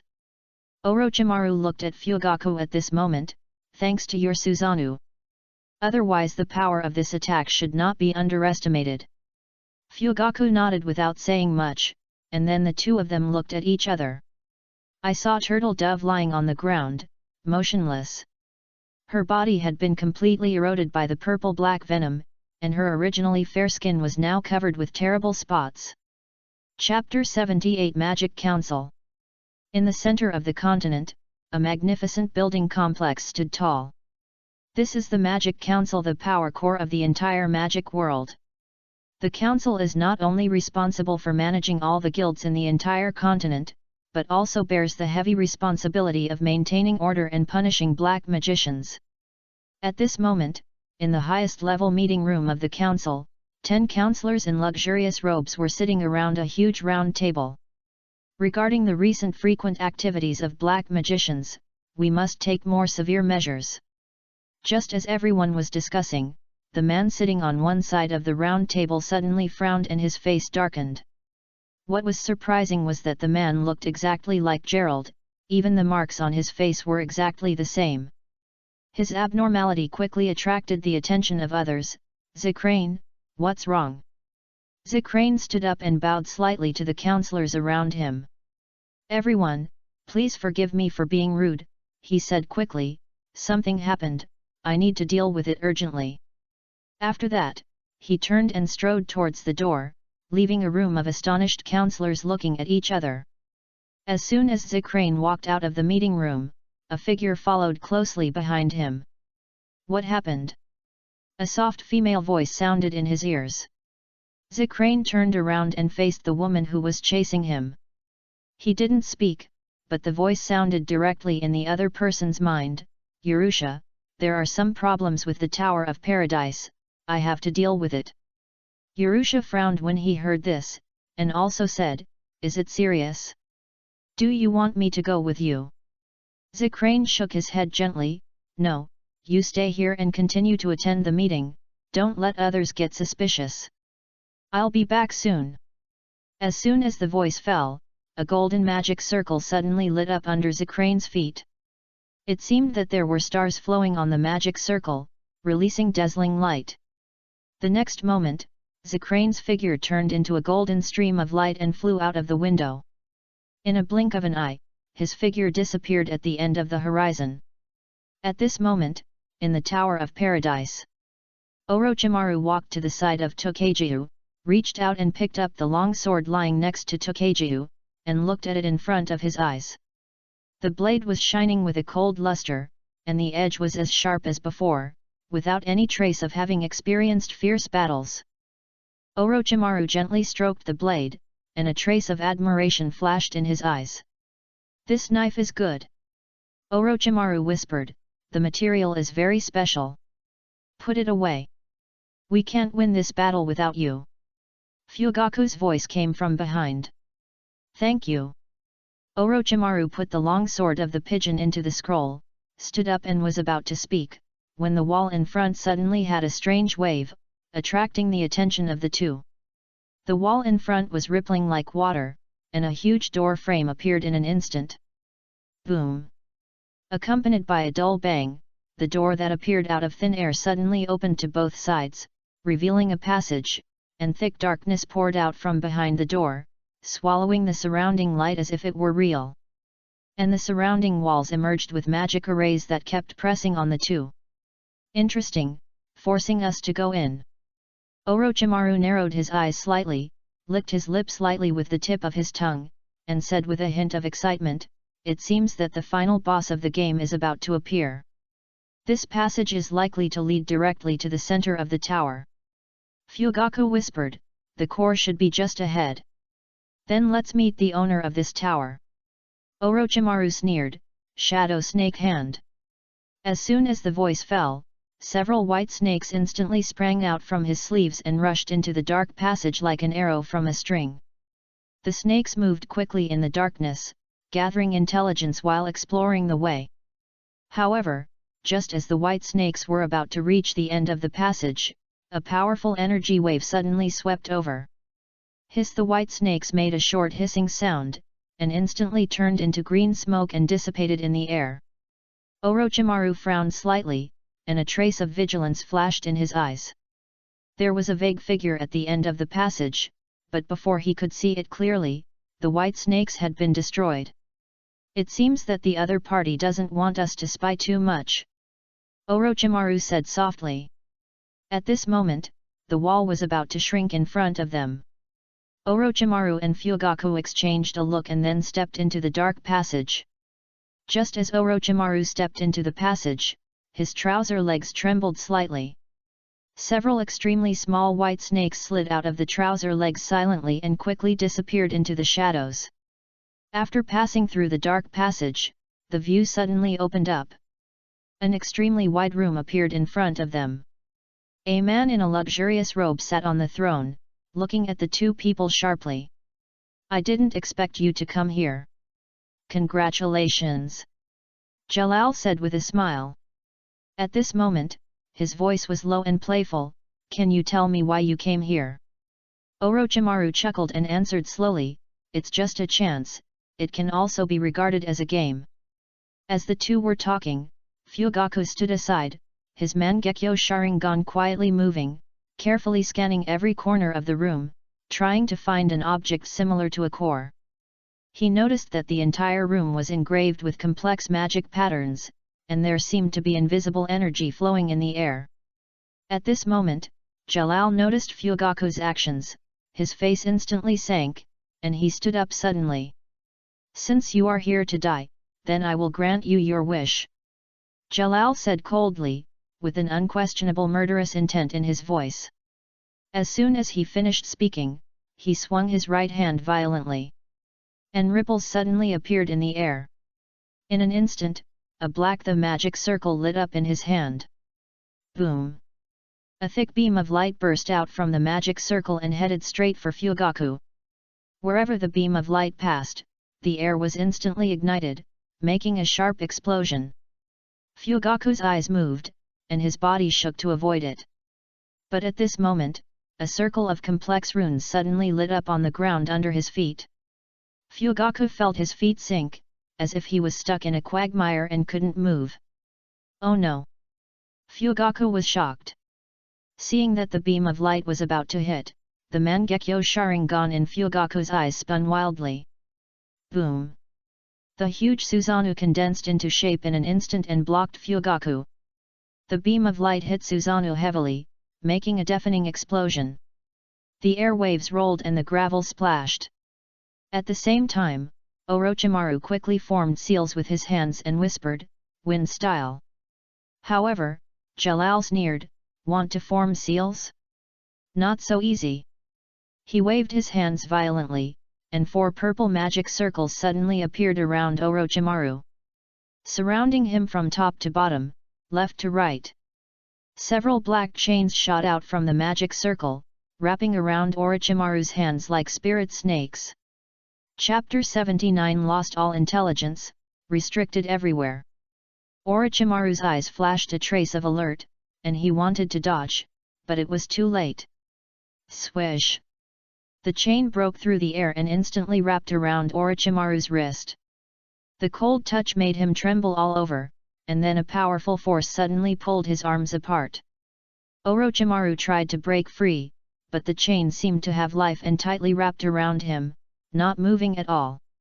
The next moment, dense barbs suddenly appeared on the surface of the chain, flashing with cold light and wrapping around Orochimaru's neck.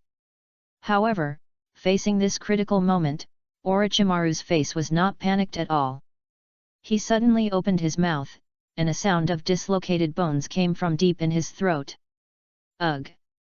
A brand new Orochimaru emerged from the mouth of his original body, flexibly avoiding the restraint of the chains. The original body remained in place like a snake sloughing off, and was torn into pieces by the chains. "I expected you to do this." Jalal's voice suddenly came, soul-binding. As soon as the voice fell, the chains on the ground suddenly began to twist and deform. Purple magic light flowed on the surface of the chains, flowing like liquid. In the blink of an eye, the chains turned into countless fine silk threads, interweaving into a huge net. Sizzling sounds continued to ring, and the binding net pounced on Orochimaru at an astonishing speed. Orochimaru's pupils shrank suddenly, his figure flashed, and he quickly jumped to the side, but the silk net seemed to have anticipated it, and changed direction as he moved, and continued to chase. Seeing that there was no hope of escaping, Orochimaru quickly formed seals with both hands, took a deep breath, and his chest bulged slightly. Fire style, great fireball technique. A huge fireball spewed out of Orochimaru's mouth, and the blazing flames instantly illuminated the entire room. However, the binding net penetrated the fireball like a ghost, without any damage. In the blink of an eye, the silk net enveloped Orochimaru. He could feel the fine silk threads clinging to his skin, but it seemed as if they did not exist. Orochimaru frowned and wanted to use the great snake-style substitute technique again. At this moment, the silk net suddenly merged into his body like a living thing. This is it. At this moment, a strange feeling instantly swept over his body. Orochimaru's heart sank, and he found that he could not shed his skin. How about it, do you like it? This is specially prepared for you. Jalal sneered, his eyes flashing with pride. This magic can lock the target's soul in the current body. Before he finished speaking, a deafening roar suddenly exploded. Buzz! At this time, in the smoke, Fugaku's Susanoo suddenly swung his huge arm, and the pillar of heaven suddenly grew longer and whistled towards Jalal's face. I haven't finished talking yet, are you in such a hurry to do it? Jalal frowned and raised his right hand impatiently. Deflection shield. As soon as the voice fell, the ground suddenly rippled, and an arc-shaped light curtain flashing with strange light appeared out of thin air, blocking Jalal. The pillar of heaven hit the light curtain heavily, but it was like hitting a tilted mirror, and the attack was deflected instantly. Boom! The pillar of heaven deviated from its original trajectory and hit the ground beside it fiercely. The huge impact force shook the whole room. At this moment, a faint light suddenly appeared on the ground, as if an invisible net was spread out. The shock wave was absorbed by this layer of light and disappeared. The next second, a trace of fierceness flashed in Jalal's eyes, and his right hand clenched violently. Earth Dragon Bind Kill. The ground under Susanoo's feet suddenly cracked, and countless vine-like rock tentacles broke out of the ground and passed directly through the gap below. What? Fugaku's face changed, and before he could react, the rock tentacles directly entangled his feet. Come out! Jalal shouted in a low voice, and his hands suddenly pulled upwards. Fugaku only felt a huge force coming, and the whole person was pulled out of Susanoo alive. Susanoo, which lost its controller, collapsed and dissipated. Go! Jalal shouted angrily, controlling the rock tentacles and swung them fiercely. Fugaku was thrown out like a kite with a broken string, rushing straight to the ceiling. Boom! A deafening roar suddenly exploded. Fugaku's body hit the ceiling hard, stirring up a large amount of dust and gravel. The whole room shook, and spider-web-like cracks appeared on the ceiling. Jera sneered and pushed his hands forward, die. In an instant, a dark energy ball condensed in his palm, emitting a heart-pounding pressure.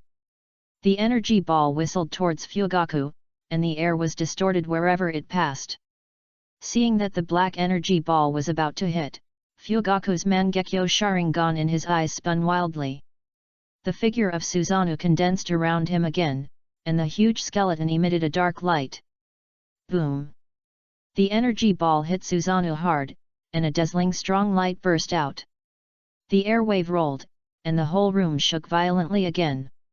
The smoke and dust dissipated, and Susanoo still stood. Fugaku gasped, and a trace of blood flowed from his forehead. He stared at Jalal and said in a deep voice, "Do you think this level of attack can defeat me?" Before Fugaku finished speaking, his figure rushed towards Jalal like an arrow from a string. The huge skeleton of Susanoo gathered around him, and the pillar of heaven extended in his hand, cutting through the air with a sharp whistle. At the same time, Orochimaru also took action. A hint of ruthlessness flashed in his eyes. Hidden Shadow Snake Hand. With a low spell, countless white snakes sprang out from his sleeves and rushed towards Jalal like a rain of arrows. Faced with the attack of two people, Jalal's face was not panicked at all. He waved his right hand and shouted in a low voice, "Triple Magic Mirror Reverse." In an instant, the air in front was slightly distorted, and 3 magic circles suddenly appeared in front of Fugaku's Susanoo. The magic circles were stacked layer by layer, and ripples like water waves appeared on the surface. The image of Susanoo was instantly reflected on the water surface. This phantom was exactly the same as the original Susanoo, even the movements were exactly the same. The pillar of heaven hit this mirror heavily.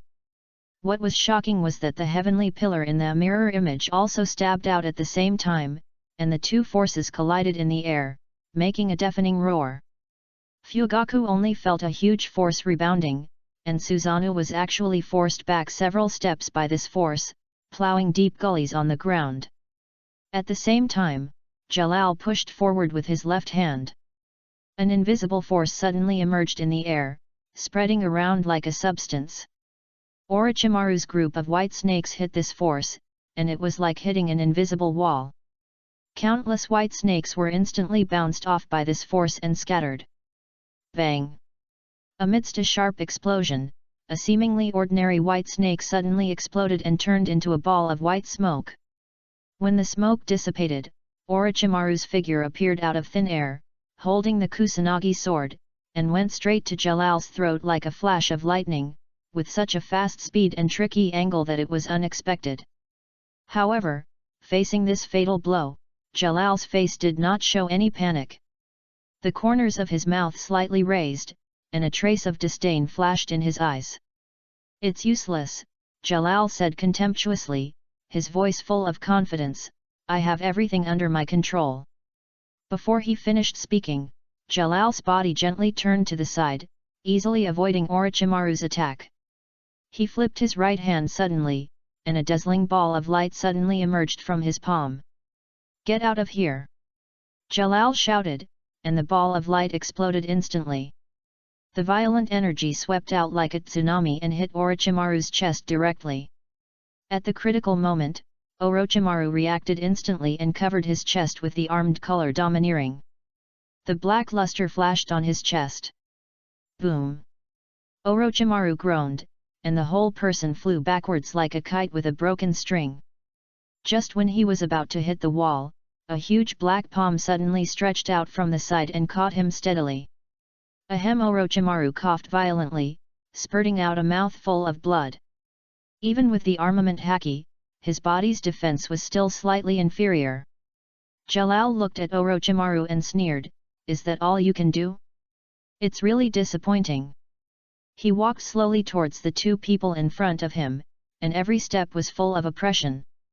There was a suffocating breath in the air, as if the entire space was suppressed by his momentum. Orochimaru glanced at Fugaku from the corner of his eye and said in a low voice, "He seems to have figured out all the ninjutsu we have used. Sorry. I still can't muster the strength today, I will make up for it tomorrow." Chapter 80 Illusion.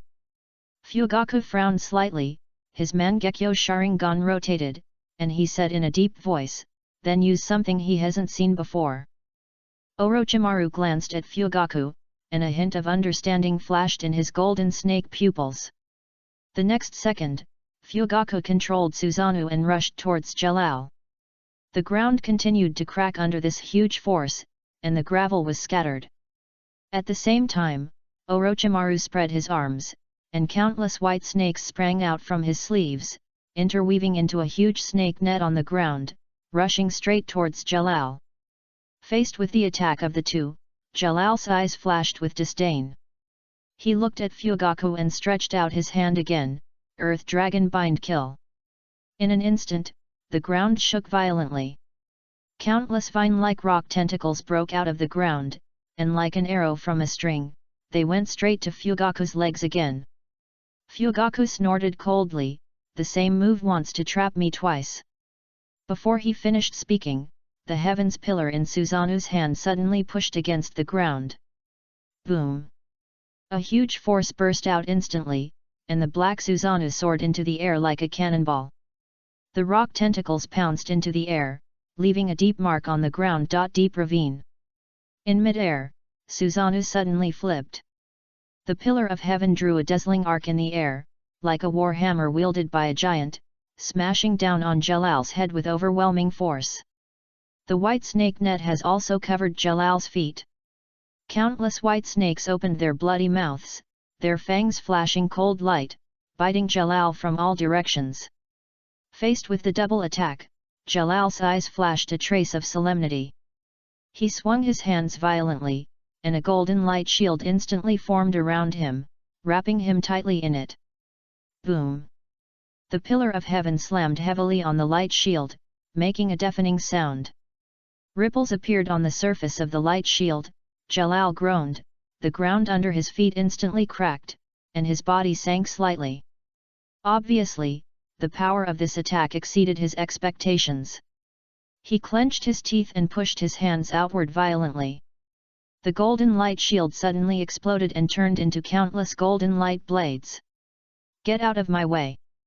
The blades of light shot out in all directions like a rainstorm. Before Fugaku and Orochimaru could react, they were hit by this powerful shock wave, and dense bloodstains appeared on their bodies. Fugaku barely managed to stabilize his body in mid-air, and a trace of determination flashed in his eyes. He stared at Jalal's eyes, and the patterns in his Mangekyo Sharingan spun wildly.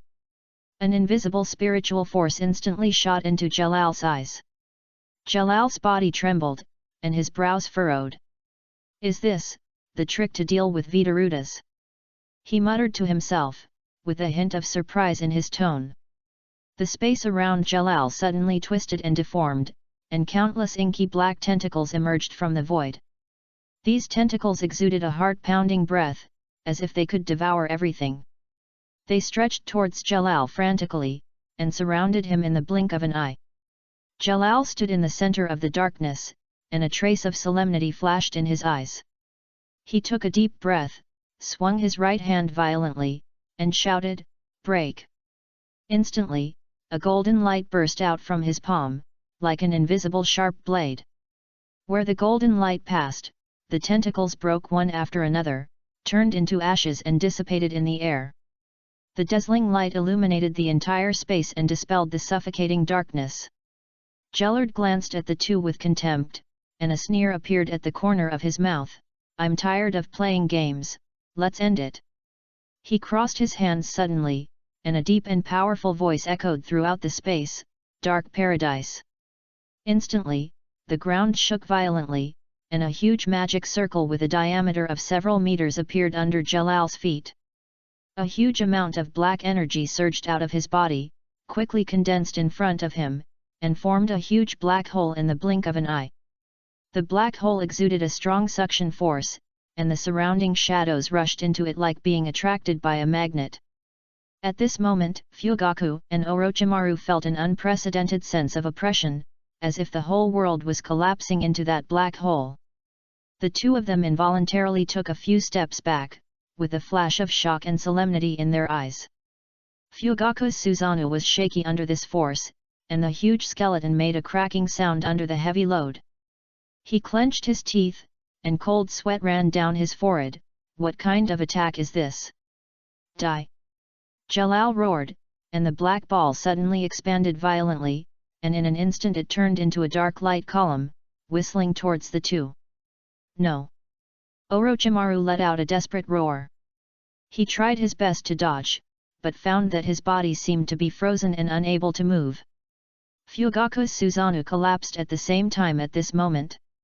The black light column instantly swallowed the two people, and the whole space seemed to be torn apart. When the light dissipated, the figures of Fugaku and Orochimaru had disappeared without a trace, as if they had never existed. Jalal looked around, and a flash of disappointment flashed in his eyes. He shook his head in contempt and muttered to himself, "Is that all you can do?" However, as soon as he finished speaking, his brows knitted, and a trace of confusion and vigilance appeared on his face. The air around him seemed to stagnate, and a strange feeling quietly surged into his heart. "Something is wrong," Jalal muttered to himself, and his eyes glanced around vigilantly. Suddenly, a thought flashed through his mind like lightning. "This is an illusion." Realizing that he had fallen into a trap, Jalal bit his tongue hard without hesitation. The intense pain spread throughout his body in an instant, and the magic power in his body surged like boiling magma, washing every inch of nerves. Snap! It was as if the sound of broken glass rang in his ears, and the scene in front of him was rippling and distorted like a reflection in the water. Jalal suddenly opened his eyes, and his pupils suddenly shrank. I saw countless white snakes wrapped around him like ropes, and the dense fangs pierced deeply into his skin. Severe pain and numbness continued to sweep through his body. In front of him, Fugaku's Susanoo held the pillar of heaven and went straight to his face with overwhelming force. At the same time, Orochimaru's hands had already completed the seal. A huge water dragon rose into the air from behind him, with flashing lightning wrapped around its body, and it made a deafening roar. Two terrifying forces broke out almost at the same time, rushing towards Jalal. The air twisted and deformed under this force, the ground shook violently, and the decorations on the wall turned into powder in an instant. Jalal's body instinctively wanted to dodge, but suddenly, a trace of determination flashed in his eyes. Gritting his teeth, he stomped his feet on the ground, and the magic power in his body gushed out like a flood. Orochimaru's golden snake eyes flashed a gleam of light. This guy, does he want to resist? Break it for me! Jalal roared, crossing his hands in front of his chest. A brilliant golden light burst out from his body, and instantly formed a huge defensive magic circle in front of him. Boom! The three forces collided violently in the air, erupting with a deafening roar. The terrifying energy spread wildly around like a volcanic eruption. The air waves rolled, the gravel flew, and the whole room shook violently, as if it would collapse in the next second. Fugaku controlled Susanoo and took a step back, protecting Orochimaru behind him to prepare for the explosion. However, at this critical moment, Jalal pushed his hands up suddenly, and a trace of hideousness appeared on his face. The muscles in his arms were tense, the veins were bulging, and the magic power in his body was surging wildly. The violent energy was like being wrapped by an invisible palm, suddenly changing direction and rushing straight into the sky. After a loud bang, the entire heavy ceiling was instantly blasted into pieces. Countless stones fell like raindrops, stirring up dust all over the sky. The violent energy column rushed straight into the sky, drawing a dazzling column of light in the sky. Chapter 81 Fusion, The Return of Magic. The smoke gradually dissipated, and Jalal's figure appeared. He put his hands on his chest, and his shirt had burst open in the impact just now, revealing his body covered with scars. I really underestimated you, Jalal said with difficulty. Before he finished speaking, a mouthful of blood suddenly spurted out of his mouth, splashing a scarlet on the ground. Jalal wiped the blood from the corner of his mouth with the back of his hand, and then panted violently. His chest kept rising and falling, obviously the confrontation just now had consumed a lot of his magic. Now, tell us the location of the core of the R system. Fugaku walked forward slowly, controlling Tianziyu to raise it high, otherwise, you will experience something more painful than death. Jalal heard the words, and his pupils shrank slightly. He was silent for a moment, and a faint smile appeared at the corner of his mouth. Our system. It seems you know more than I thought. Jellard slowly straightened up and looked across the devastated battlefield. His voice was calm and cold, but sister, can these alone shake my hard work for so many years? Fugaku was about to speak when Jalal suddenly looked at the sky in the distance. Finally here, Jalal whispered with a hint of relief in his tone, I thought it would not be needed. The two followed Jalal's gaze and looked into the distance, only to see a golden light rushing from the sky at an astonishing speed. Orochimaru frowned and his heart was alarmed. This scene evoked some unpleasant memories of him, making him instinctively feel that danger was approaching. Fugaku, kill him! Orochimaru shouted in a low voice, with a hint of urgency in his voice. Fugaku heard this, a cold light flashed in his eyes, and a fierce killing intent burst out from him. Die! Fugaku shouted in a low voice. The heavenly pillar in Susanoo's hand made a sharp whistle and smashed directly at Jalal's head. However, Just when the heavenly pillar was about to touch it, the golden light suddenly flashed and turned into a figure blocking Jalal. Haha, it's too late. Jalal's voice was full of mockery, as if he had expected all this. Bang! A deafening bang exploded in the air. The figure actually took Suzanu's full-strength attack. The air seemed to solidify at this moment, and then a terrifying shock wave broke out. Before Fugaku recovered from his shock, the figure suddenly moved. He rushed towards Suzano like a flash of lightning and punched again. Bang! Fugaku only felt an unmatched force coming, and Suzano's huge body was easily knocked away like a leaf. He didn't even have time to react, and the whole person was thrown 1,000 meters away. Boom! The huge body of Suzano hit the sea surface heavily, stirring up huge waves. Water splashed everywhere, and the sea water was like a giant bomb dropped, forming a huge depression. Orochimaru stared at the scene in disbelief. The figure that suddenly appeared slowly turned around and revealed a face that shocked him. How is this possible? Orochimaru muttered to himself. The person in front of him looked exactly like Jalal, even every wrinkle on his face was exactly the same. The only difference was that the aura emanating from this person was stronger and more palpitating.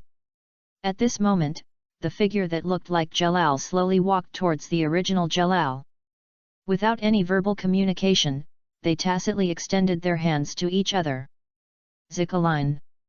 Welcome back. Jalal said softly, with a hint of expectation in his tone. The next moment, the palms of the two touched. In an instant, a powerful wave of magic swept the entire space. Dazzling light burst out from the two of them, covering the entire room in a golden glow. Is this fusion? Orochimaru exclaimed. A flash of shock flashed across his golden snake pupils. At this moment, Jalal's wild laughter resounded through the sky. Ha ha ha! As Jalal laughed wildly, powerful magic power surged out of his body like substance, forming visible ripples in the air, and even the entire Paradise Tower was shaking. Feeling this suffocating sense of oppression, Orochimaru involuntarily took a few steps back, with a hint of vigilance on his face. The golden light dissipated, Jalal's laughter gradually subsided, he took a deep breath, and a look of intoxication appeared on his face. He slowly opened his eyes full of arrogance. The familiar power is back. It's a nostalgic feeling. Jalal said with a smile, his voice full of undisguised arrogance. What a nostalgic feeling. He raised his hand, and a complex magic circle instantly condensed in his palm, emitting a heart-pounding energy fluctuation. Jalal looked at the magic circle in his hand with a playful look, and a satisfied smile appeared on his face. I was treated well by you. Jalal spoke slowly, his tone full of complacency. Before, most of my magic power was stored in my clone, and even the best magic could not be cast. Now, he paused, a dangerous light flashed in his eyes. Let you see what real power is. Before he finished speaking, Jalal stomped his feet on the ground. Celestial Magic Meteor. Instantly, a golden magic circle suddenly appeared under Jalal's feet. Complex runes spun rapidly in it, emitting amazing magical fluctuations. The next moment, Jalal's body was wrapped in a layer of dazzling golden light. And the whole person was like a bright meteor. Swoosh! A sharp sound of breaking through the air came from the air. Jalal's figure instantly disappeared from the spot, leaving only a dazzling golden light mark. He rushed straight towards Orochimaru at an astonishing speed. Wherever he passed, the air was torn apart, making a harsh explosion. Orochimaru's pupils shrank suddenly, and before his body could react in any way, Jalal's attack had already hit like thunder. Bang! Bang! Bang! The dense sound of punches resounded throughout the space, and each punch landed heavily on Orochimaru. Orochimaru struggled to gather his armament haki, but it was shattered in the blink of an eye. Blood splattered continuously, drawing scarlet arcs in the air. Orochimaru's body twisted and deformed, as if being ravaged by an invisible force. In the blink of an eye, Jalal had no idea how many punches he had thrown. Orochimaru only felt severe pain all over his body, as if all the bones in his body were broken. Finally, Jalal turned around suddenly and kicked Orochimaru in the chest with a fierce roundhouse kick. Bang! Orochimaru was kicked out like a kite with a broken string. His body drew a long arc and fell rapidly towards the sea in the distance. Chapter 82 Susanoo Yaki. Fugaku had just struggled to stand up from the sea, soaking wet, and the chakra of Susanoo was still faintly flickering around him. He shook his body and barely managed to keep his balance, with a little confusion in his eyes. Just then, he looked up suddenly and saw a figure flying towards him like a cannonball. Fugaku's pupils shrank suddenly and recognized that it was Orochimaru's figure. Oh no! Fugaku was shocked and reacted immediately. He didn't care about the pain in his body, jumped up suddenly, opened his arms in the air, and just caught the flying Orochimaru. Bang! But Orochimaru was too fast. The next second, the two collided heavily, making a muffled sound. The impact was so great that both of them flew backwards and rolled several times on the sea before they barely stopped. The sea water was churning, drowning, and throwing the two up. Fugaku grabbed Orochimaru's collar with difficulty and dragged him to the surface of the water. Orochimaru! Fugaku shouted with anxiety in his voice, "How are you?" Orochimaru did not respond. His body was soft and his face was as pale as paper. Blood continued to seep out of his wounds, spreading patches of scarlet in the sea water. Damn it! Fugaku cursed in a low voice, with a flash of anxiety in his eyes. Ahem, not dead. Orochimaru suddenly coughed violently, spurting out a mouthful of blood. He opened his eyes with difficulty, his face as pale as paper. If it weren't for the binding net, he could have used the Orokai-style substitution technique to recover at this time, but now it has become an almost fatal injury. Orochimaru's expression flashed a trace of helplessness. These opponents in the reincarnation world are so fast. First it was Kizaru in the pirate world, and now it's Jalal. The speed is beyond imagination. Fugaku's face is also extremely ugly. We haven't even figured out what the R system is, and we are about to retreat. Orochimaru panted a few times and said weakly, "I seem to have some clues." Before he finished speaking, a dazzling golden light suddenly rushed from a distance. Fugaku turned his head suddenly and saw Jalal standing in the air not far from them. Orochimaru endured the severe pain and panted and said, "Fugaku, don't hide any trump cards. Still struggling to death? How pathetic." Jalal said coldly, his tone full of disdain, "I will give you relief now." The next moment, Jalal pointed his right hand upwards, and a trace of ruthlessness flashed in his eyes. "Celestial magic 6 stars!" he shouted. Suddenly, there were ripples in the air. 6 golden light balls appeared out of thin air, and each of them emitted a heart-pounding energy fluctuation. Swoosh! Accompanied by a sharp sound of breaking through the air, 6 golden light balls instantly turned into 6 dazzling lights, shooting towards Fugaku and Orochimaru at an astonishing speed. The air was torn apart, making a sharp explosion. Boom! The light ball fell on the sea, and a deafening roar suddenly exploded. The golden light instantly swallowed up the figures of Fugaku and Orochimaru, and the dazzling light illuminated the entire sea area. The entire sea surface seemed to be Buddha was torn in half. The flames of the explosion swept hundreds of meters around, causing turbulent waves. Thick smoke and water mist intertwined, obscuring everyone's vision. Roar! Suddenly, a low roar came from the smoke, and a huge chakra suddenly burst out. The smoke slowly dissipated, and a shocking scene appeared before our eyes. The sea surface was constantly churning, and a giant snake with 8 heads, tens of meters high, broke out of the water. Each snake head was as big as a house. The scales flashed with a cold luster, and the 8 pairs of golden snake pupils showed a fierce light. This was Orochimaru's strongest form Yamata no Orokai. Fugaku stood on the top of the snake head in the middle, his long black hair fluttering in the wind. He looked down, and a hint of surprise flashed in his eyes. Orochimaru, I didn't expect you to have such a trick. Fugaku said in a deep voice, with a little admiration in his tone. Then, a trace of determination flashed in Fugaku's eyes, and his Mangekyo Sharingan suddenly began to spin wildly. In an instant, a huge pupil power surged out of his body, and the black energy burned around the Yamata no Orokai like a flame. Powerful Susanoo! Fugaku shouted. The huge chakra skeleton took shape instantly, and the black Susanoo flowed like lava, covering the huge body of the Yamata no Orokai. Each scale was perfectly wrapped, emitting a deep light. The 8 snake heads were also enveloped by this power, and each head was wearing a hideous helmet. At the tail of the Yamata no Orokai, a huge pillar of heaven condensed and formed on the tail, emitting a dark golden light, ready to give the enemy a fatal blow at any time. At this moment, Susanoo and the Yamata no Orokai merged perfectly, forming an unprecedented terrifying existence.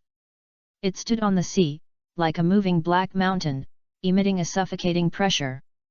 Jalal looked at this shocking scene, with a flash of surprise in his eyes. Interesting, he said softly, with a playful smile on his lips, it seems that the sister's voice is straight. Before he finished speaking, Jalal flashed and launched a fierce attack on the Yamata no Orokai again. However, at this moment, something strange happened. The snake heads on both sides of the Yamata no Orokai suddenly opened their bloody mouths. The snake head on the left blew out a fierce wind, and the snake head on the right spit out hot flames. The wind helped the fire, and the fire borrowed the power of the wind. The two forces intertwined and merged in the air, turning into a terrifying energy torrent. Boom! This devastating force roared towards the Tower of Paradise in the distance, and the air was distorted wherever it passed. Jalal's face changed suddenly, and a trace of panic flashed in his eyes. Not good! He shouted, and his body was as fast as lightning. He turned around in an instant and blocked the front of the Paradise Tower. Jellard crossed his hands, and a complex golden magic circle appeared in his palms. The magic circle expanded rapidly, forming a huge golden barrier in front of the Paradise Tower. Boom! The energy torrent of wind and fire hit the golden barrier heavily. The dazzling light burst out, and the whole space seemed to be trembling. Ripples appeared on the surface of the golden barrier, but it never broke. Jellard clenched his teeth, and fine beads of sweat appeared on his forehead. His eyes were wide open, staring at the Yamata no Orokai in the distance, and his voice was full of anger and murderous intent, "You are looking for death." Just then, Orochimaru's voice suddenly sounded in Fugaku's mind, "Sure enough, the core of the so-called R system is the entire Paradise Tower." Fugaku was slightly startled and asked, "How did you know?" Orochimaru's voice continued to come, "In the previous battle, almost all large-scale destruction was protected by Jalal. I took the opportunity to release a few small snakes and entered the interior of the tower through the broken cracks. There are all special crystals inside." A trace of surprise flashed in Fugaku's eyes. "Crystal? Could it be that?" "Yes," Orochimaru's voice was a little excited, "those crystals are likely to be the core of the R system. Jalal's desperate efforts to protect the Tower of Paradise is the best proof." Fugaku's eyes fixed and looked at the Tower of Paradise in the distance. He whispered, "Then our goal is clear." Orochimaru chuckled, "That's right. As long as the Tower of Paradise is destroyed, the R system will collapse." Chapter 83 7-Star Sword. "Just you." Jalal narrowed his eyes and raised a sneer at the corner of his mouth. "Meteor." Before he finished speaking, Jalal's figure suddenly disappeared, leaving only a dazzling golden light. The next moment, countless golden light spots flashed around the Yamata no Orokai, and each light spot represented the location where Jalal had stayed. Bang! Bang! Bang! Jalal's figure kept flashing around the Yamata no Orokai, and each time he appeared, there was a loud noise. Black scales scattered like raindrops. Fugaku stood on the snake's head, his Mangekyo Sharingan spinning wildly, constantly scanning the surrounding space, trying to catch Jalal's trace. Suddenly, Fugaku's eyes moved. His voice instantly rang in Orochimaru's mind, left front, 3 o'clock position. Orochimaru understood and immediately manipulated the snake's head on the left to twist violently. The huge snake head was like a cannonball, and it instantly pounced on the designated position. However, Jalal's figure had long disappeared, leaving only a golden afterimage. Boom! There was another loud noise, and one of the Yamata no Orikai's heads was hit hard, and the head suddenly tilted to the side, and the black energy exploded like fireworks. The giant snake let out a painful roar, and the sound waves in ripples were stirred on the sea. Damn it! Fugaku gritted his teeth, and beads of sweat appeared on his forehead. The opponent was too fast. Even if he caught the opponent's figure, the huge body of Yamata no Orokai would not be able to react in time. Jellard's voice suddenly came from all directions, with a bit of teasing, "What's wrong? Is this your limit?" Fugaku took a deep breath and his muscles tightened instantly. The Mangekyo Sharingan in his right eye suddenly rotated violently, and the complex patterns seemed to come alive. "Oracle!" Fugaku shouted in a low voice, and a powerful pupil power burst out from his right eye. At the same time, a sharp pain came from his right eye, as if countless fine needles were piercing his nerves. The next moment, countless pictures entered Fugaku's mind. That was everything that would happen in the next 3 seconds. He saw every move and every stop of Jalal in the future. "Now!" Fugaku suddenly opened his eyes and shouted in a low voice. As if they were in sync, one of the Yamata no Orikai's heads suddenly rose up and bit hard at a seemingly empty place.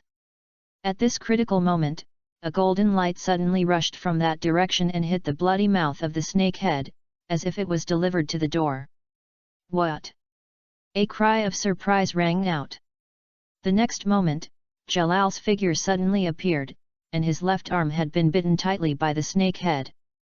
Blood flowed down the fangs, drawing a scarlet arc in the air. Fugaku raised a sneer at the corner of his mouth and swung his left hand back violently. The Yamata no Orikai's tail immediately swung towards Orochimaru, and the heavens pillar was like a golden lightning, with overwhelming force, it went straight to Jalal's back. Bang! The heavens pillar directly hit Jalal, making a loud noise that shook the earth. Jalal slammed heavily into the sea, and the sea surface churned violently, with water splashing everywhere, as if the entire sea area was shaking for this blow. And Fugaku suddenly covered his right eye, and the severe pain made him frown. A warm liquid flowed out from between his fingers. The price of using the oracle was obviously not small. The Yamata no Orokai did not pause at all, and its huge body meandered on the sea surface and headed straight for the Tower of Paradise. In the blink of an eye, the Yamata no Orokai had arrived in front of the Tower of Paradise. The 8 snake heads opened their bloody mouths at the same time, and for a moment, all kinds of attacks such as strong winds, flames, lightning, and poisonous fog poured out like huge waves. Just when the attack was about to hit, a complex golden magic circle appeared out of thin air around the Tower of Paradise. The next moment, a translucent light shield suddenly took shape, tightly covering the entire Tower of Paradise. "What?"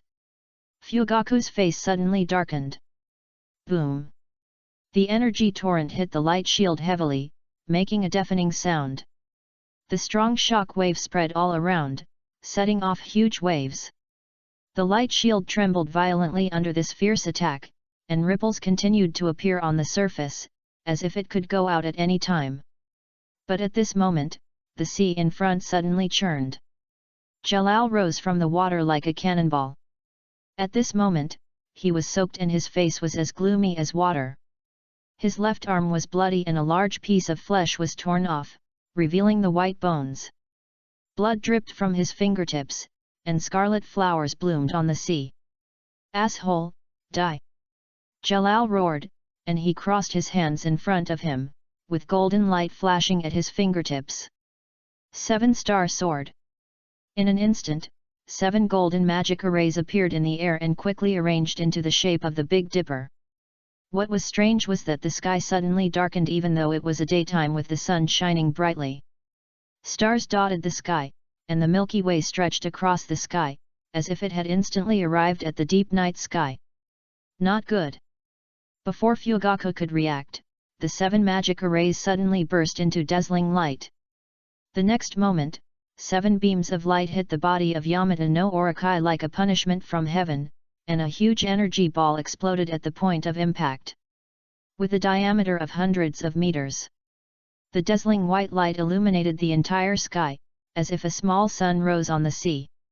The violent energy ripples spread around at an astonishing speed, raising the sea water within a radius of several kilometers by tens of meters. The smoke and dust gradually dissipated, and a messy battlefield gradually appeared.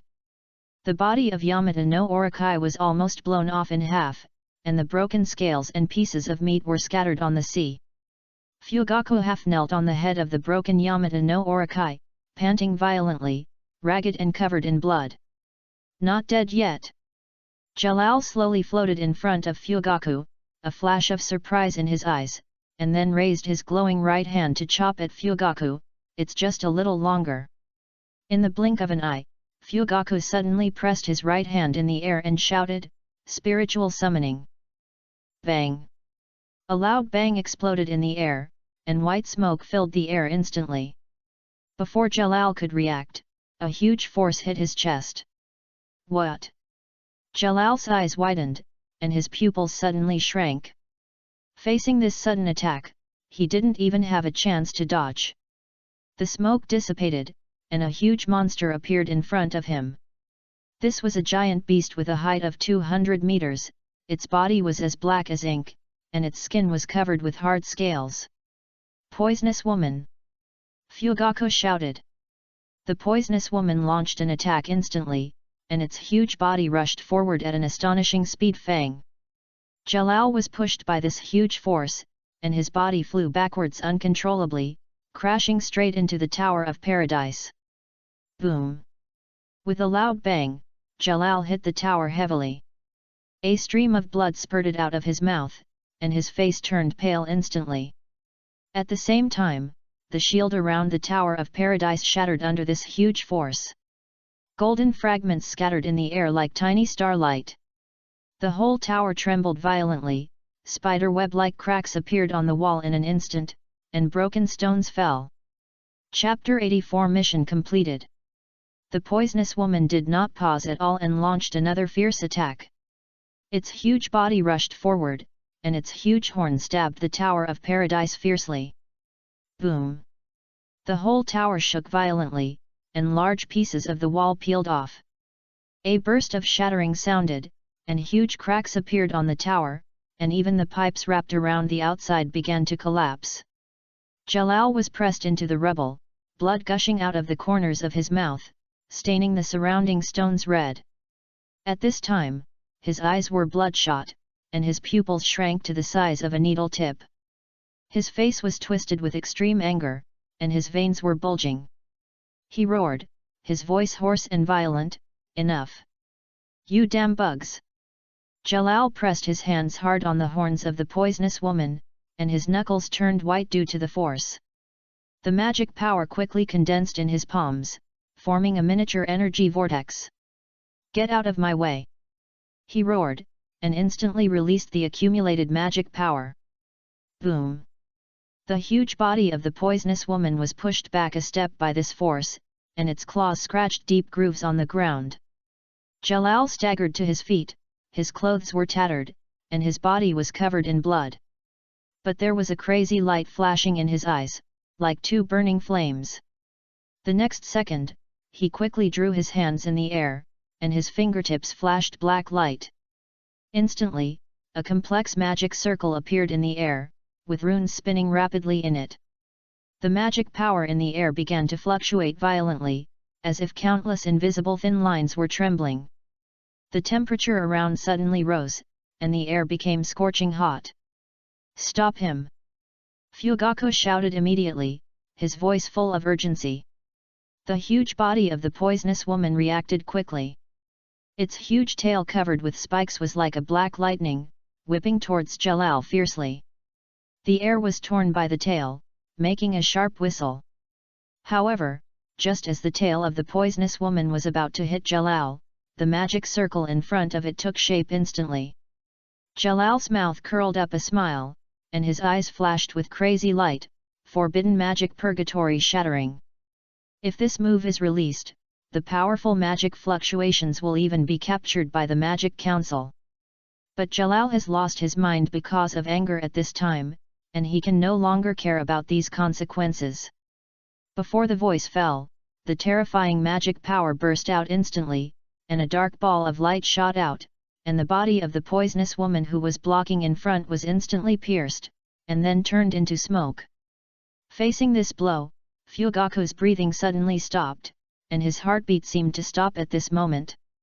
And his left eye kaleidoscope, which he had never used before, suddenly began to spin wildly. Complex patterns changed rapidly in the pupil. In an instant, the world around him seemed to have been slowed down. The burst of energy slowly spread in the air, wriggling like a viscous liquid. The dust in the air was clearly visible, floating slowly, but Fugaku's own movements were not affected at all. Fugaku manipulated the remaining part of the powerful Susanoo and suddenly pulled the Yamata no Orokai to hide to the side. However, this strange state only lasted for half a second. Fugaku felt a sharp pain in his left eye, as if someone was stabbing his eyeball with a red-hot iron needle. The world suddenly returned to normal speed. Whoosh!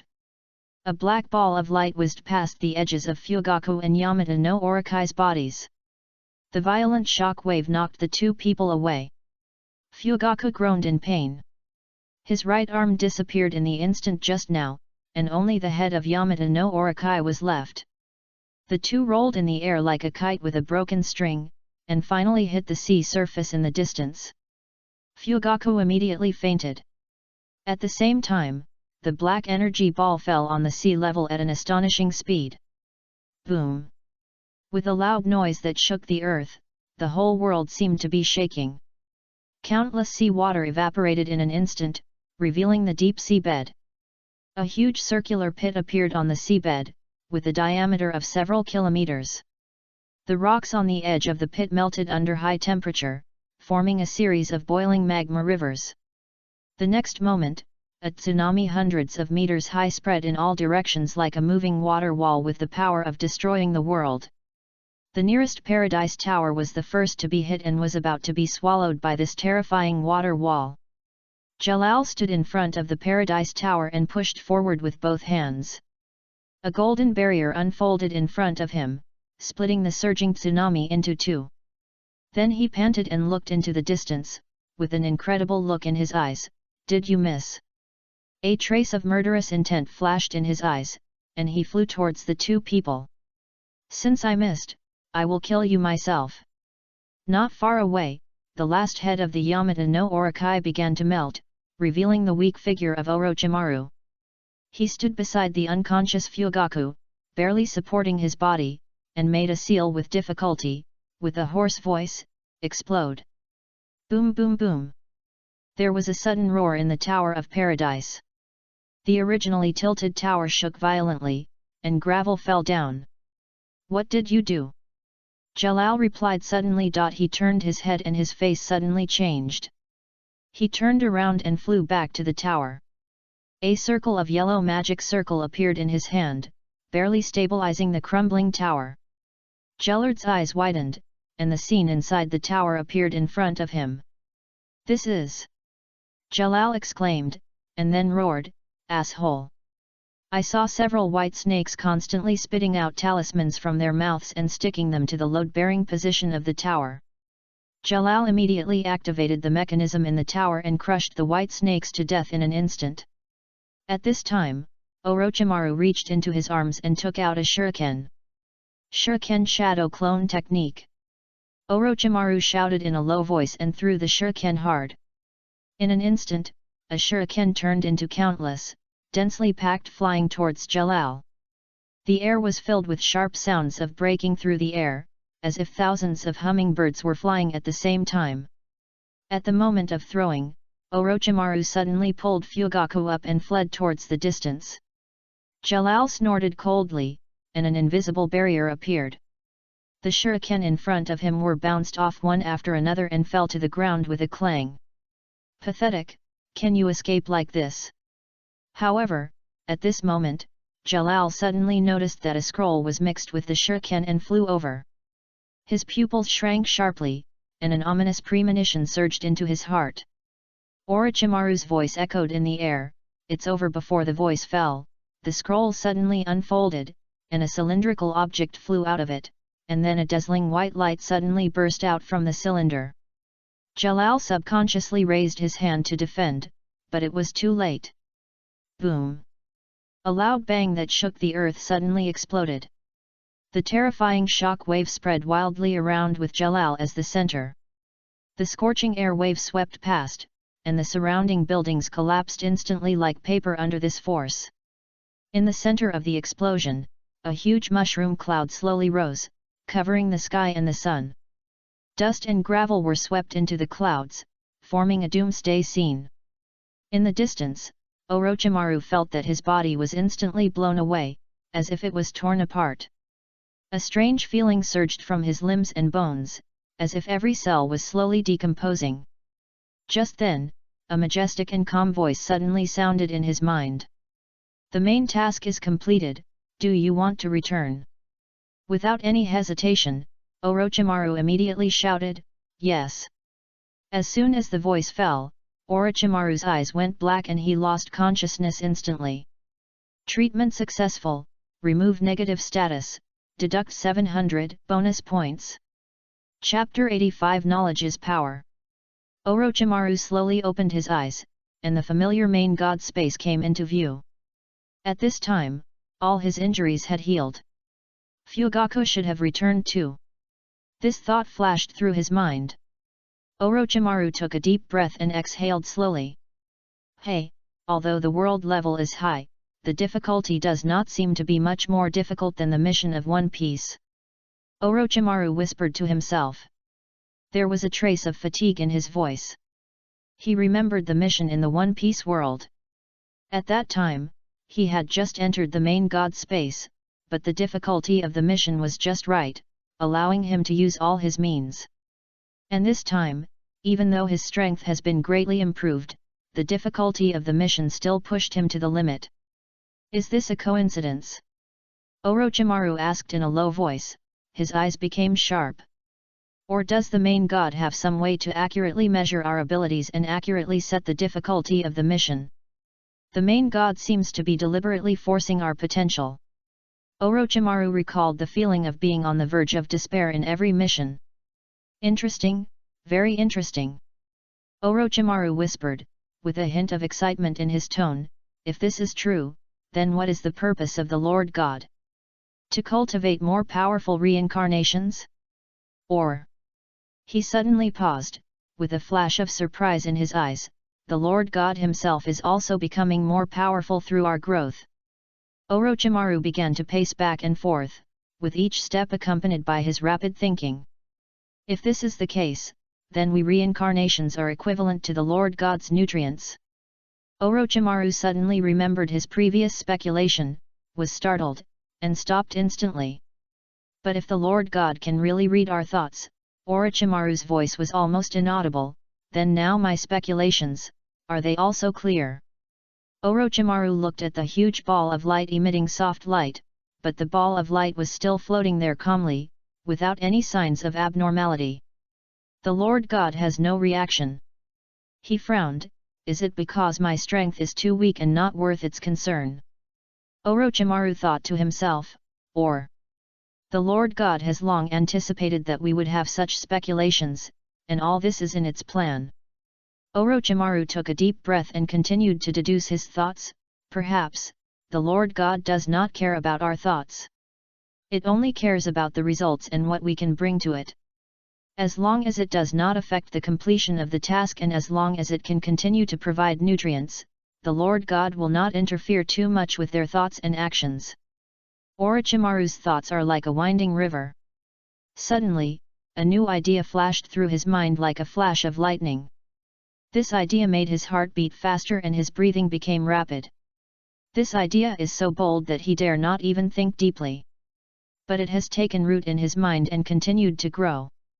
Perhaps, the Lord God is not omnipotent. Furthermore, it is not as omniscient as they think. No matter what, Orochimaru made up his mind secretly, I must become stronger. Only with enough strength can I continue to survive here, even. Orochimaru suppressed the thought in his heart and slowly walked towards the light ball in front of him.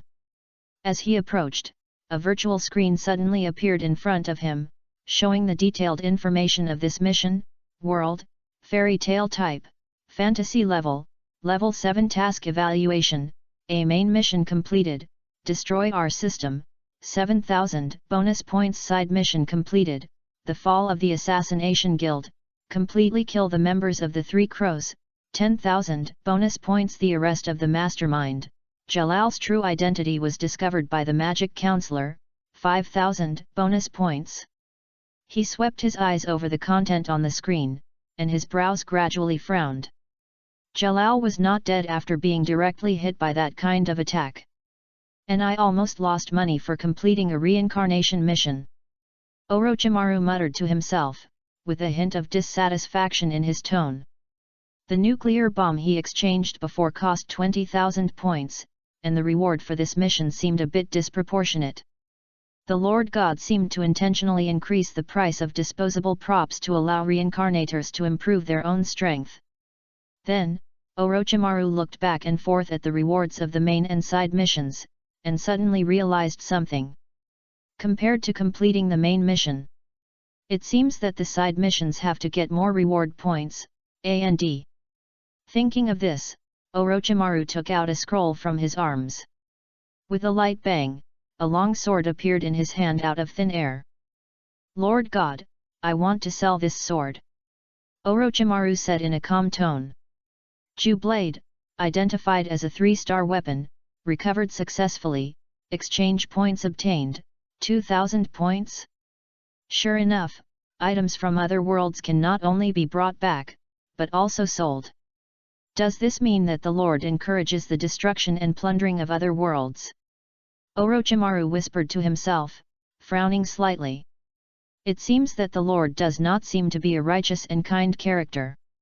Will there be reincarnations from other worlds entering our world to plunder? His voice became low and solemn. This thought made Orochimaru feel a chill. He once thought that he only needed to face the tasks arranged by the Lord, but now it seems that the situation may be much more complicated than he imagined. If there really are reincarnations from other worlds, then their worlds and everything they are familiar with may become prey in the eyes of others. This possibility made Orochimaru feel a strong sense of crisis. Orochimaru took a deep breath and forced himself to calm down. He knew that the most important thing now was to accumulate more strength. Orochimaru opened the mall interface and his eyes fell on the remaining points. Only 20,000 points left. A new list of items appeared in front of him, and his eyes quickly scanned each item. Flame of Punishment, 10,000 points. Concerto of Death, 20,000 points. Autonomous Collapse Magic Circle, 5,000 points. Orochimaru's eyes wandered over these options, but soon attracted his attention to the last one. Skill, Celestial Magic Collection. Source, Fairy Tale. Level, 4 stars. Introduction, includes the celestial magic that Fairy Tale Jalal knows, such as Meteor, 7-star Sword, Orion, True Celestial Magic Star Collapse and other powerful magic. These magics can manipulate the power of the stars and release the power of destroying the world. Prerequisite, Intermediate Magic Power. Exchange points, 150,000. Celestial Magic. Orochimaru muttered to himself, with a hint of desire in his eyes. He recalled the amazing power of Jalal's magic and was moved. However, Orochimaru soon calmed down. He moved his eyes away from the introduction of celestial magic and fell into deep thought. Directly purchasing skills can certainly quickly gain power, but Orochimaru has already experienced the ability directly instilled by the Lord God. Those abilities seem to appear out of thin air. Although they can be controlled freely, they lack deep understanding.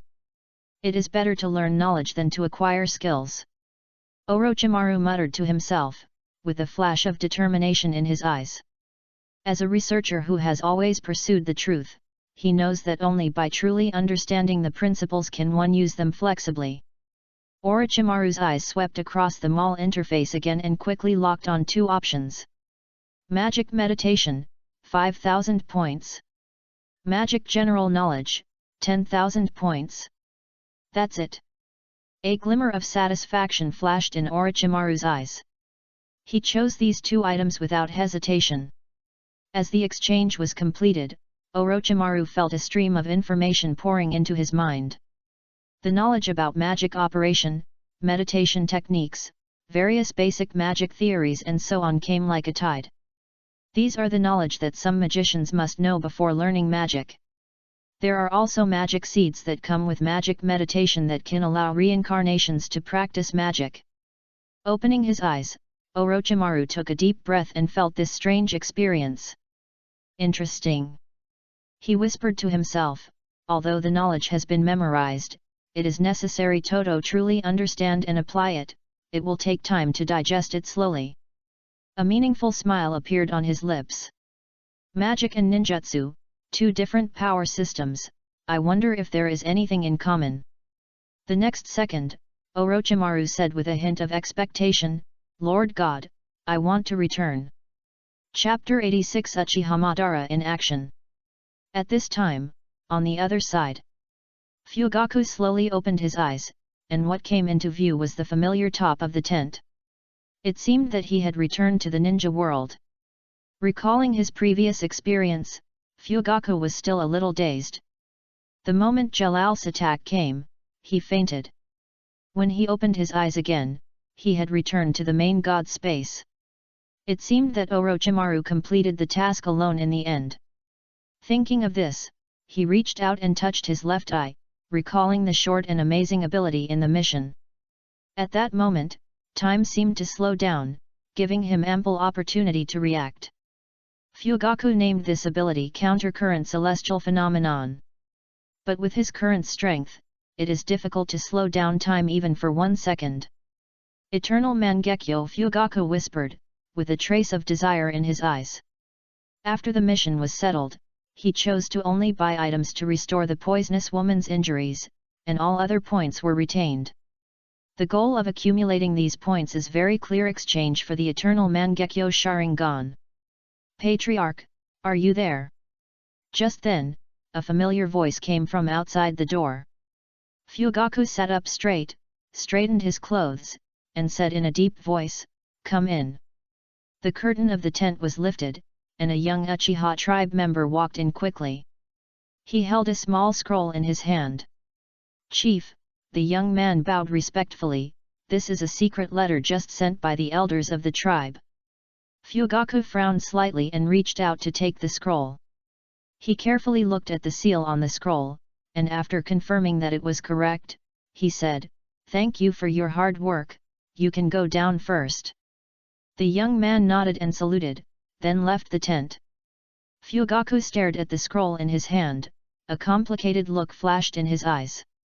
The elders sent a secret letter at this time, I'm afraid there won't be any good news. Fugaku quickly formed seals with both hands, and a weak chakra flowed through his fingertips. He touched the scroll lightly, and the seal opened. As the scroll unfolded, Fugaku's brows frowned more and more. After reading it, his face was full of anger. "Asshole!" Fugaku gritted his teeth and whispered, slamming his fist on the table.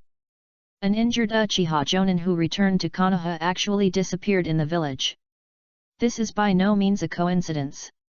Who in Konoha village dares to attack Uchiha? A gloomy figure immediately emerged in Fugaku's mind. Danzo. That old fox has been eyeing the bloodline limits of various clans, especially the Sharingan. Fugaku snorted coldly, and a fierce look flashed in his eyes. He dared to do this. Our Uchiha clan is fighting the enemy on the front line, and he actually attacked my clansmen behind the scenes. But what made him even more angry was Sarutobi Hiruzen's connivance. He knew what Danzo did, but he always turned a blind eye and pretended to be a good guy who didn't know. "Hokage-sama," Fugaku whispered, his voice full of suppressed anger, "how far do you want to push Uchiha?" He recalled the recent battlefield deployment and couldn't help but sneered. The Uchiha clan has always been famous for its fire escape, but it was sent to deal with the Kirigakure ninja who is good at water escape. Therefore, many clan members are increasingly dissatisfied with Konoha, and some even proposed the idea of rebellion. This incident will undoubtedly add fuel to the fire. Humph! Fugaku snorted coldly. If it really comes to this, then Konoha can only taste the anger of our Uchiha clan. At this moment, in the cave where Uchiha Madara is hiding, suddenly, ripples appeared on the ground, as if the water surface was gently stirred. A figure slowly emerged from the ripples. It was an Uchiha clan member, and his body was wrapped in a mass of black matter. "Lord Madara, I brought him back."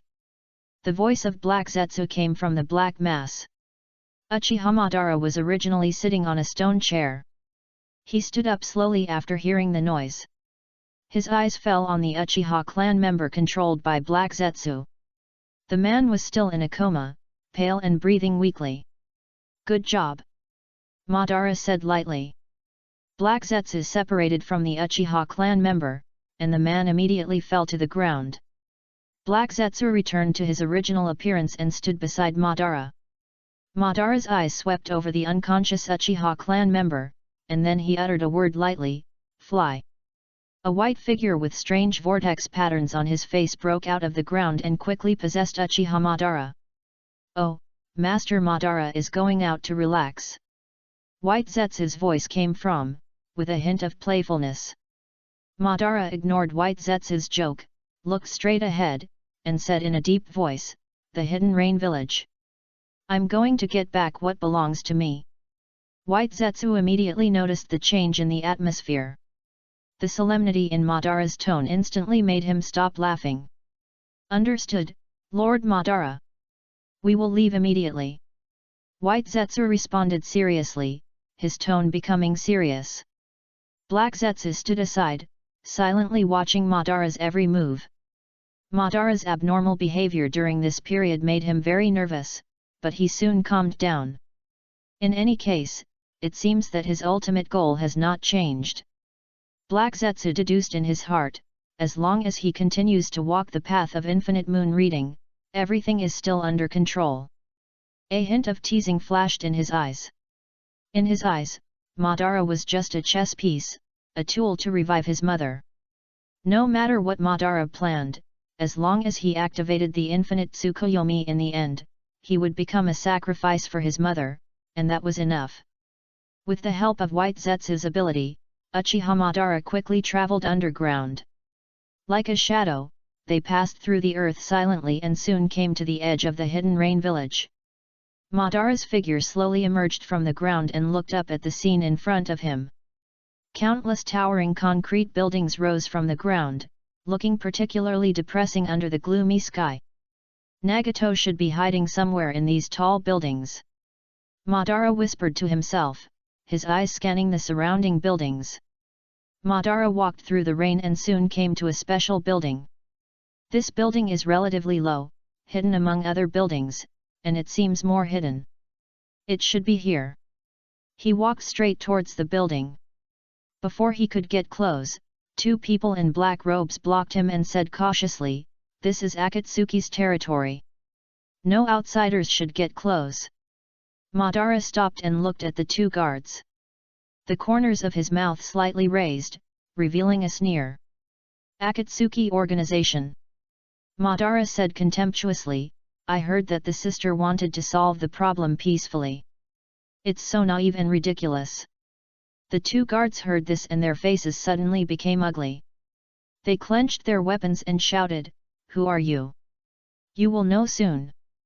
Before he finished speaking, Madara quickly formed seals with both hands. Chakra flowed rapidly in his body and condensed into his chest in an instant. Fire style, Great Fire Extinguishment. Chapter 87. The shock of the truth. In an instant, a hot column of fire gushed out of Madara's mouth and rushed straight to the two guards. Wherever the flames passed, the surrounding rain evaporated instantly. The two guards widened their eyes. They had never seen such a terrifying fire escape, and for a moment they even forgot to dodge. Just when the flames were about to engulf the two, three voices rang out almost at the same time: "Water escape, water array wall." Three strong streams of water rushed in from different directions, colliding with the flames, making a harsh hissing sound.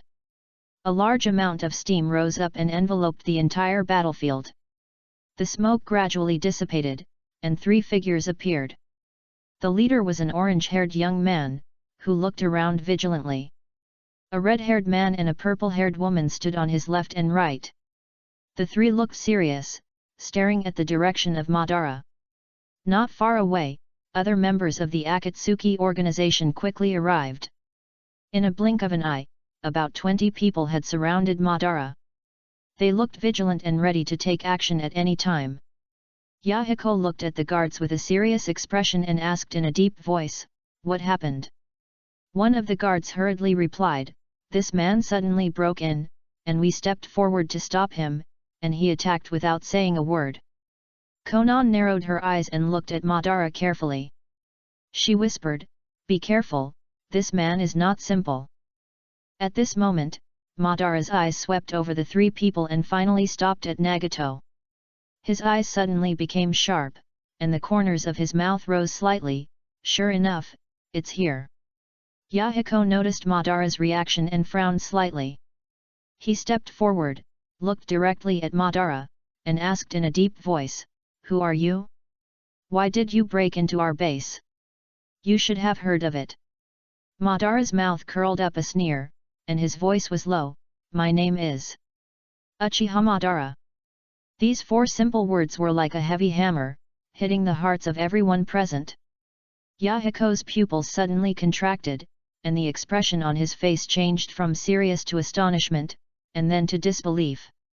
"Uchiha Madara? Impossible!" Konan exclaimed, subconsciously taking a half-step back. Yahiko gritted his teeth, his voice full of doubt. "Uchiha Madara has been dead for many years. Who are you? Why are you pretending to be him?" Madara looked at Yahiko's reaction and sneered. "Impersonation." There was a hint of sarcasm in his voice. "Could it be that someone like me could easily disappear in the long river of history?" Yahiko took a deep breath and forced himself to calm down. Regardless of whether the person in front of him was the real Uchiha Madara, his strength was obviously not to be underestimated. "Even if you are Uchiha Madara," Yahiko said in a deep voice, "you can't break into our base at will. What is your purpose here?" Madara slowly said, "I came here to take back what belongs to me." His eyes were directed at Nagato, who took a half-step back involuntarily, with an inexplicable uneasiness in his heart. "Those eyes," Madara said calmly, "were originally mine. Now, it's time to return them to their rightful owners." Madara walked forward slowly, and each step made the air around him more solemn. The members of the Akatsuki organization tightened their weapons, ready to attack at any time. Yahiko and Konan subconsciously stood in front of Nagato. "What are you talking about?" Yahiko shouted, "How could Nagato's eyes be yours?" When Madara heard Yahiko's question, a sneer appeared on his lips. His eyes swept across everyone present, and finally stopped at Nagato. "Naive brat!" Madara said coldly, with a hint of sarcasm in his voice. Full of disdain, "Do you really think that pair of eyes is so easy to get?" He paused and continued, with a hint of pride in his tone, "These eyes are the power of the six-path sage born from the fusion of my power and that of Hashirama Senju." Madara looked directly into Nagato's eyes. "I transplanted them to you when you were young. This is my gift to you, understand?" These words were like a heavy hammer, hitting everyone present hard. Nagato only felt a buzzing in his head. He widened his eyes in disbelief, and his lips trembled slightly. He always thought that these eyes were a responsibility given to him by God, but now, Madara said that this was his gift? He remembered that Jiraiya once said that he was the savior in the prophecy because of these eyes. Is all this based on lies? Nagato stood there, his eyes blank. He muttered to himself, how could this be my eyes? Nagato. Yahiko's voice suddenly sounded, don't believe what he said. At this time, Yahiko's voice pulled Nagato back from his thoughts, and then he heard him say, no matter where these eyes come from, they are now a part of you. It is you who use these eyes to protect us and Akatsuki. Konan also stepped forward and stood beside Nagato. Yahiko is right, Nagato. Your value lies not in these eyes, but in your beliefs. Hearing this, the confusion in Nagato's eyes gradually dissipated, and he whispered, thank you. Seeing this, Yahiko's mouth corners slightly raised. He turned around and faced Uchiha Madara, if you don't leave, then we will take action. Madara looked at Yahiko coldly, with a smile on his lips, what? Do you want to dance too? Swoosh! As soon as the voice fell, the surrounding Akatsuki members rushed in like a tide.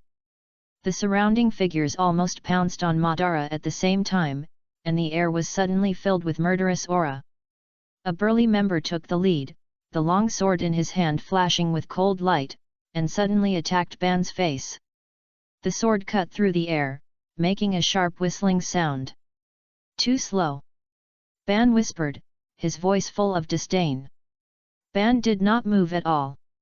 At the moment when the sword blade was about to touch his nose, he gently tilted his head, and the sword wind whistled past his cheek. Without the slightest hesitation, he got his right hand to reach out like lightning and accurately grabbed the opponent's wrist. Crack! The crisp sound of broken bones was accompanied by a shrill scream. Ban twisted lightly, and the member's wrist broke instantly, and the long sword turned back and pierced his own neck, and blood spurted out instantly. Taking advantage of this gap, another member seized the opportunity. His right leg was like an arrow from a string, and it suddenly pulled towards Ban's waist. Bang! With a flick of his left hand, Madara caught the opponent's ankle accurately, and with a sudden swing, the member lost his balance and flew out like a kite with a broken string. Ah! With a shrill scream, the member slammed heavily into his companion behind him. With a bang, the two fell to the ground like bowling pins. A flash of cold light flashed in Madara's eyes, and he loosened his right hand, and the long sword snatched from the enemy's hand instantly slipped out of his hand. Swoosh! The sharp blade cut through the air, making a sharp whistling sound. Before the two Akatsuki members who had just fallen to the ground could get up, the long sword had already whistled in. Puff! Blood splattered, and the long sword went straight through the bodies of the two. The shrill scream stopped abruptly, leaving only a faint groan. The bodies of the two twitched a few times, and soon stopped moving. At the same time, 3 cold lights had already struck like lightning. The long swords in the hands of the 3 Akatsuki members stabbed Madara's vitals at the same time. The sword cut through the air, making a sharp whistling sound. Madara turned his head sharply, and his Sharingan swept over the 3 people in an instant. At that moment, the 3 members felt as if they were falling into an ice cave, and their movements froze in place. Puff! The sound of a sharp blade entering the flesh sounded. Before the 3 members could react, the long swords in their hands had already pierced their own chests. Blood slowly flowed down the sword, gathering into a scarlet on the ground. More and more Akatsuki members attacked. Madara's figure shuttled through the crowd, his movements flowing like water, as if he was dancing an elegant dance.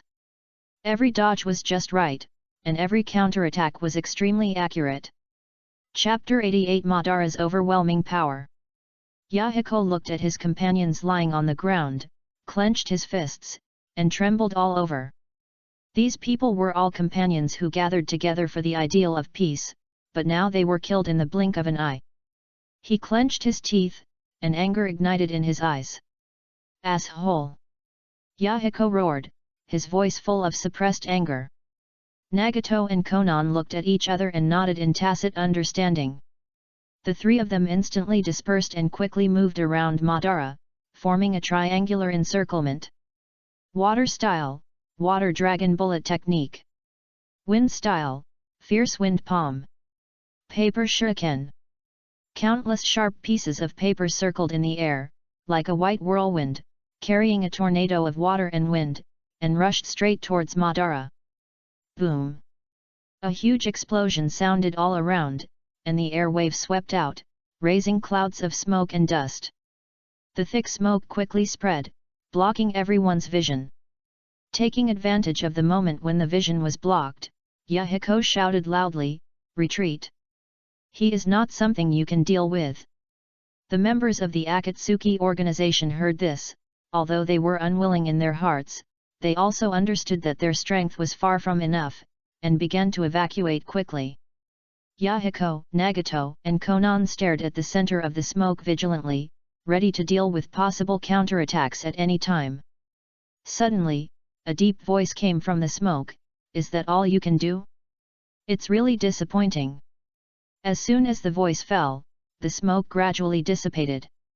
The three people stared at the scene in disbelief. A huge shield made of thick trees stood in front of Madara, blocking all the joint attacks just now. The surface of the shield was a little charred and cracked, but the overall structure was still intact. "Is this the wood release of the first Hokage?" Yahiko exclaimed, his voice full of shock. Konan also widened her eyes at this time. "How is it possible? Isn't wood release already lost?" Madara smiled coldly and quickly formed seals with both hands. "Since you are so curious, let me show you." Wood release tree world descends. In an instant, the ground began to shake violently. Before Yahiko, Nagato, and Konan could react, they saw the ground around them suddenly cracked, and countless thick trees sprang up like bamboo shoots after rain. In the distance, the members of Akatsuki who had just retreated suddenly heard a loud noise behind them. They turned around and saw a sea of trees spreading towards them at an alarming speed. "Run!" a member shouted in fear. But it was too late. The trees stretched out their branches like living things, instantly entangled those members who had not escaped far. The screams of fear came one after another, but were soon drowned by the sea of trees. In the blink of an eye, those members disappeared in the dense branches and leaves. Although the range of the tree world's descent was less than 1,000 meters due to the limitation of Madara's chakra, it was already amazing enough for Akatsuki. Yahiko stared at the rapidly growing trees around him with wide eyes. He gritted his teeth and shouted loudly, "Be careful!" The three reacted quickly and formed seals almost at the same time. Wind style, great breakthrough. Water style, water blade slash. Paper cutting technique. However, these ninjutsu were like a mantis trying to stop a chariot in front of Madara's wood style. The trees grew at a faster rate and easily broke through their defenses. "Paper god!" Konan shouted. Her body suddenly turned into countless pieces of paper and scattered in the air. She barely avoided the entangled branches and flew to a high place. Yahiko and Nagato were not so lucky. The thick branches were like giant pythons, instantly entangled the two tightly. "Ah!" Yahiko cried out in pain. A sharp branch pierced his shoulder, and blood dripped along the branches. Nagato struggled hard, but to no avail. The branches were getting tighter and tighter, almost strangling them to death. "Yahiko! Nagato!" Konan shouted in the air, her voice full of anxiety. Madara stood in the middle of the sea of trees, looking down at the two trapped people, and smiled coldly. "With this little ability, you want to change the world." Madara walked slowly forward to Nagato, and the trees seemed to have a spirit to open a path for him. "Peaceful means?" Madara sneered, his voice full of sarcasm. "Can these weak means stop the war?" Nagato raised his head with difficulty and looked directly into Madara's eyes. "Even so, we have to try." Madara shook his head, a trace of disdain flashed in his eyes. Naive. There has never been true peace in this world. Only the strong are qualified to talk about peace. He continued to move forward, his steps steady and powerful. Your method is doomed to fail. Only by having strong strength and standing at the top can you truly dominate the peace of this world. As soon as Madara finished speaking, a sharp sound of breaking through the air suddenly sounded. I saw countless pieces of paper spinning rapidly in the air, turning into sharp shurikens, shooting towards Madara. Stop!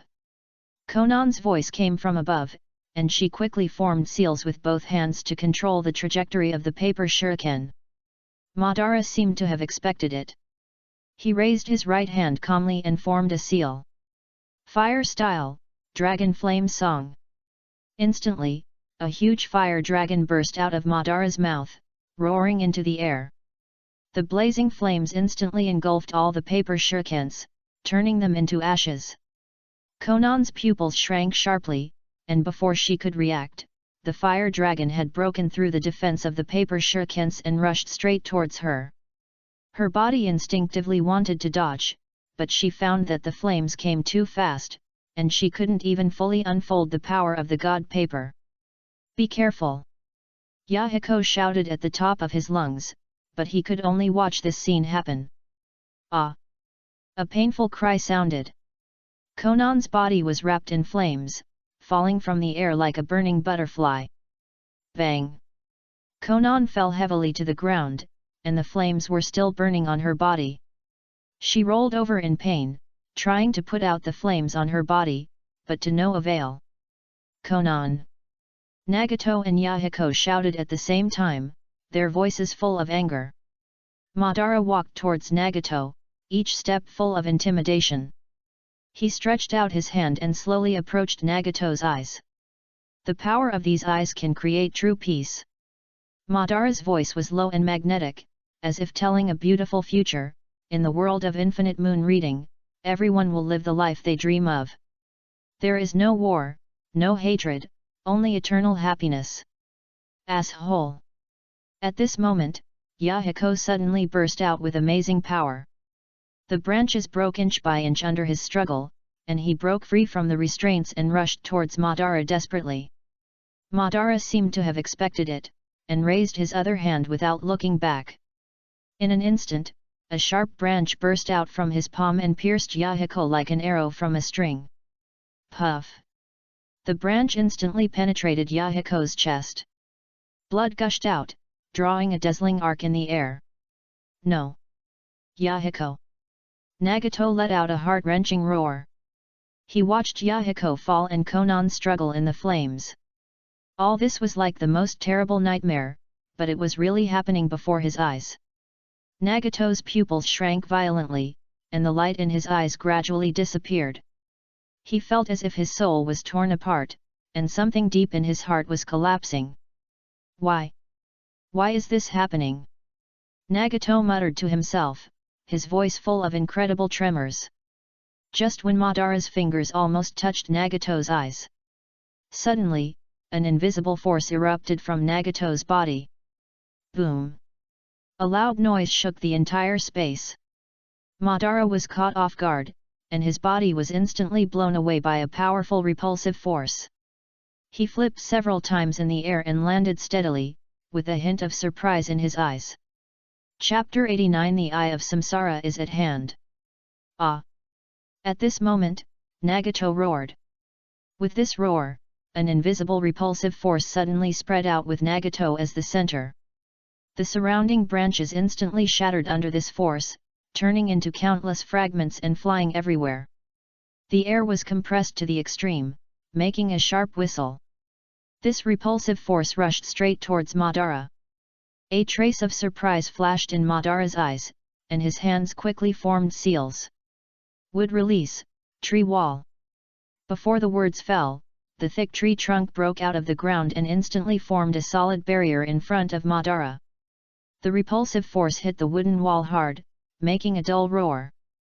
Cracks suddenly appeared on the surface of the wooden wall, but it was not broken after all. Madara frowned slightly, staring at Nagato sharply. At this time, the power of the Eye of Samsara has awakened.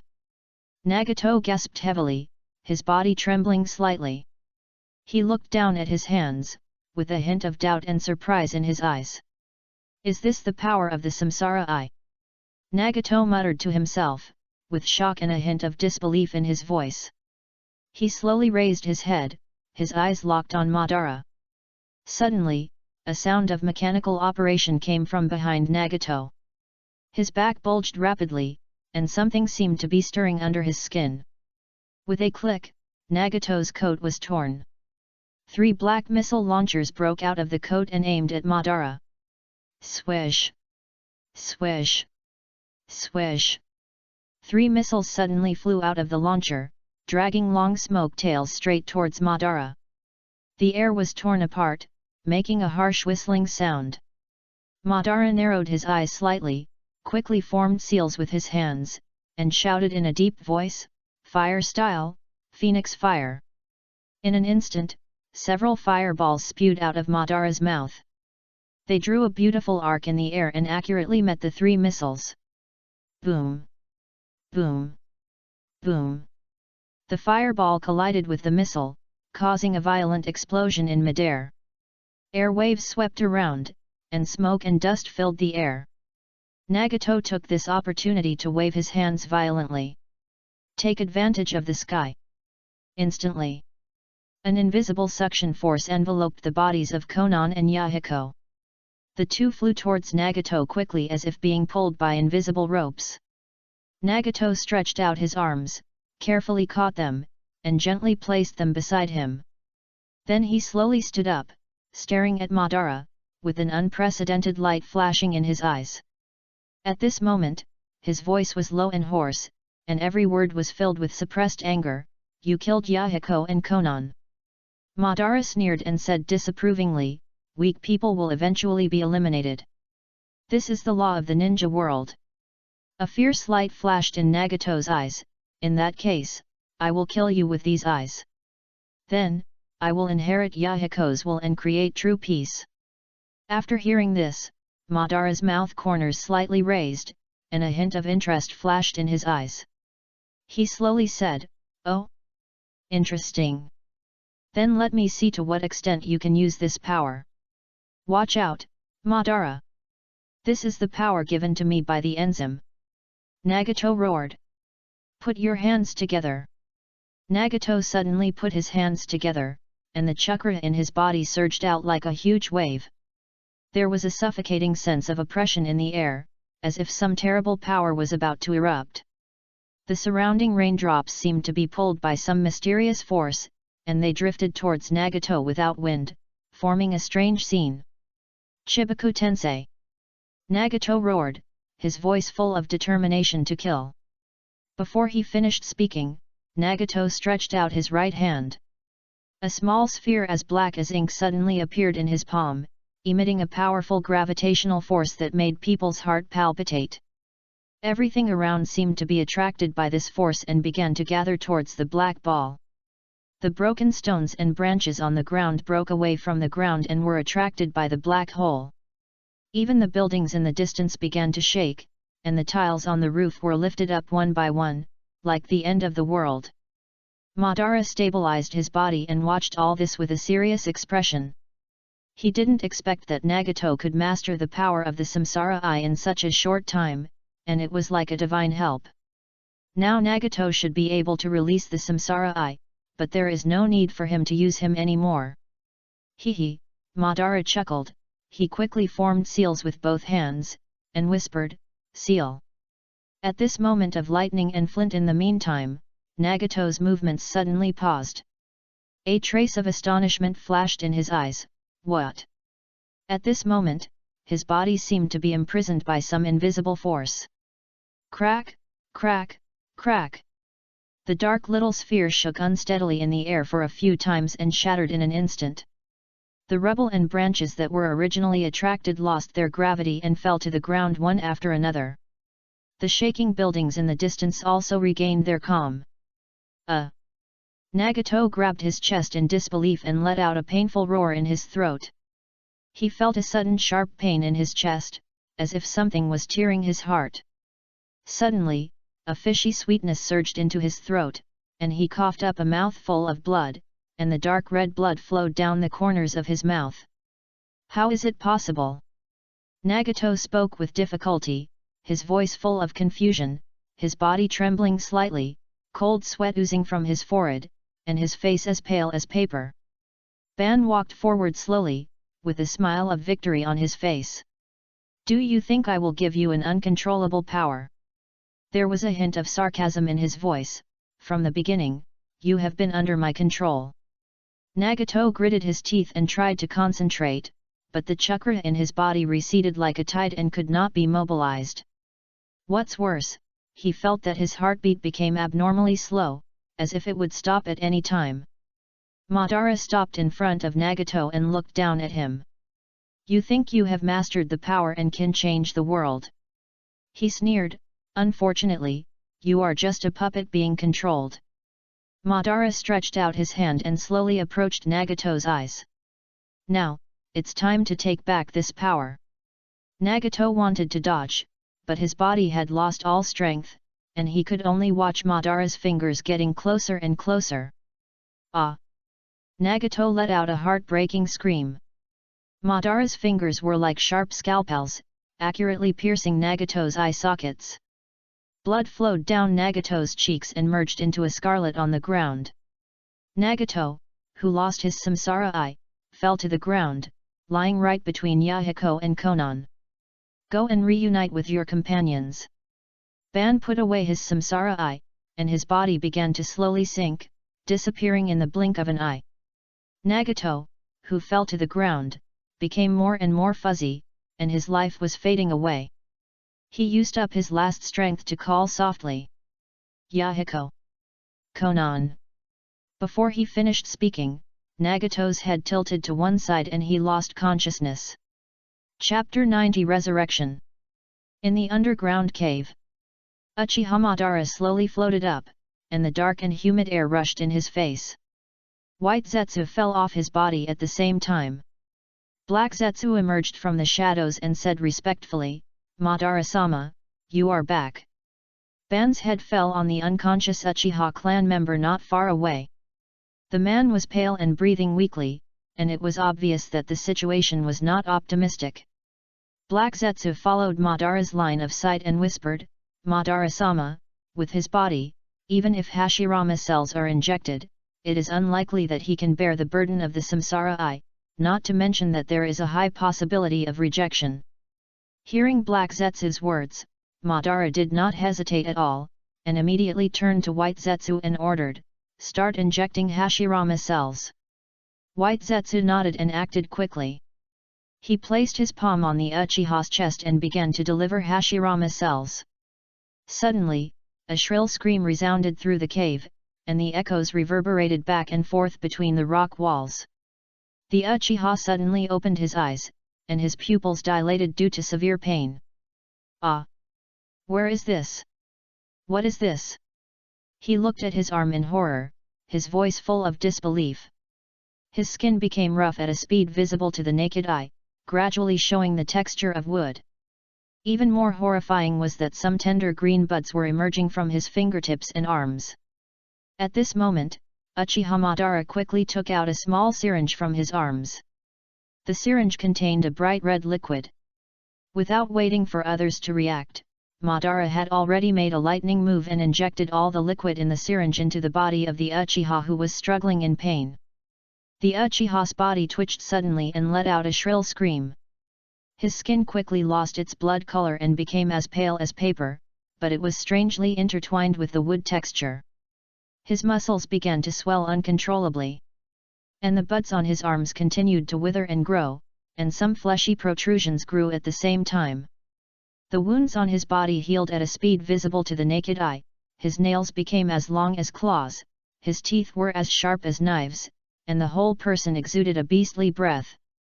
Heizetsu stared at the Uchiha who was changing dramatically, and a look of disbelief flashed in his eyes.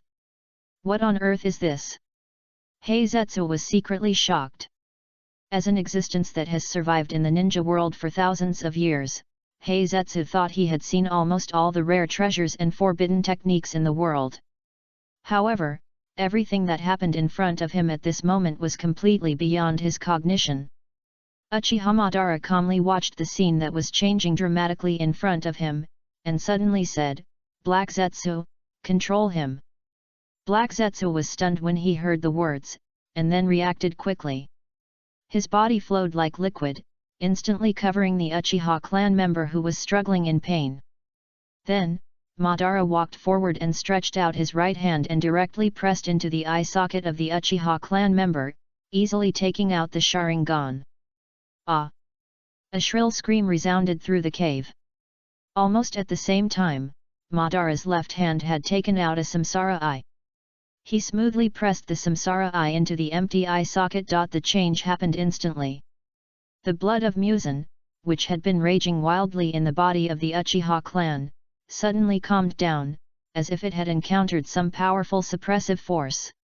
At the same time, a large amount of chakra poured out like a tide and was absorbed crazily by the Samsara eye. The body of the Uchiha clan shrank at a speed visible to the naked eye, the muscles shrank, the skin wrinkled, and the whole person was like a mummy. However, the faint breathing sound showed that he was still alive. As a member of the Uchiha clan, it is your greatest honor to contribute to my plan. As soon as the voice fell, Madara turned to Black Zetsu and said, "Black Zetsu, I will not be able to maintain my life later. After I die, according to the original arrangement, you will activate the outer way." Black Zetsu was slightly startled, and then bowed his head respectfully and replied, "Understood, Lord Madara." Madara walked slowly to the stone chair not far away, his movements were steady and calm.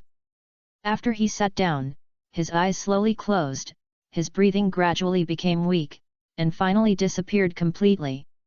White Zetsu immediately took action, his palm pressed against Madara's body, releasing a white substance.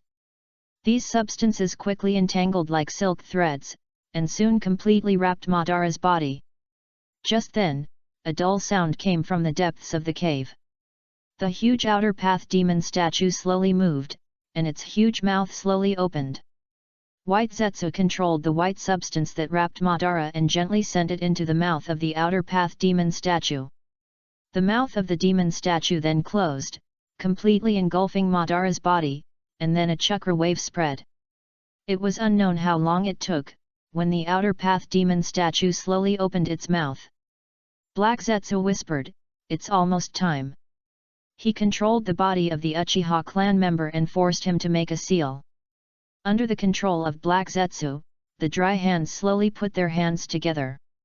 Suddenly, the implanted reincarnation eye of the Uchiha clan member suddenly opened, emitting a strange light.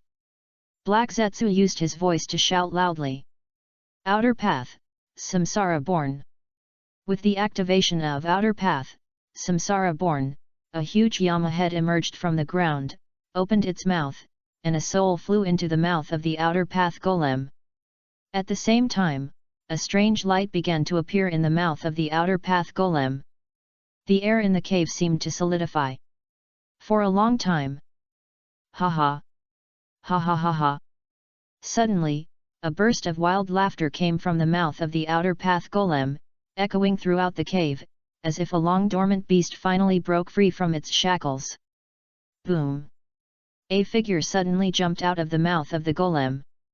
He turned over in midair and landed steadily on the ground, stirring up a cloud of dust. At this moment, Madara was no longer an old man, but had returned to his prime.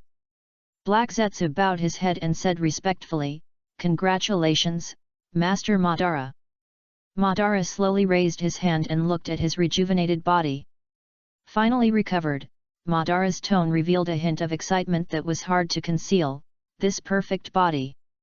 He stretched his muscles and bones, and a strong aura burst out of his body. Then he raised his head, and his eyes flashed with a gleam of brilliance. "Now, it's time to realize my plan." White Zetsu grinned, with a bit of excitement in his tone. "Wow, Master Madara, can we finally start the action? I can't wait to make a big fuss." Madara stepped forward, his movements were clean and neat. He leaned over to take the samsara eye from the eyes of the Uchiha clan, and pressed it into his left eye socket without hesitation.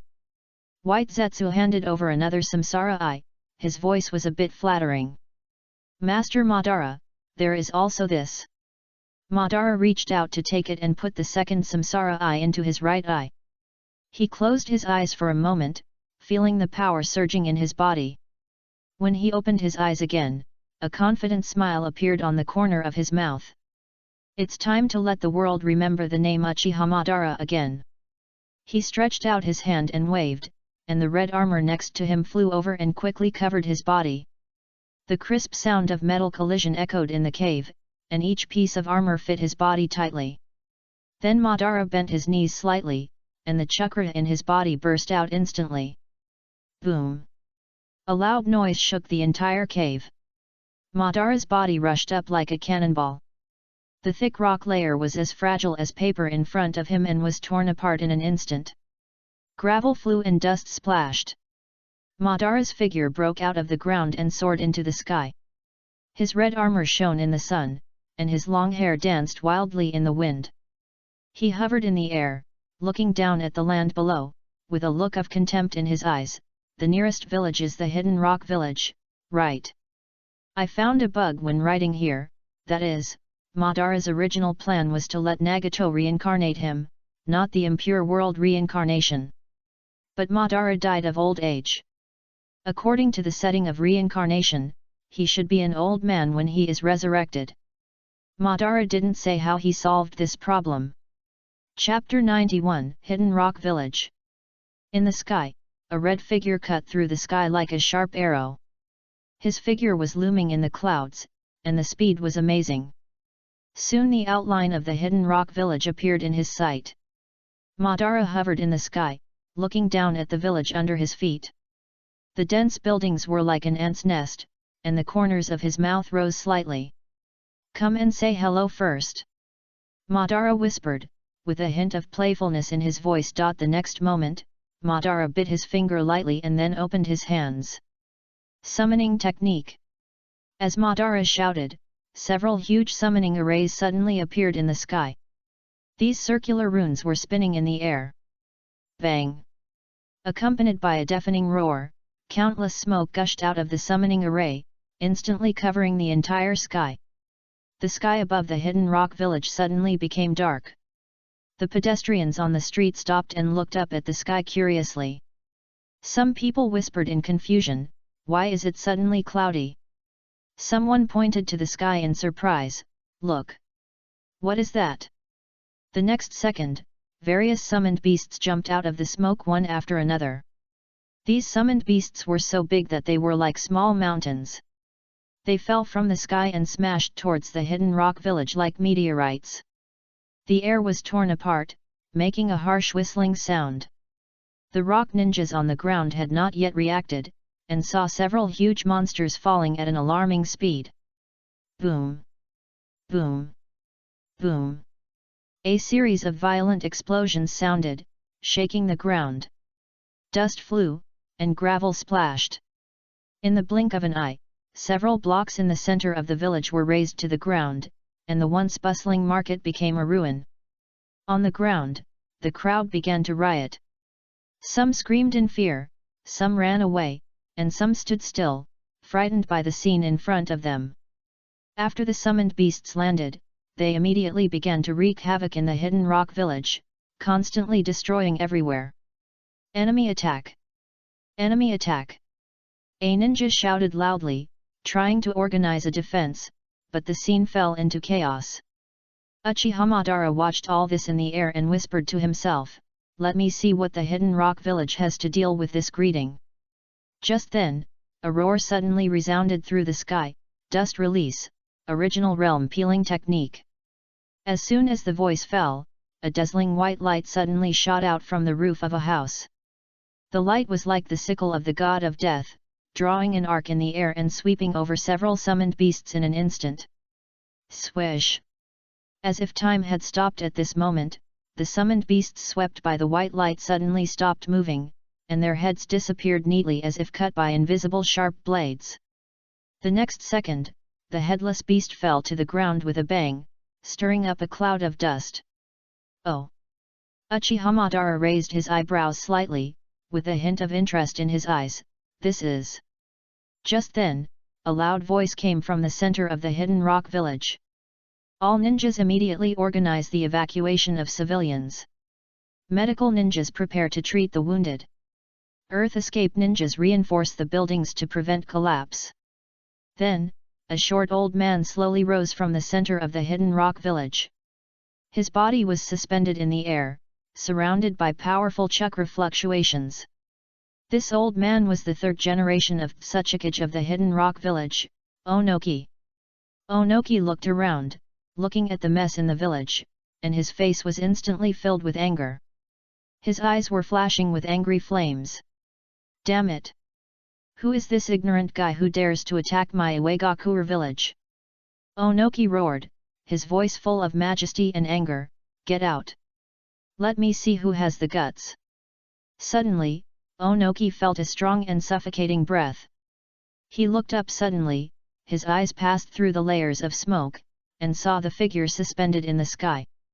In an instant, he seemed to be struck by lightning, and his whole body was stiff. What? Uchiha Madara!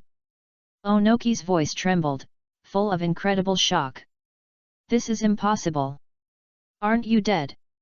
When Madara heard this, a sneer appeared on his lips. He slowly landed, his red armor shining in the sun, his long hair fluttering in the wind, and his whole body exuding an overwhelming power. He landed steadily in front of Onoki, looking down at him condescendingly. You are the brat of the two scales, can you still move? Onoki felt a dizziness coming over him, his brain was working frantically, trying to understand the situation in front of him. This can't be the real Uchiha Madara, someone must be imitating him. What?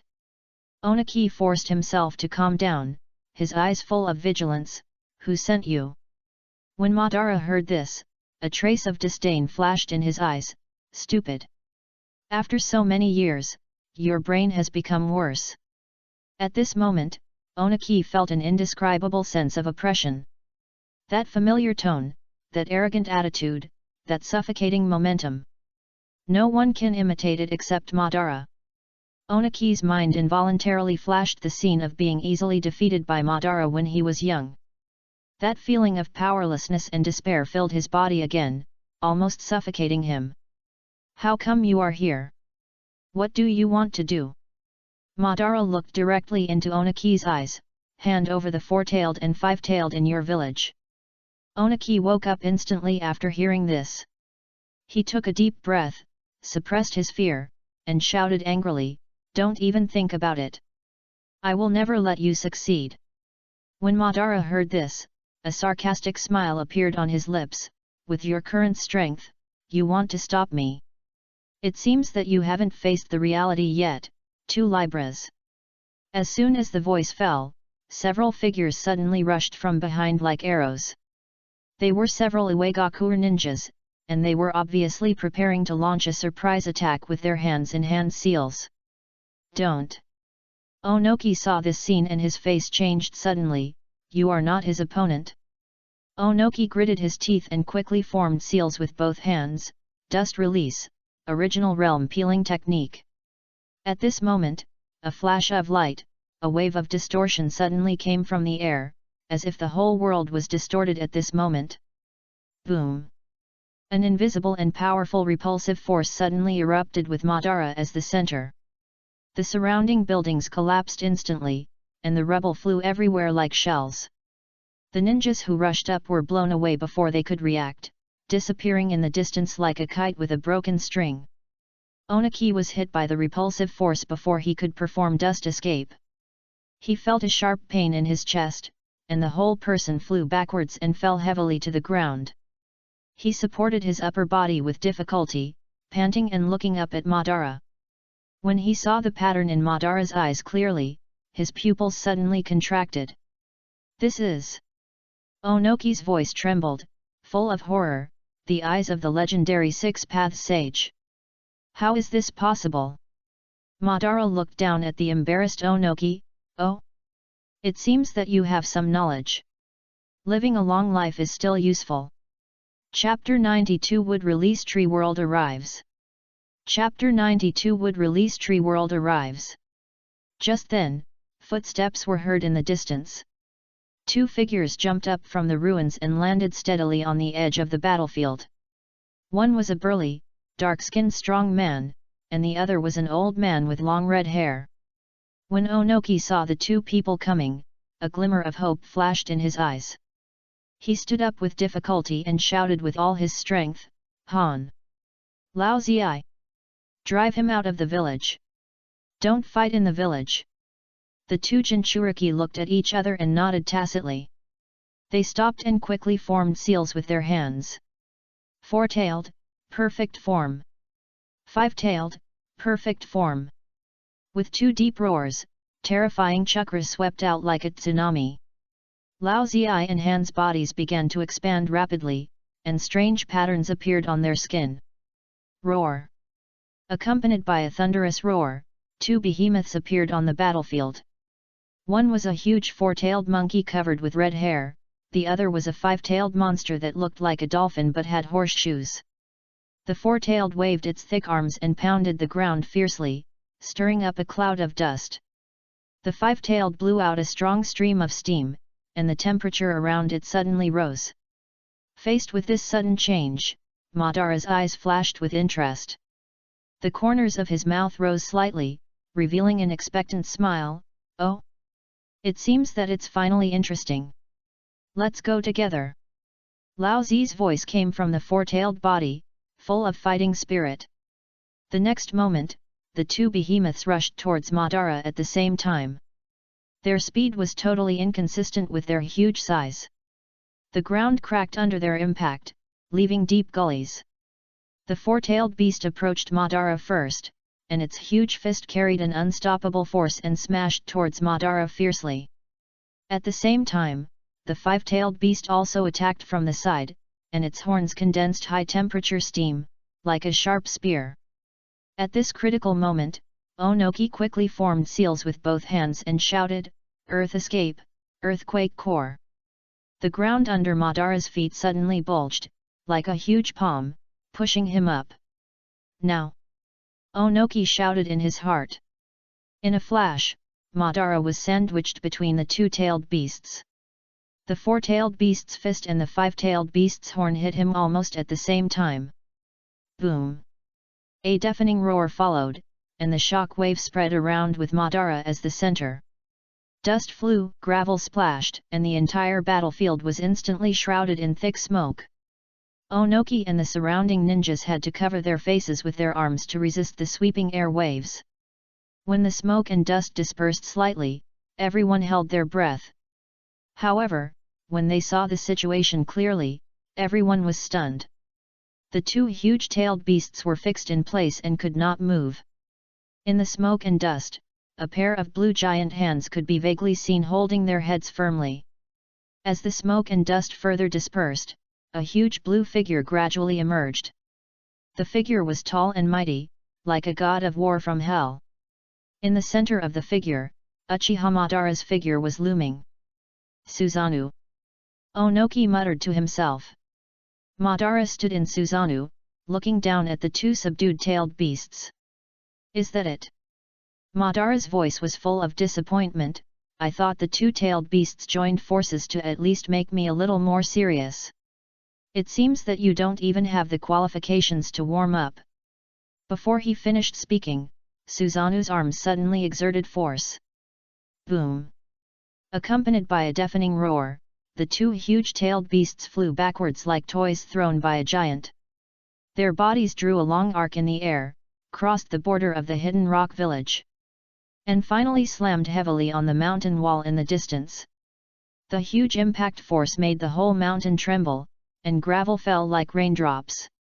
Onoki widened his eyes, his face full of disbelief. He had seen Uchiha Madara's strength with his own eyes, but the scene in front of him was still far beyond his expectations. Madara controlled the huge Susanoo and walked towards the two-tailed beasts with heavy steps.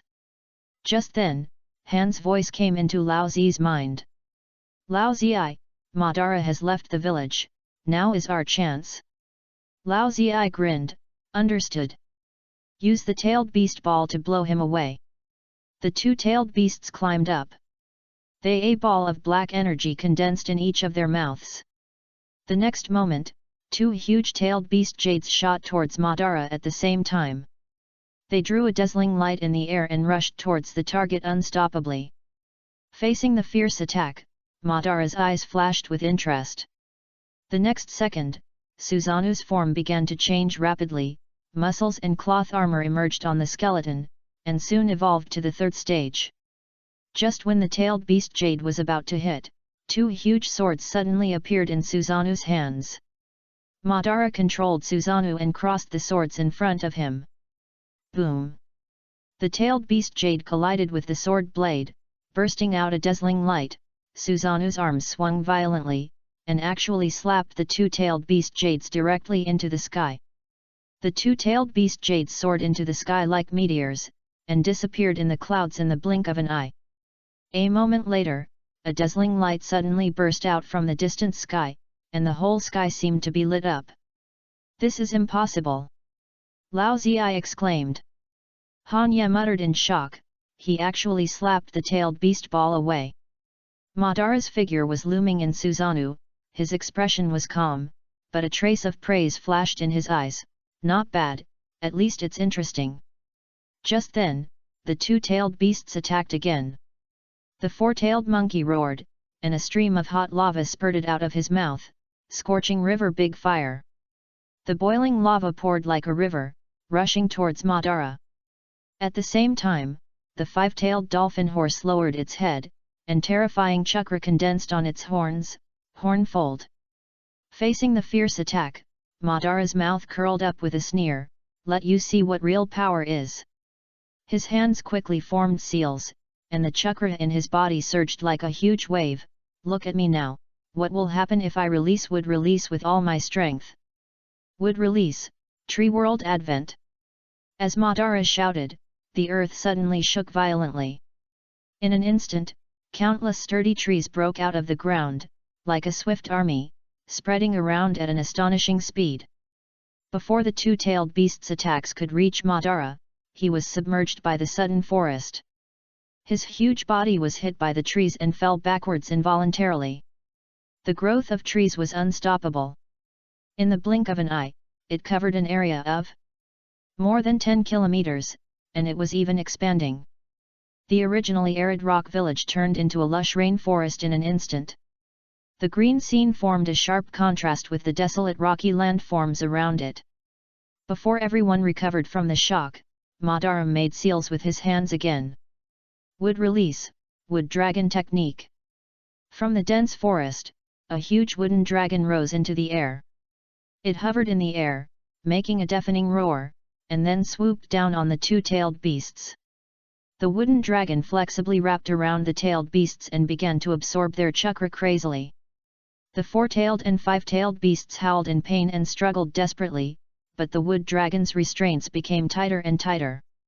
As chakra continued to drain, the two-tailed beasts began to shrink and soon lost their tailed beast state. Madara looked down at all this, with a flash of contempt in his eyes. It seems that wood escape is better for dealing with these beasts.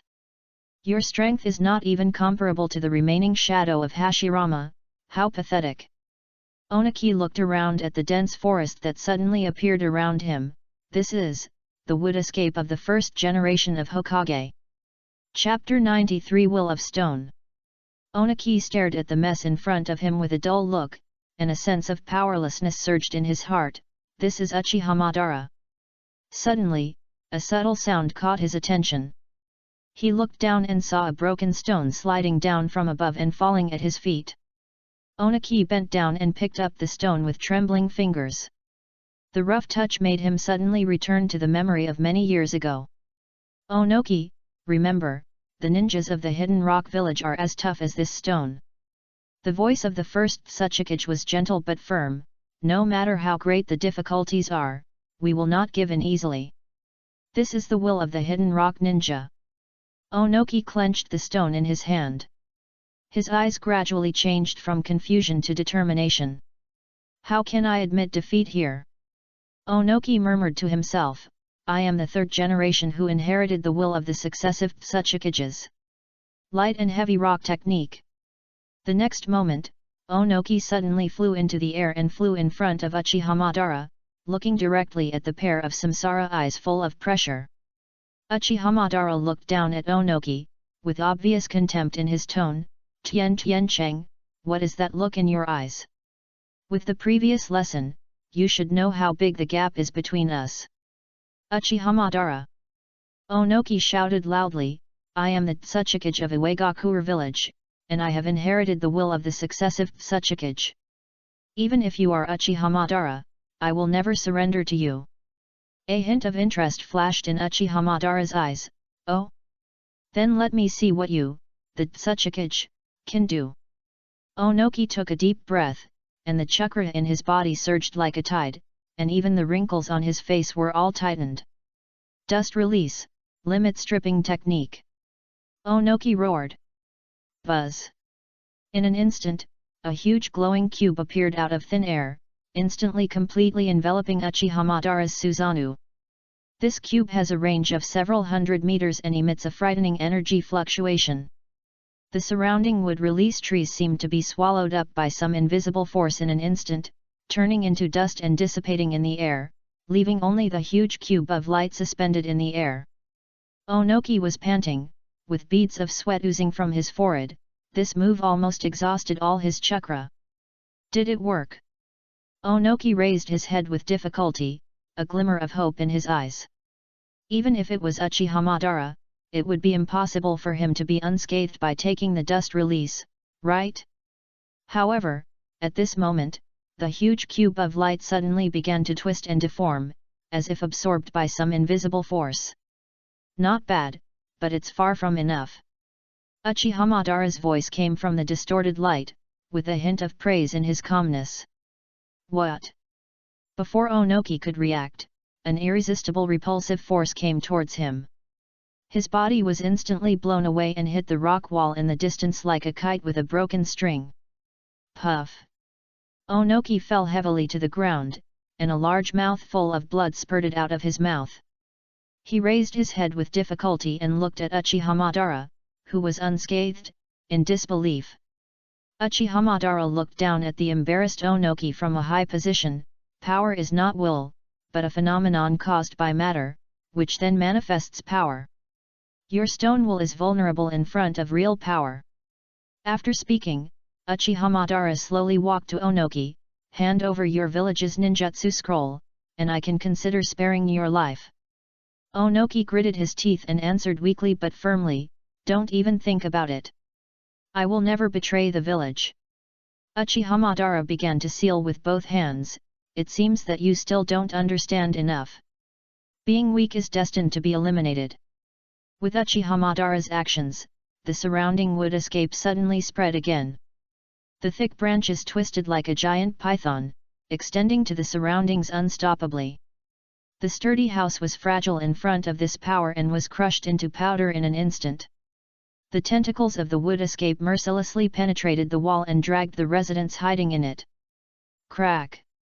The sound of wood breaking came one after another, mixed with the roar of the collapsed building and the screams of people.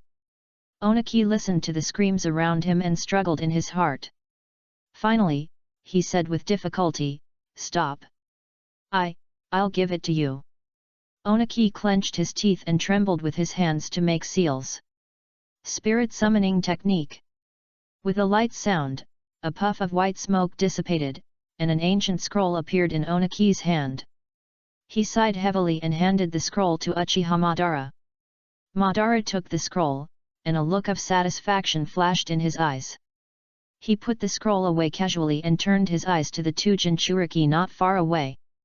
At this moment, they have lost their tailed beast state, and are tightly entangled by the wood dragon.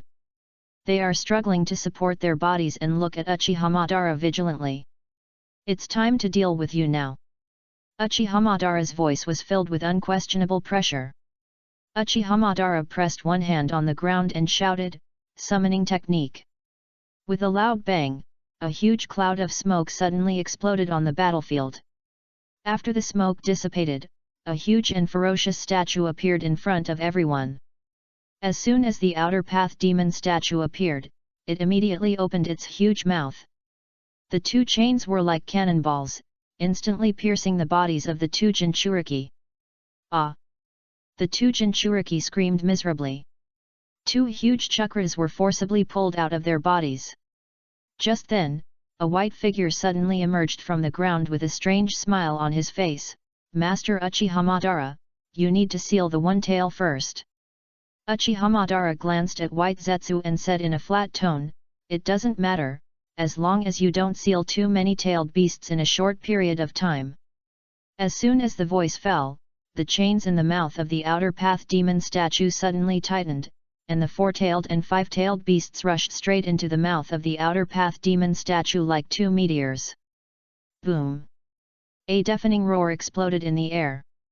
Two of the densely packed eyes of the outer path demon suddenly opened, emitting a strange light. Uchiha Madara looked up at the outer path demon, with a satisfied smile on his face. Very good, one step closer to the goal.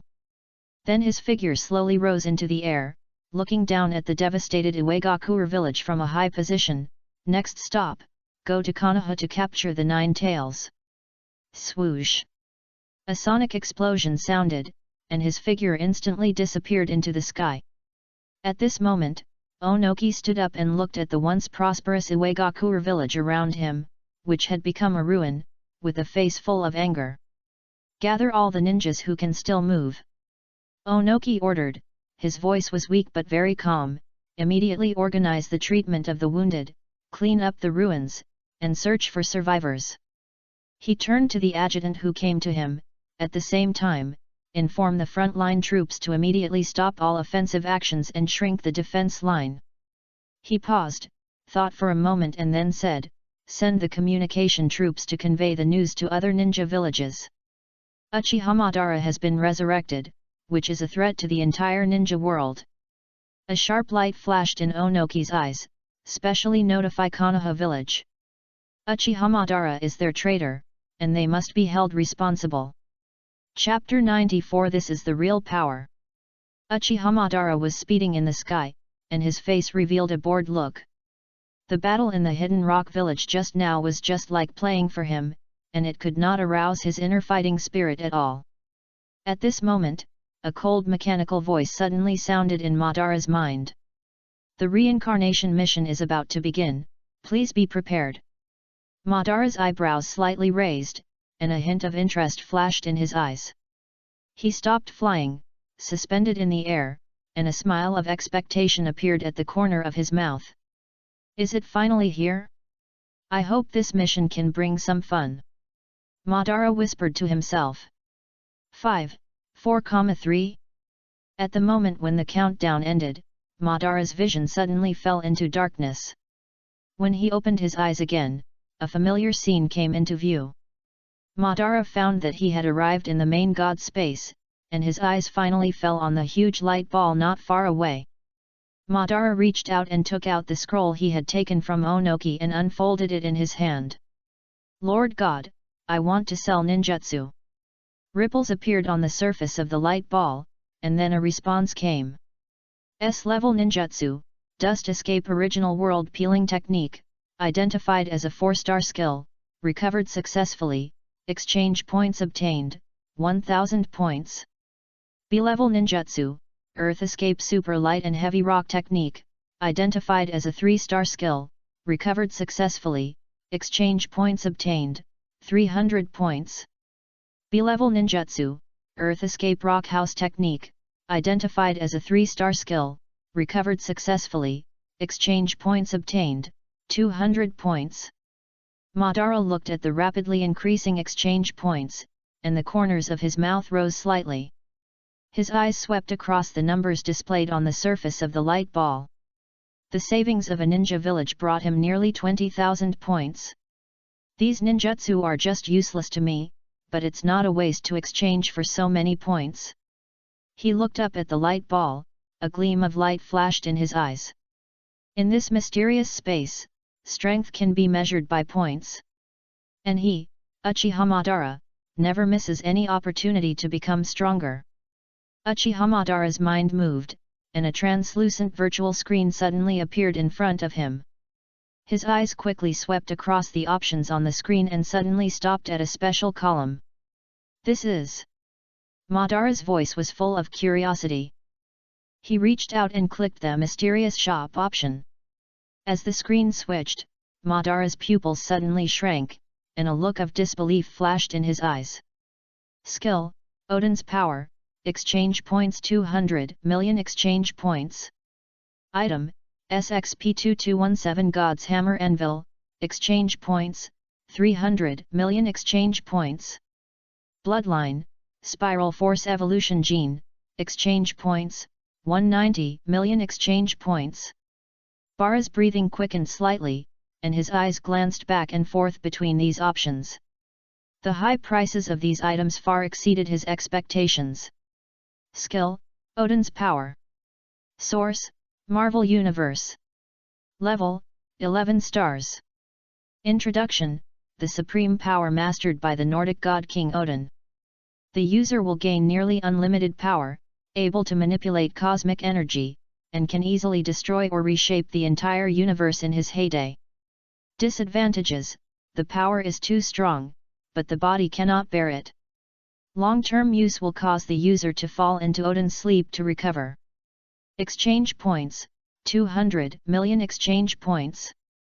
Note, after exchange, you will immediately gain the primary power of Odin and destroy the galaxy with a raise of your hand.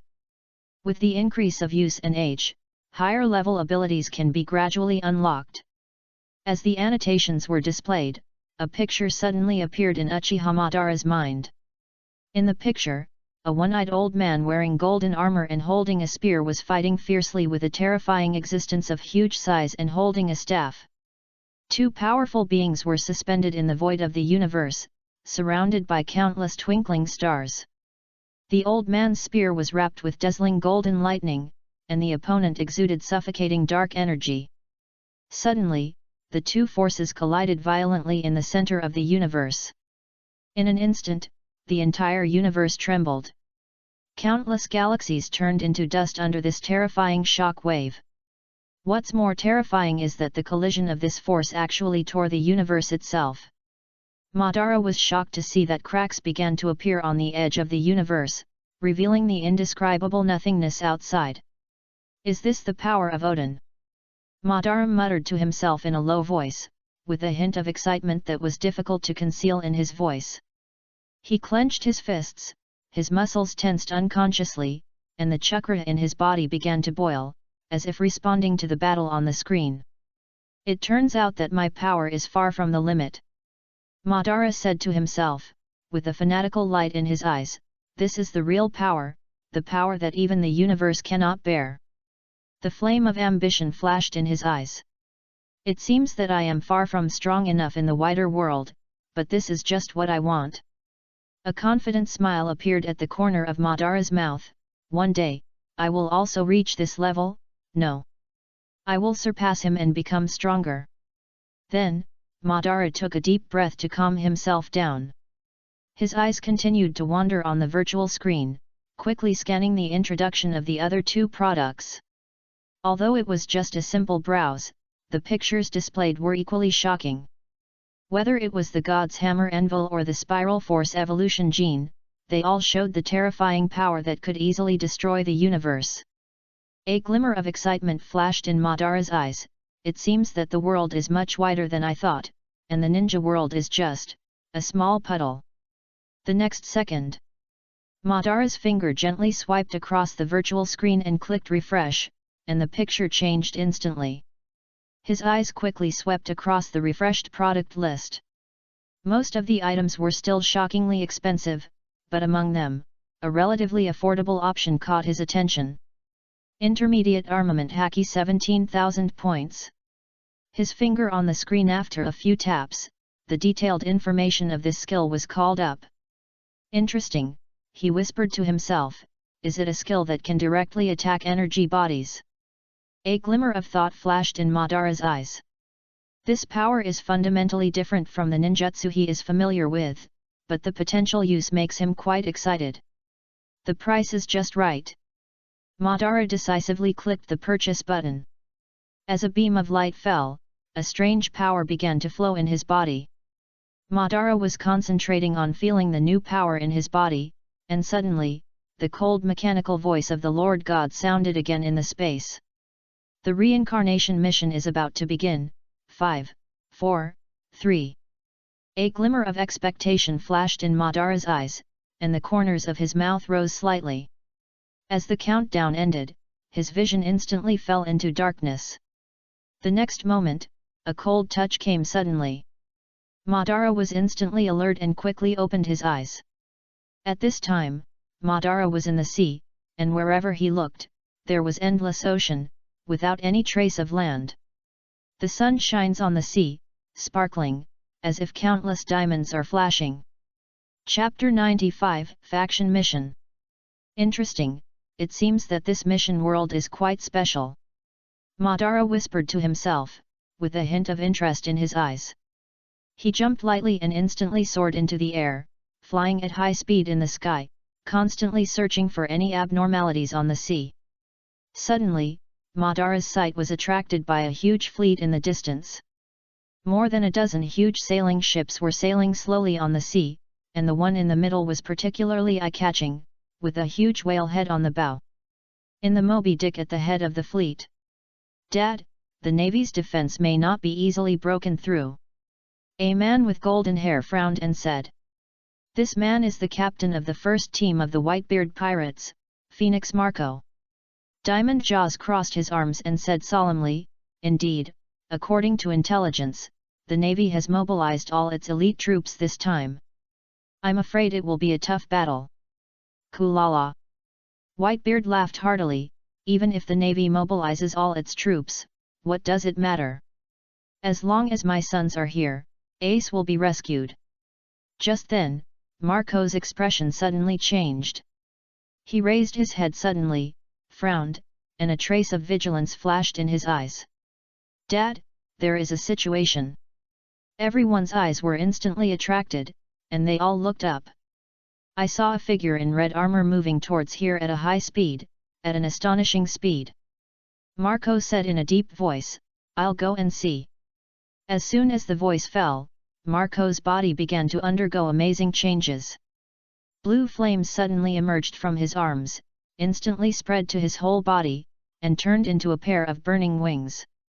"Marco, be careful!" Izzo stood on the deck and warned solemnly. Marco flapped his wings violently, soaring into the sky in an instant, and flapped his wings violently. Boom! A blazing blue flame suddenly erupted in front of Madara, forming a barrier. Marco hovered in the air, his wings spread. And the flames leaped around him. He stared at Madara and asked sharply, "Who are you?" Uchiha Madara glanced at Marco lightly, and a trace of disdain flashed in his eyes. The next moment, a huge repulsive force instantly shot out from his body. "What?" Marco exclaimed, and his body was instantly blown away by this force. He rolled several times in the air before he could barely stabilize his body. Uchiha Madara slowly landed on the deck of the Moby Dick, his red armor flashing a cold light in the sun. The crew immediately became alert, and some people had already touched their weapons, but none of them acted rashly. Whitebeard stood up from his seat, and his tall figure blocked the sun. However, surprisingly, the pirate emperor did not show hostility on his face, but looked at Uchiha Madara with a hint of curiosity. "Interesting," Whitebeard grinned, revealing his iconic crescent beard. His voice was loud and full of heroism. "It seems that we have guests. Children, don't be so nervous." Although Whitebeard said so, the crew members around him remained highly alert. Their eyes were fixed on Uchiha Madara, and their weapons were ready to go. There was a tense atmosphere in the air, as if it was about to explode. Marco landed beside Whitebeard. Although he was repelled just now, there was no fear in his eyes.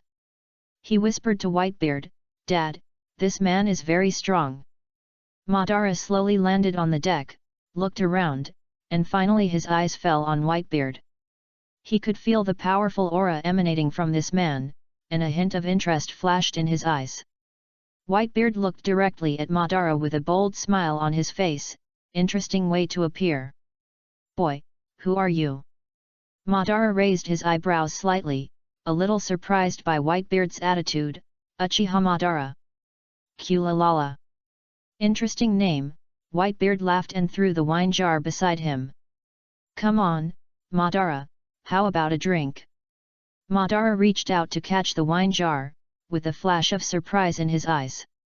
He didn't expect that in such a tense atmosphere, the other party would invite him to drink so generously.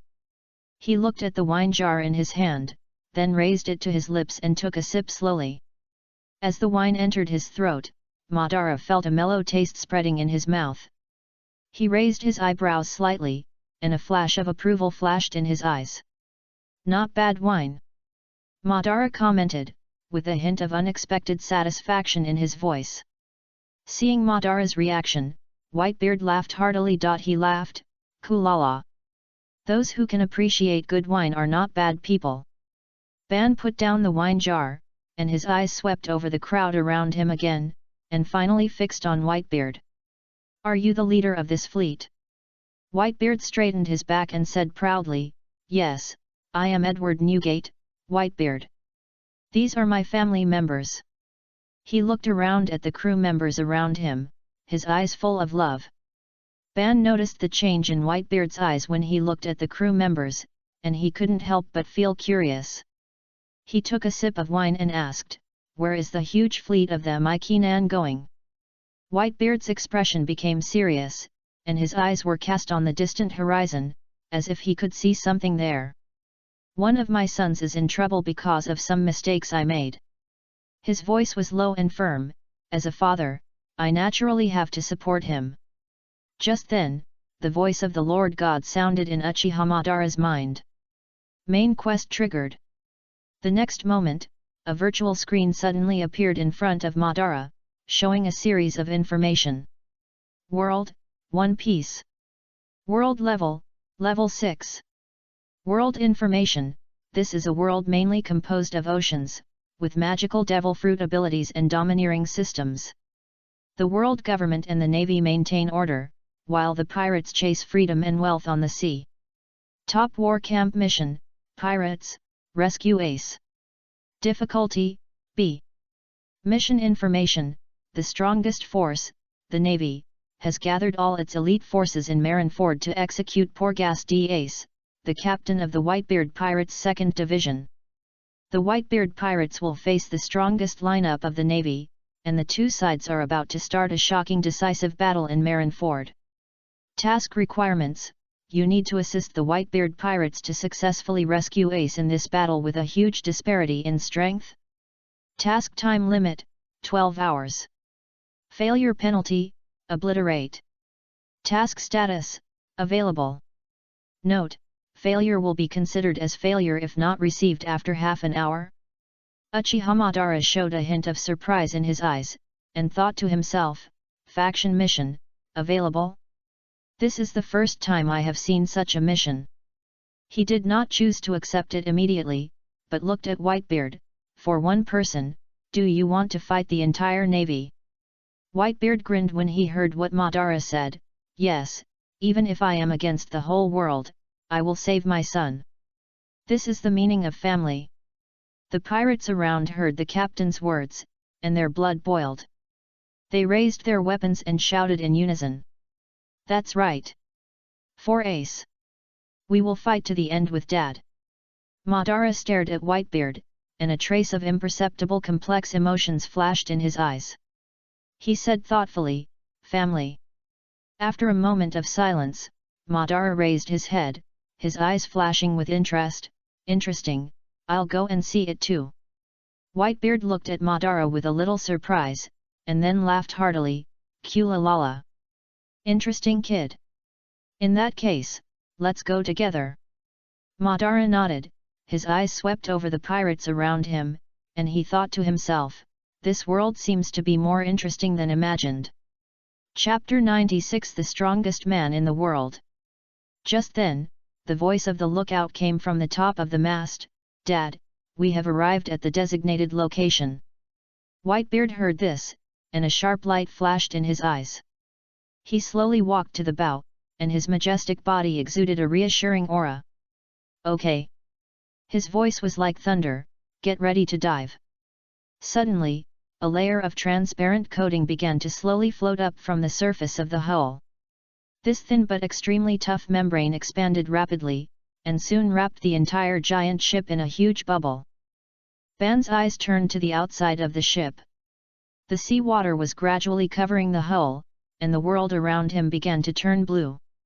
The ship continued to dive, and the surrounding scene gradually changed from bright to dim. Various strange deep-sea creatures swam outside the bubble. After an unknown amount of time, a faint light appeared in the distance. The light became brighter and closer. Suddenly, the ship shook violently and began to rise rapidly. Ban stabilized his body and focused his attention. Boom! Accompanied by a loud bang, the Moby Dick broke through the water and soared into the air. The sea water poured down from the hull like a waterfall, and the sun instantly filled the entire deck. Countless Navy soldiers stared at the huge ship emerging from the seabed in amazement, their faces full of disbelief. That's the flag of the Whitebeard pirates." A Navy soldier pointed at the skull flag flying on the bow, his voice trembling.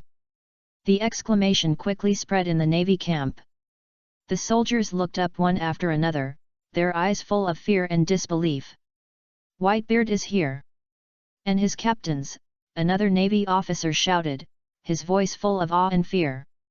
On the execution platform, Jean Guo's face instantly darkened. He frowned and cursed in a low voice, "Damn it, they actually sneaked so close. All plans have been disrupted." On the Moby Dick, the huge figure of Whitebeard stood at the front of the deck. His sturdy body was like a small mountain, giving people an incomparable sense of oppression. Whitebeard's eyes slowly swept across the entire Marineford. Finally, his sight fell on Sengoku. "Gulala!"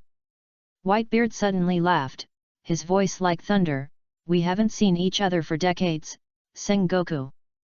I didn't expect to meet again in this occasion."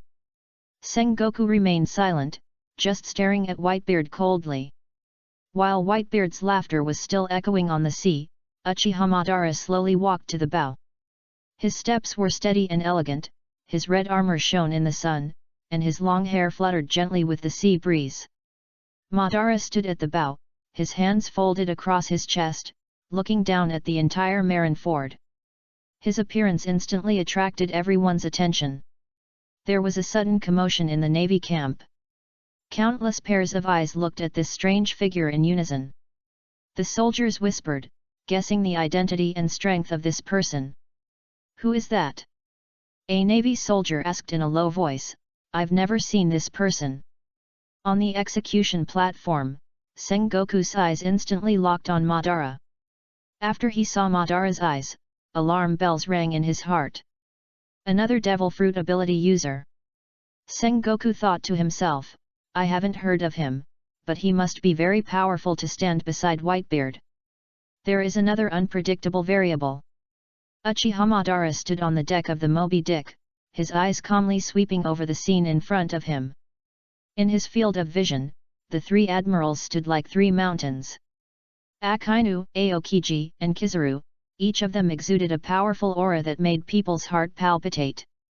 Under their command, hundreds of thousands of naval soldiers lined up in an orderly manner, and the dense white uniforms seemed like an endless ocean.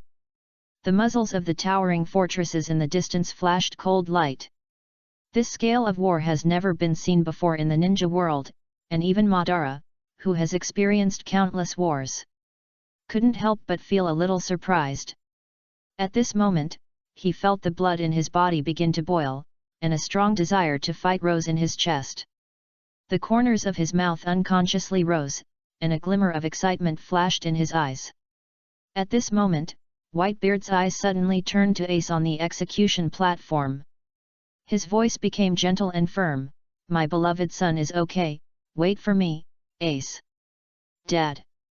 Ace's body trembled slightly when he heard this, and tears welled up in his eyes. He lowered his head, trying to hide his emotions. The next moment, Whitebeard's expression became serious. He held his hands in front of his chest, his muscles tensed, and a terrifying energy began to accumulate in his body. His hands emitted a white halo, as if he held the power of the whole world. Zhang Guo noticed the abnormality in the air and his face changed suddenly. He quickly shouted to the navy, "Get ready, the strongest man in the world is going to show his power." As soon as the voice fell, Whitebeard swung his fists violently. Buzz!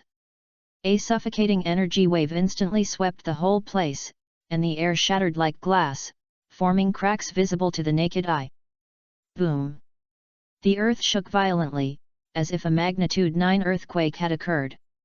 The solid stone brick floor cracked instantly, and the cracks spread rapidly like a spider web. On the sea, a huge shock wave spread out from Whitebeard. 1,000-meter-high waves rose from the ground, blocking the sun like a liquid mountain range. In the sky, the thick clouds were instantly torn apart by this terrifying force. The sun shone through the cracks in the clouds, forming several thick beams of light. At this moment, Whitebeard seemed like a god descending from heaven. Uchiha Madara looked at this scene with a hint of appreciation in his eyes. Such power is not inferior to my youth. It seems that the top strong men in this world do have some strength. At the same time, his samsara eye quickly swept across Whitebeard's body.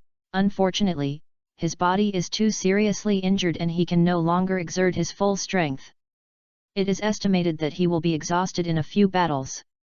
After the shock, the entire Marineford fell into a brief silence. The Navy soldiers looked at each other with horror in their eyes. Some people even took a few steps back involuntarily, and their hands holding the guns trembled slightly. Is this the legendary ability of the Tremor fruit? A young Navy whispered, his voice full of uneasiness. Yellow Monkey stood on a high place, squinting his eyes, with a hint of amusement in his tone. "Oh my, it's really scary. It's worthy of being called the strongest man." Whitebeard. Akainu's expression did not change at all. He glanced coldly at the panicked soldiers, and his voice was full of unquestionable majesty. "Everyone cheer up. Whitebeard is already a dying man, don't be scared by his bluffing." As soon as the voice fell, the huge waves floating in the air fell like a mountain, and it was about to swallow up the entire Marineford. Not good. Sengoku's face changed, the sea water is pouring back. At the critical moment, Aokiji jumped up suddenly. "Ice Age!" Aokiji's low voice sounded, and a strong chill burst out of his body. In an instant, the surging waves solidified in mid-air, forming a huge ice wall. The ice layer spread rapidly, freezing the entire sea area around Marineford into an ice field. Seeing this, Zhang Guo immediately seized the opportunity. His voice rang out across the battlefield, "The battle begins. Destroy the Moby Dick. Don't let them get close." With Zhang Guo's order, the entire naval camp was instantly boiling. Boom! Boom! Boom! The dense artillery fire poured out like raindrops, shooting towards Whitebeard's fleet. The shells drew arcs in the air, flying towards the site with a harsh whistle. Mark. Countless Navy soldiers poured out from all directions. They ran on the ice and charged towards the Whitebeard pirates. At this moment, the cold voice of the Lord suddenly sounded in Uchiha Madara's mind. Main quest triggered. Marine War Faction Quest, Navy, kill Whitebeard. Difficulty, B. Quest information, assist the Navy to defeat the Whitebeard pirates in the Marineford War, protect the execution platform, and ensure that Ace's execution goes smoothly. Quest requirements: you need to assist the Navy to successfully kill Whitebeard in this battle and complete the execution of Ace. Quest time limit, 12 hours. Failure penalty, obliterate. Quest status, available. Note, only one side can claim the faction quest. If it is not claimed after half an hour, the main quest will be regarded as a failed quest. When I reread the plot here, I felt that Sengoku was really, destroying the morale of the army. He kept praising Whitebeard, and then said that the navy might die. He was weak right from the start. Chapter 97 Navy, Pirates, Let's Go Together. Uchiha Madara stood on the deck of the Moby Dick, his eyes swept across the virtual screen in front of him. He thought for a moment, and finally chose not to accept the mission. Sons! Whitebeard shouted, now is the time. We must rescue Ace. Yes! The crew shouted in unison, their blood boiling. Whitebeard waved his hand and gave the order to attack, all-out attack.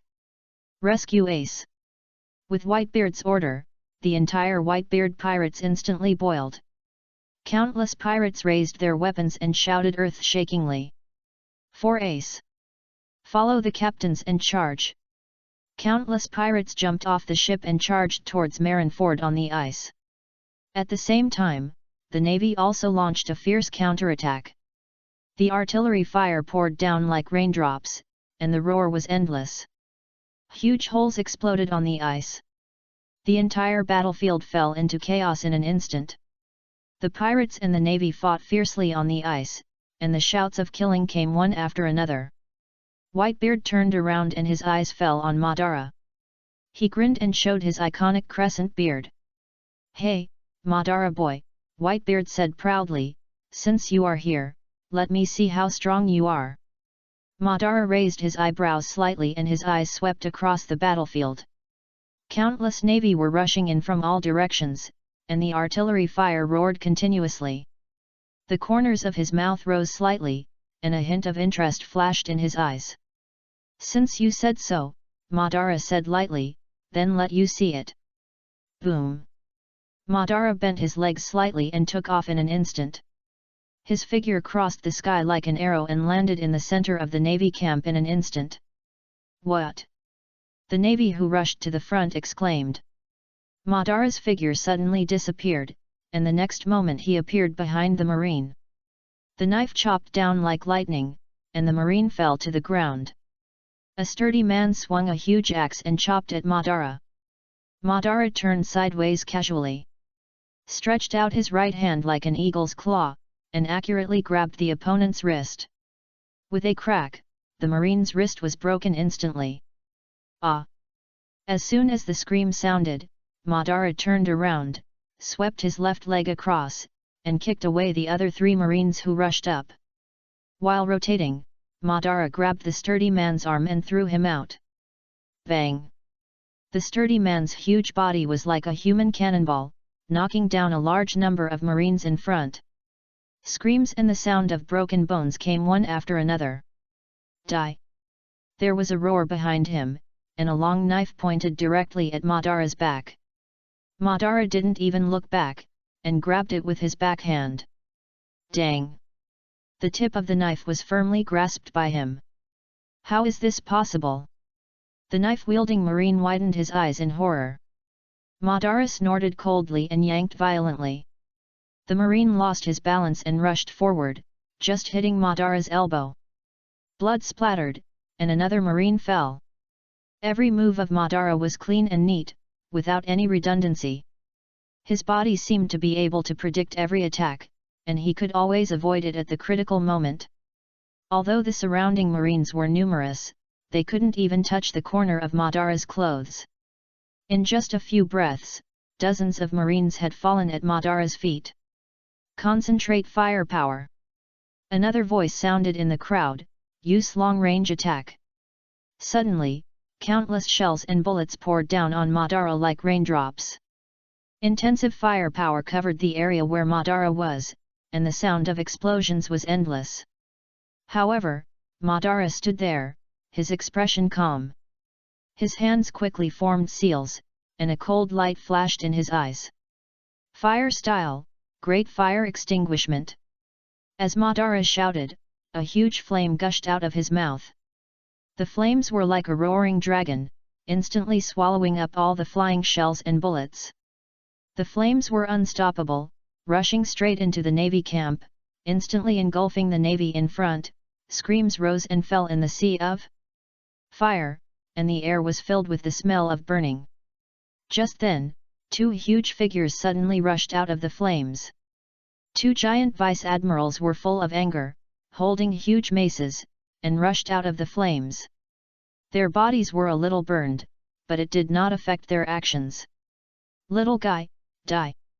One of the giants roared, and the mace in his hand smashed down on the top of Madara's head. Another giant followed closely behind, and the two huge maces almost covered the entire sky above Madara's head, and smashed towards Madara with a whistling wind. Ban looked up at the oncoming attack, with a scornful smile on his lips. There was no panic in his eyes, but excitement flashed. Boom! Two huge maces smashed down heavily, raising billowing dust. The ground shook violently, and the surrounding navy soldiers were knocked to the ground by the shock wave. "Well done!" Someone cheered in the crowd. However, when the dust gradually dissipated, everyone opened their eyes wide in surprise. "I saw a layer of blue skeleton covering Uchiha Madara's body." "What?" The two giants widened their eyes and looked at the scene in front of them in disbelief. They used all their strength to attack, but were easily blocked by this sudden skeleton. A devil fruit user of the mythical beast.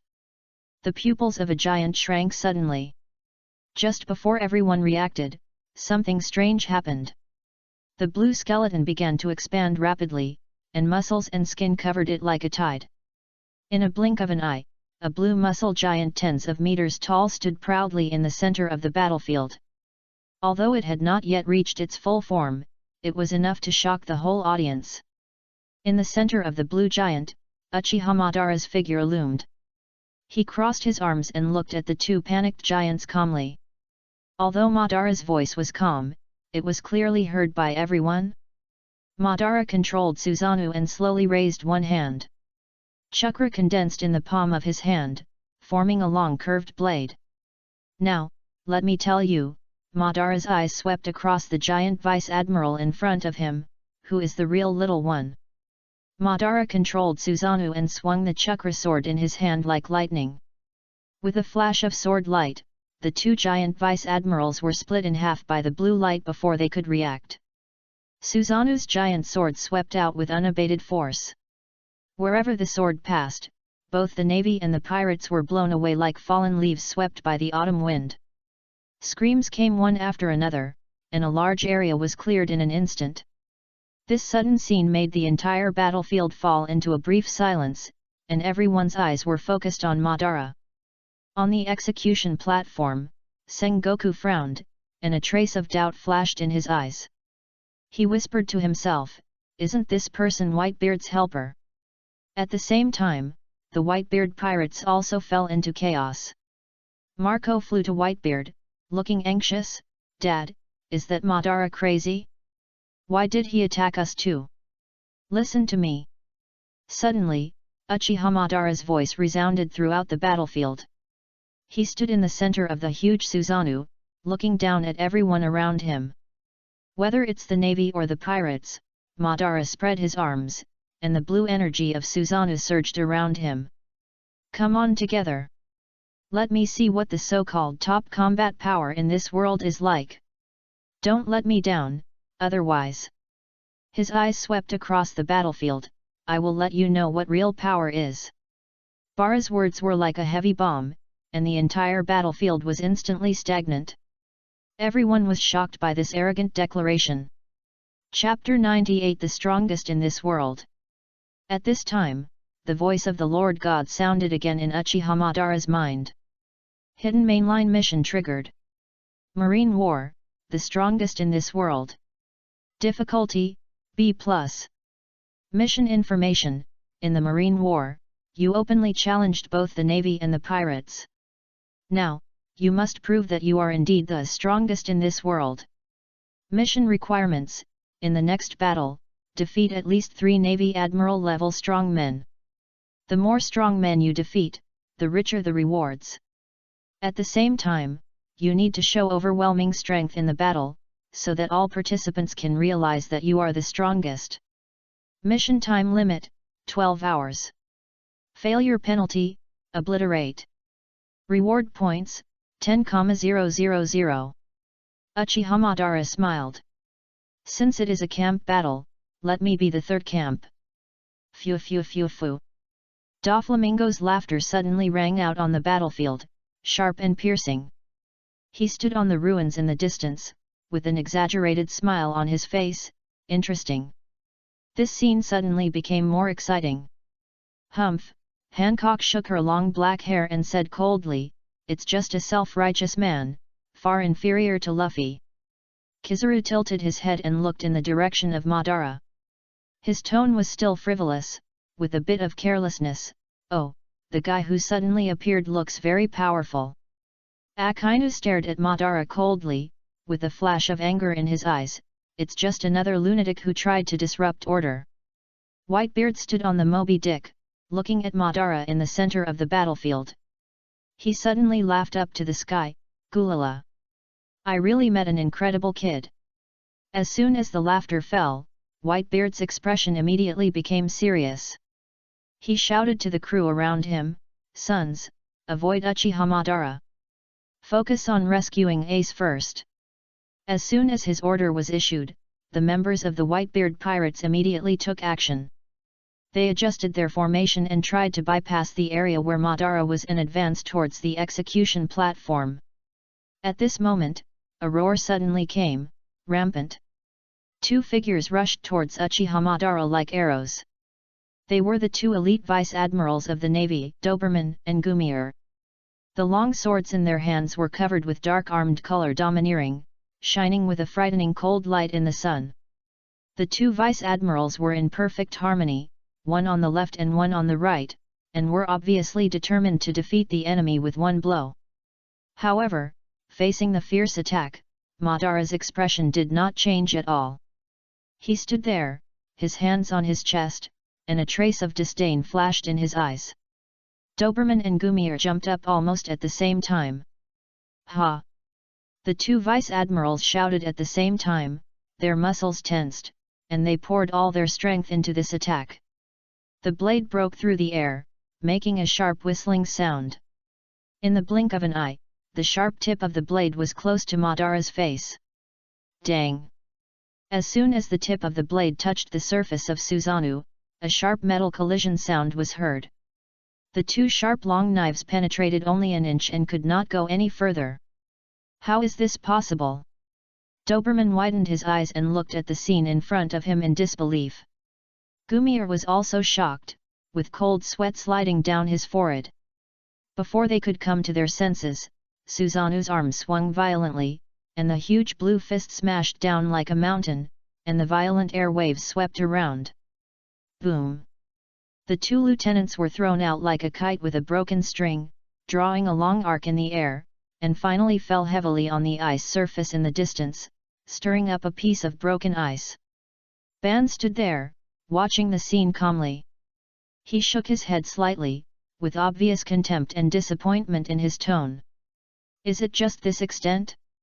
It seems that the elite of this world is no more than this.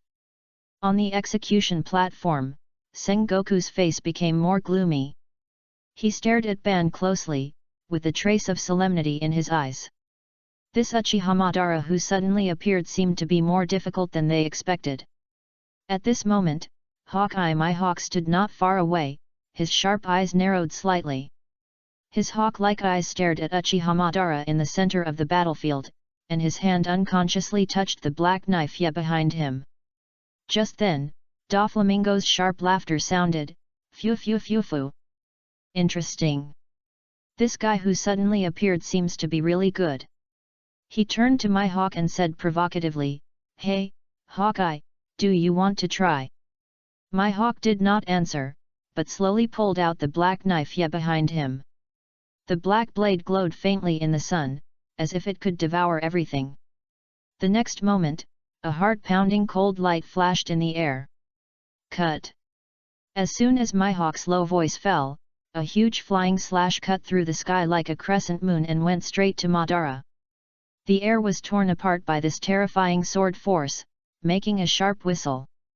This slash was as powerful as a bamboo, and wherever it passed, the solid ice surface was easily cut like tofu, leaving a bottomless gully. The sea surface fluctuated violently, and huge waves tens of meters high were raised in the distance. The world's #1 swordsman has taken action. The surrounding navy and pirates shouted and retreated, fearing that they would be affected by this terrifying sword energy. Facing the unstoppable attack of Hawkeye my hawk, Uchiha Madara's eyes flashed with interest. He waved the arm of Susanoo, and the curved blade in his hand met the earth-shaking slash. Boom! The two forces collided, causing a deafening explosion. The airwave spread around like a substance, raising a gust of wind. The surrounding navy and pirates retreated one after another, and some of the weaker ones were even knocked to the ground by this air wave. However, to everyone's shock, the curved blade condensed by Madara was destroyed in this attack. Blue energy fragments flew everywhere. Interesting, Madara said with admiration, the attack power is really good. Before he finished speaking, Susanoo's waist suddenly fluctuated, and a huge long sword emerged. Susanoo stretched out his hand and slowly pulled it out. The blade exuded a faint blue light, as if it could split the sky and the earth. Madara swung the long sword fiercely, and a sword energy twice as strong as Hawkeye's slash instantly cut through the sky and rushed towards Hawkeye. What? Hawkeye's pupils shrank sharply, and he shouted in disbelief, "Flying slash!" Seeing that the terrifying sword energy was about to come, Hawkeye held the black blade knight tightly with both hands and took a defensive posture. Dang! The sword energy hit the black blade knight heavily, and a deafening metal collision sound broke out. Hawkeye only felt an unimaginable huge force coming, and the whole person involuntarily stepped back half a step, leaving a deep footprint on the ice. After stabilizing his body, Hawkeye stared at Madara with a solemn expression, and a trace of shock flashed in his eyes. No. This is not a flying slash at all, but a pure wind pressure. There was silence on the battlefield. Everyone was shocked by this amazing confrontation. The attack of the world's #1 swordsman was so easily resolved and counterattacked, which was far beyond their imagination. Madara stood in Susanoo, looking down at my hawk, with excitement in his eyes. Yes, you are much better than those trash. But this is not enough. Tisk. Doflamingo secretly smacked his lips. It seems that this time a tough guy has come. As soon as the voice fell, a strange wave suddenly came from the air. I saw Kizaru slowly stand up, and his iconic lazy expression became particularly serious at this moment. Oh my, Kizaru dragged out his voice, with a hint of helplessness in his tone, it's not good to be so arrogant. Chapter 99 complete. Susanoo. Before he finished speaking, Kizaru's figure suddenly disappeared from where he was. A dazzling golden light flashed, and he appeared directly above Madara. Madara looked up at Kizaru, who suddenly appeared. A trace of surprise flashed in his eyes. So fast. Kizaru looked down, raised his right hand, and a dazzling light began to condense on his fingertips.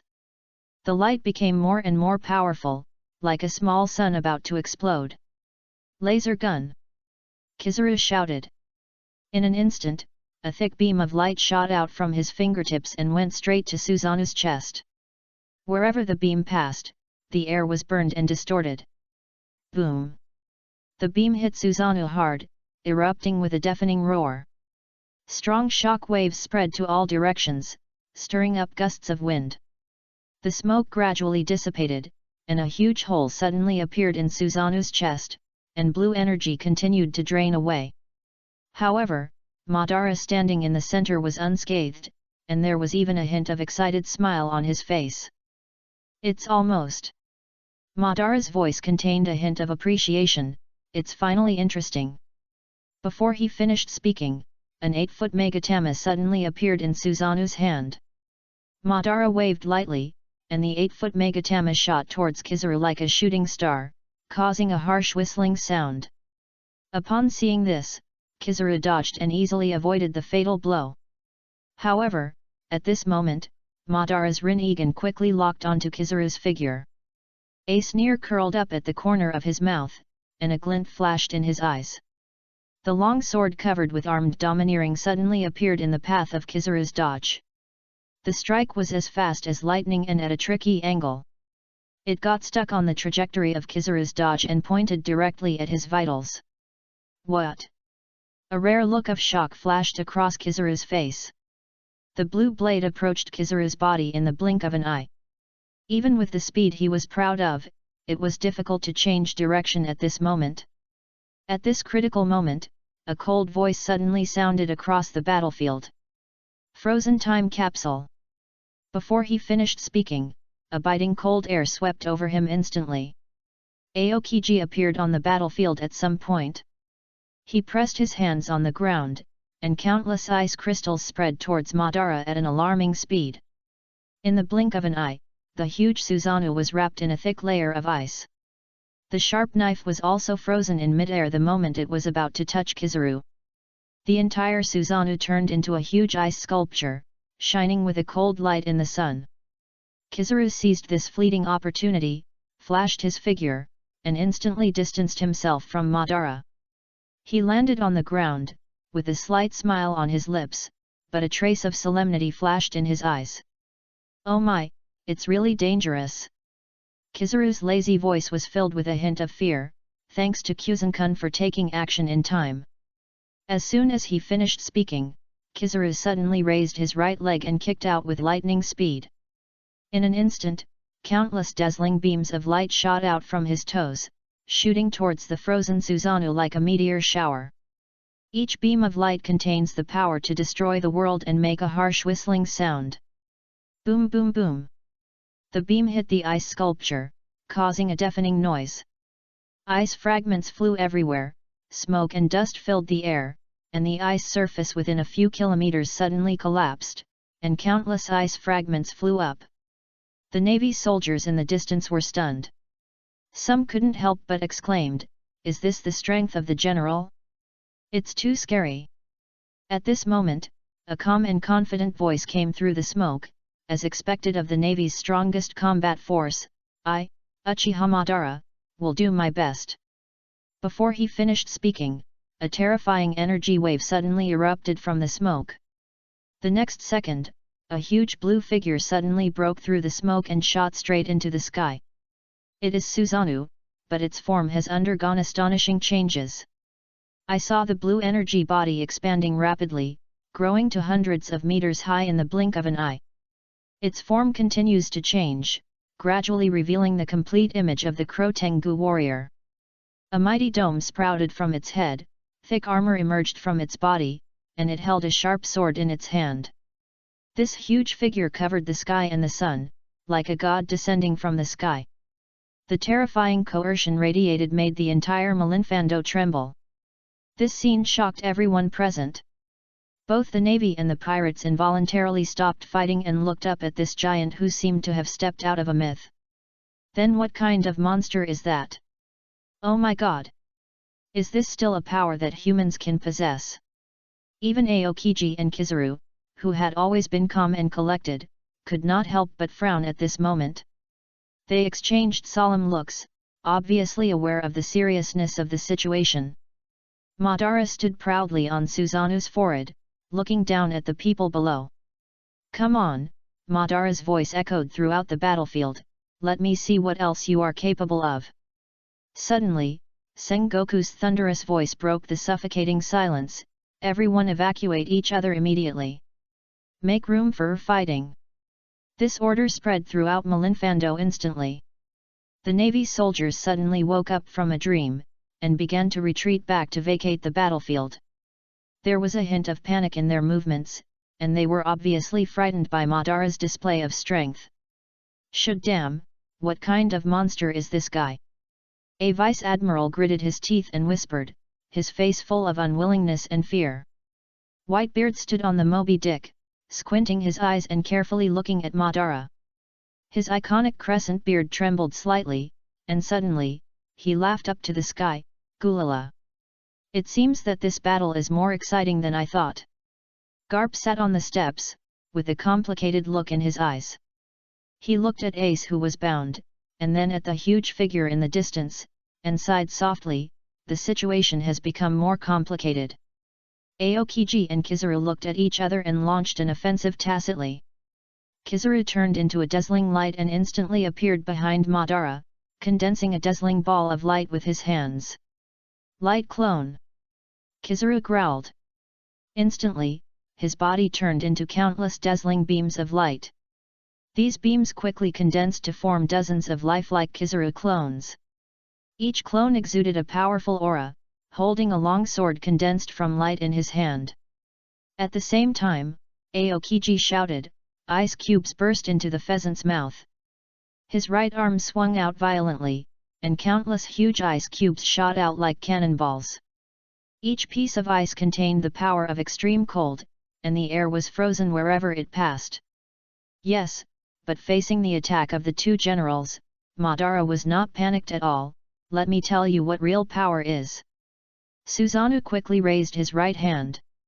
The complete Susanoo has the power to destroy everything in the universe with one blow. Before he finished speaking, the huge long sword had already been swung out. Wherever the blade passed, the air was torn apart, emitting a sharp whistle. A shocking sword energy whistled out, and wherever it passed, the ground was shattered. Kizaru's light clone was instantly chopped into pieces, turning into dots of golden light and dissipating. Aokiji's ice was even more vulnerable, and was shattered by the aftermath of the sword energy before it got close. The sword energy continued to move forward and attacked Aokiji's body directly. Aokiji's pupils shrank suddenly, but it was too late to dodge. Boom! Aokiji's body instantly turned into countless ice crystal fragments and scattered all over the ground. However, Madara's attack did not stop there. The sword energy continued to move forward and went straight to the Navy headquarters. Everyone looked at this sword energy that was enough to destroy everything in horror. Zhang Guo stood on the execution platform, looking at this scene with a solemn expression. He knew that if this attack was implemented, the entire Navy headquarters would probably be destroyed. Chapter 100. You mean, this is your domain? Just when the sword energy was about to hit the Navy headquarters, a majestic momentum suddenly erupted from the execution platform. Zhang Guo suddenly stood up, put his hands together, and his body began to undergo amazing changes. A golden light suddenly appeared, dazzling, and instantly enveloped the entire execution platform. In an instant, Zhang Guo's body expanded rapidly, and in the blink of an eye it turned into a golden giant Buddha more than 10 meters high. The Buddha statue was solemn and dignified, emitting golden light all over, as if the real Buddha had come to the world. Buddha's impact. Zhang Guo's voice exploded like thunder. The giant Buddha pushed forward with both hands, and an invisible shock wave whistled out, facing Madara's sword energy. Boom! The two forces collided violently in mid-air, and a deafening roar erupted. The air wave spread around like a substance, setting off a huge wave. The surrounding buildings were shaky under this force, and many had already collapsed. The sword energy was forcibly blocked, but the impact of the Buddha could not completely offset this force. The two energies were deadlocked in mid-air, and a dazzling light burst out, illuminating the entire Marineford. The smoke and dust gradually dissipated, and everyone held their breath and stared at the center of the battlefield. The golden Buddha statue of the warring states trembled slightly, and Madara's sword energy was successfully blocked and failed to break through the defense of the warring states. Sengoku stared at Madara and said in a deep voice, "Who are you? Why do you want to intervene in this war?" Madara stood on the top of Susanoo and looked down at the warring states. There was a bit of playfulness in his voice. "I have already said, let's see what the top combat power of this world is like." Warring this, Zhang Guo frowned, and a trace of anger appeared in his eyes. "Uchiha Madara," he said in a deep voice, "you are an unstable element to the whole world, and our navy will definitely take you down today." Having said that, Zhang Guo was secretly anxious in his heart. He knew very well that after today, the navy would never have the opportunity to gather so many elites again. A quick battle must be decided. He turned and whispered to the adjutant beside him, "Turn off the live broadcast." The adjutant was stunned and asked cautiously, "You mean?" Warring states replied, the opponent's combat effectiveness will already shake people's trust in the Navy. We can't let the world see the plight of the Navy. At this time, people all over the world witnessed this earth-shaking battle through the live broadcast. Countless viewers held their breath and looked at the mysterious strong man named Uchiha Madara in shock. They witnessed with their own eyes how this stranger easily repelled the Navy elite and even had a combat power that exceeded that of the Navy Admiral. People's faces were full of disbelief, some were terrified, and others were excited. At this moment, the whole world seemed to be shocked by this sudden appearance of a strong man. However, just when the audience was looking forward to seeing more exciting scenes, the live broadcast was suddenly interrupted. Only a snowflake was left on the screen, and everyone was stunned and at a loss. In the tavern, on the street, in the square, people's heated discussions were heard everywhere. What's going on? Why suddenly gone? Is the Navy in trouble? Who is that Uchiha Madara? Why is he so strong? All kinds of speculation and discussion spread like wildfire among the people. This sudden interruption has caused more speculation and worry. At the same time, the battle continued on the battlefield of Marineford. On the battlefield, Aokiji's figure appeared like a ghost at the feet of the huge Susanoo. Frozen moment. Aokiji's deep voice sounded.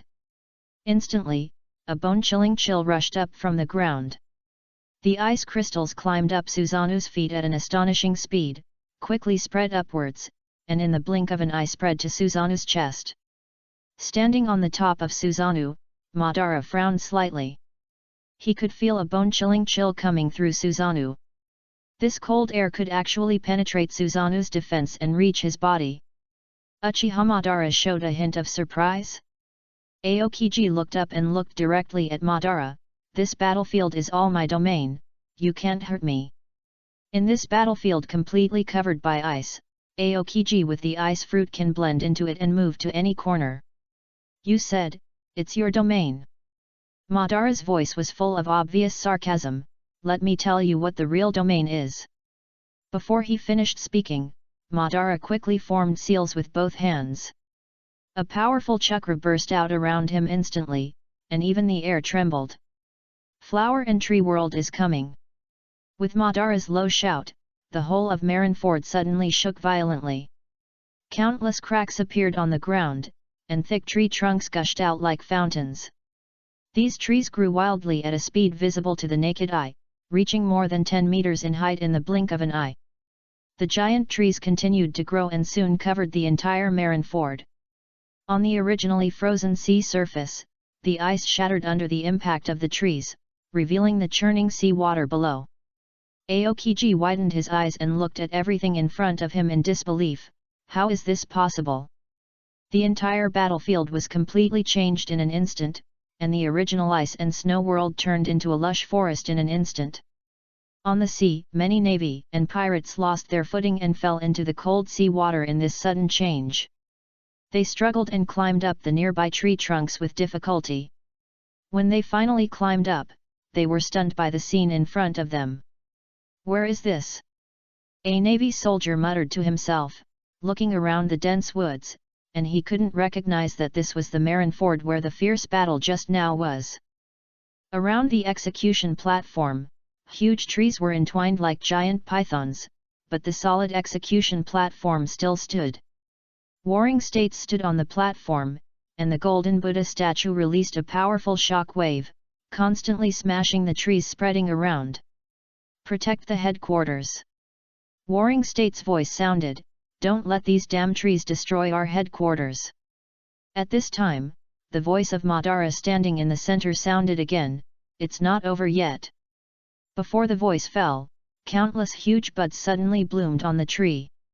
These buds opened quickly, releasing a large amount of yellow powder. Seeing that the situation was not good, Kizuru flashed and turned into a dazzling light and soared into the sky.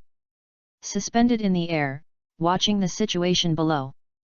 The powder spread rapidly like smoke and soon enveloped the entire battlefield. Aokiji reacted very quickly. He realized the danger instantly and shouted loudly, "Don't breathe, it's paralysis powder." However, his warning came too late. The surrounding navy and pirates had inhaled a large amount of powder before they could react. Their movements suddenly became slow, as if their bodies were bound by invisible ropes. "Damn, I can't move," a navy soldier gritted his teeth and said, but his voice also sounded unclear. The battlefield suddenly fell into chaos. Countless people struggled to get rid of the paralysis effect, but in vain. Even those powerful senior generals obviously felt that it became difficult to move. Chapter 101 Akainu made a move, Super Heavenly Impediment Star.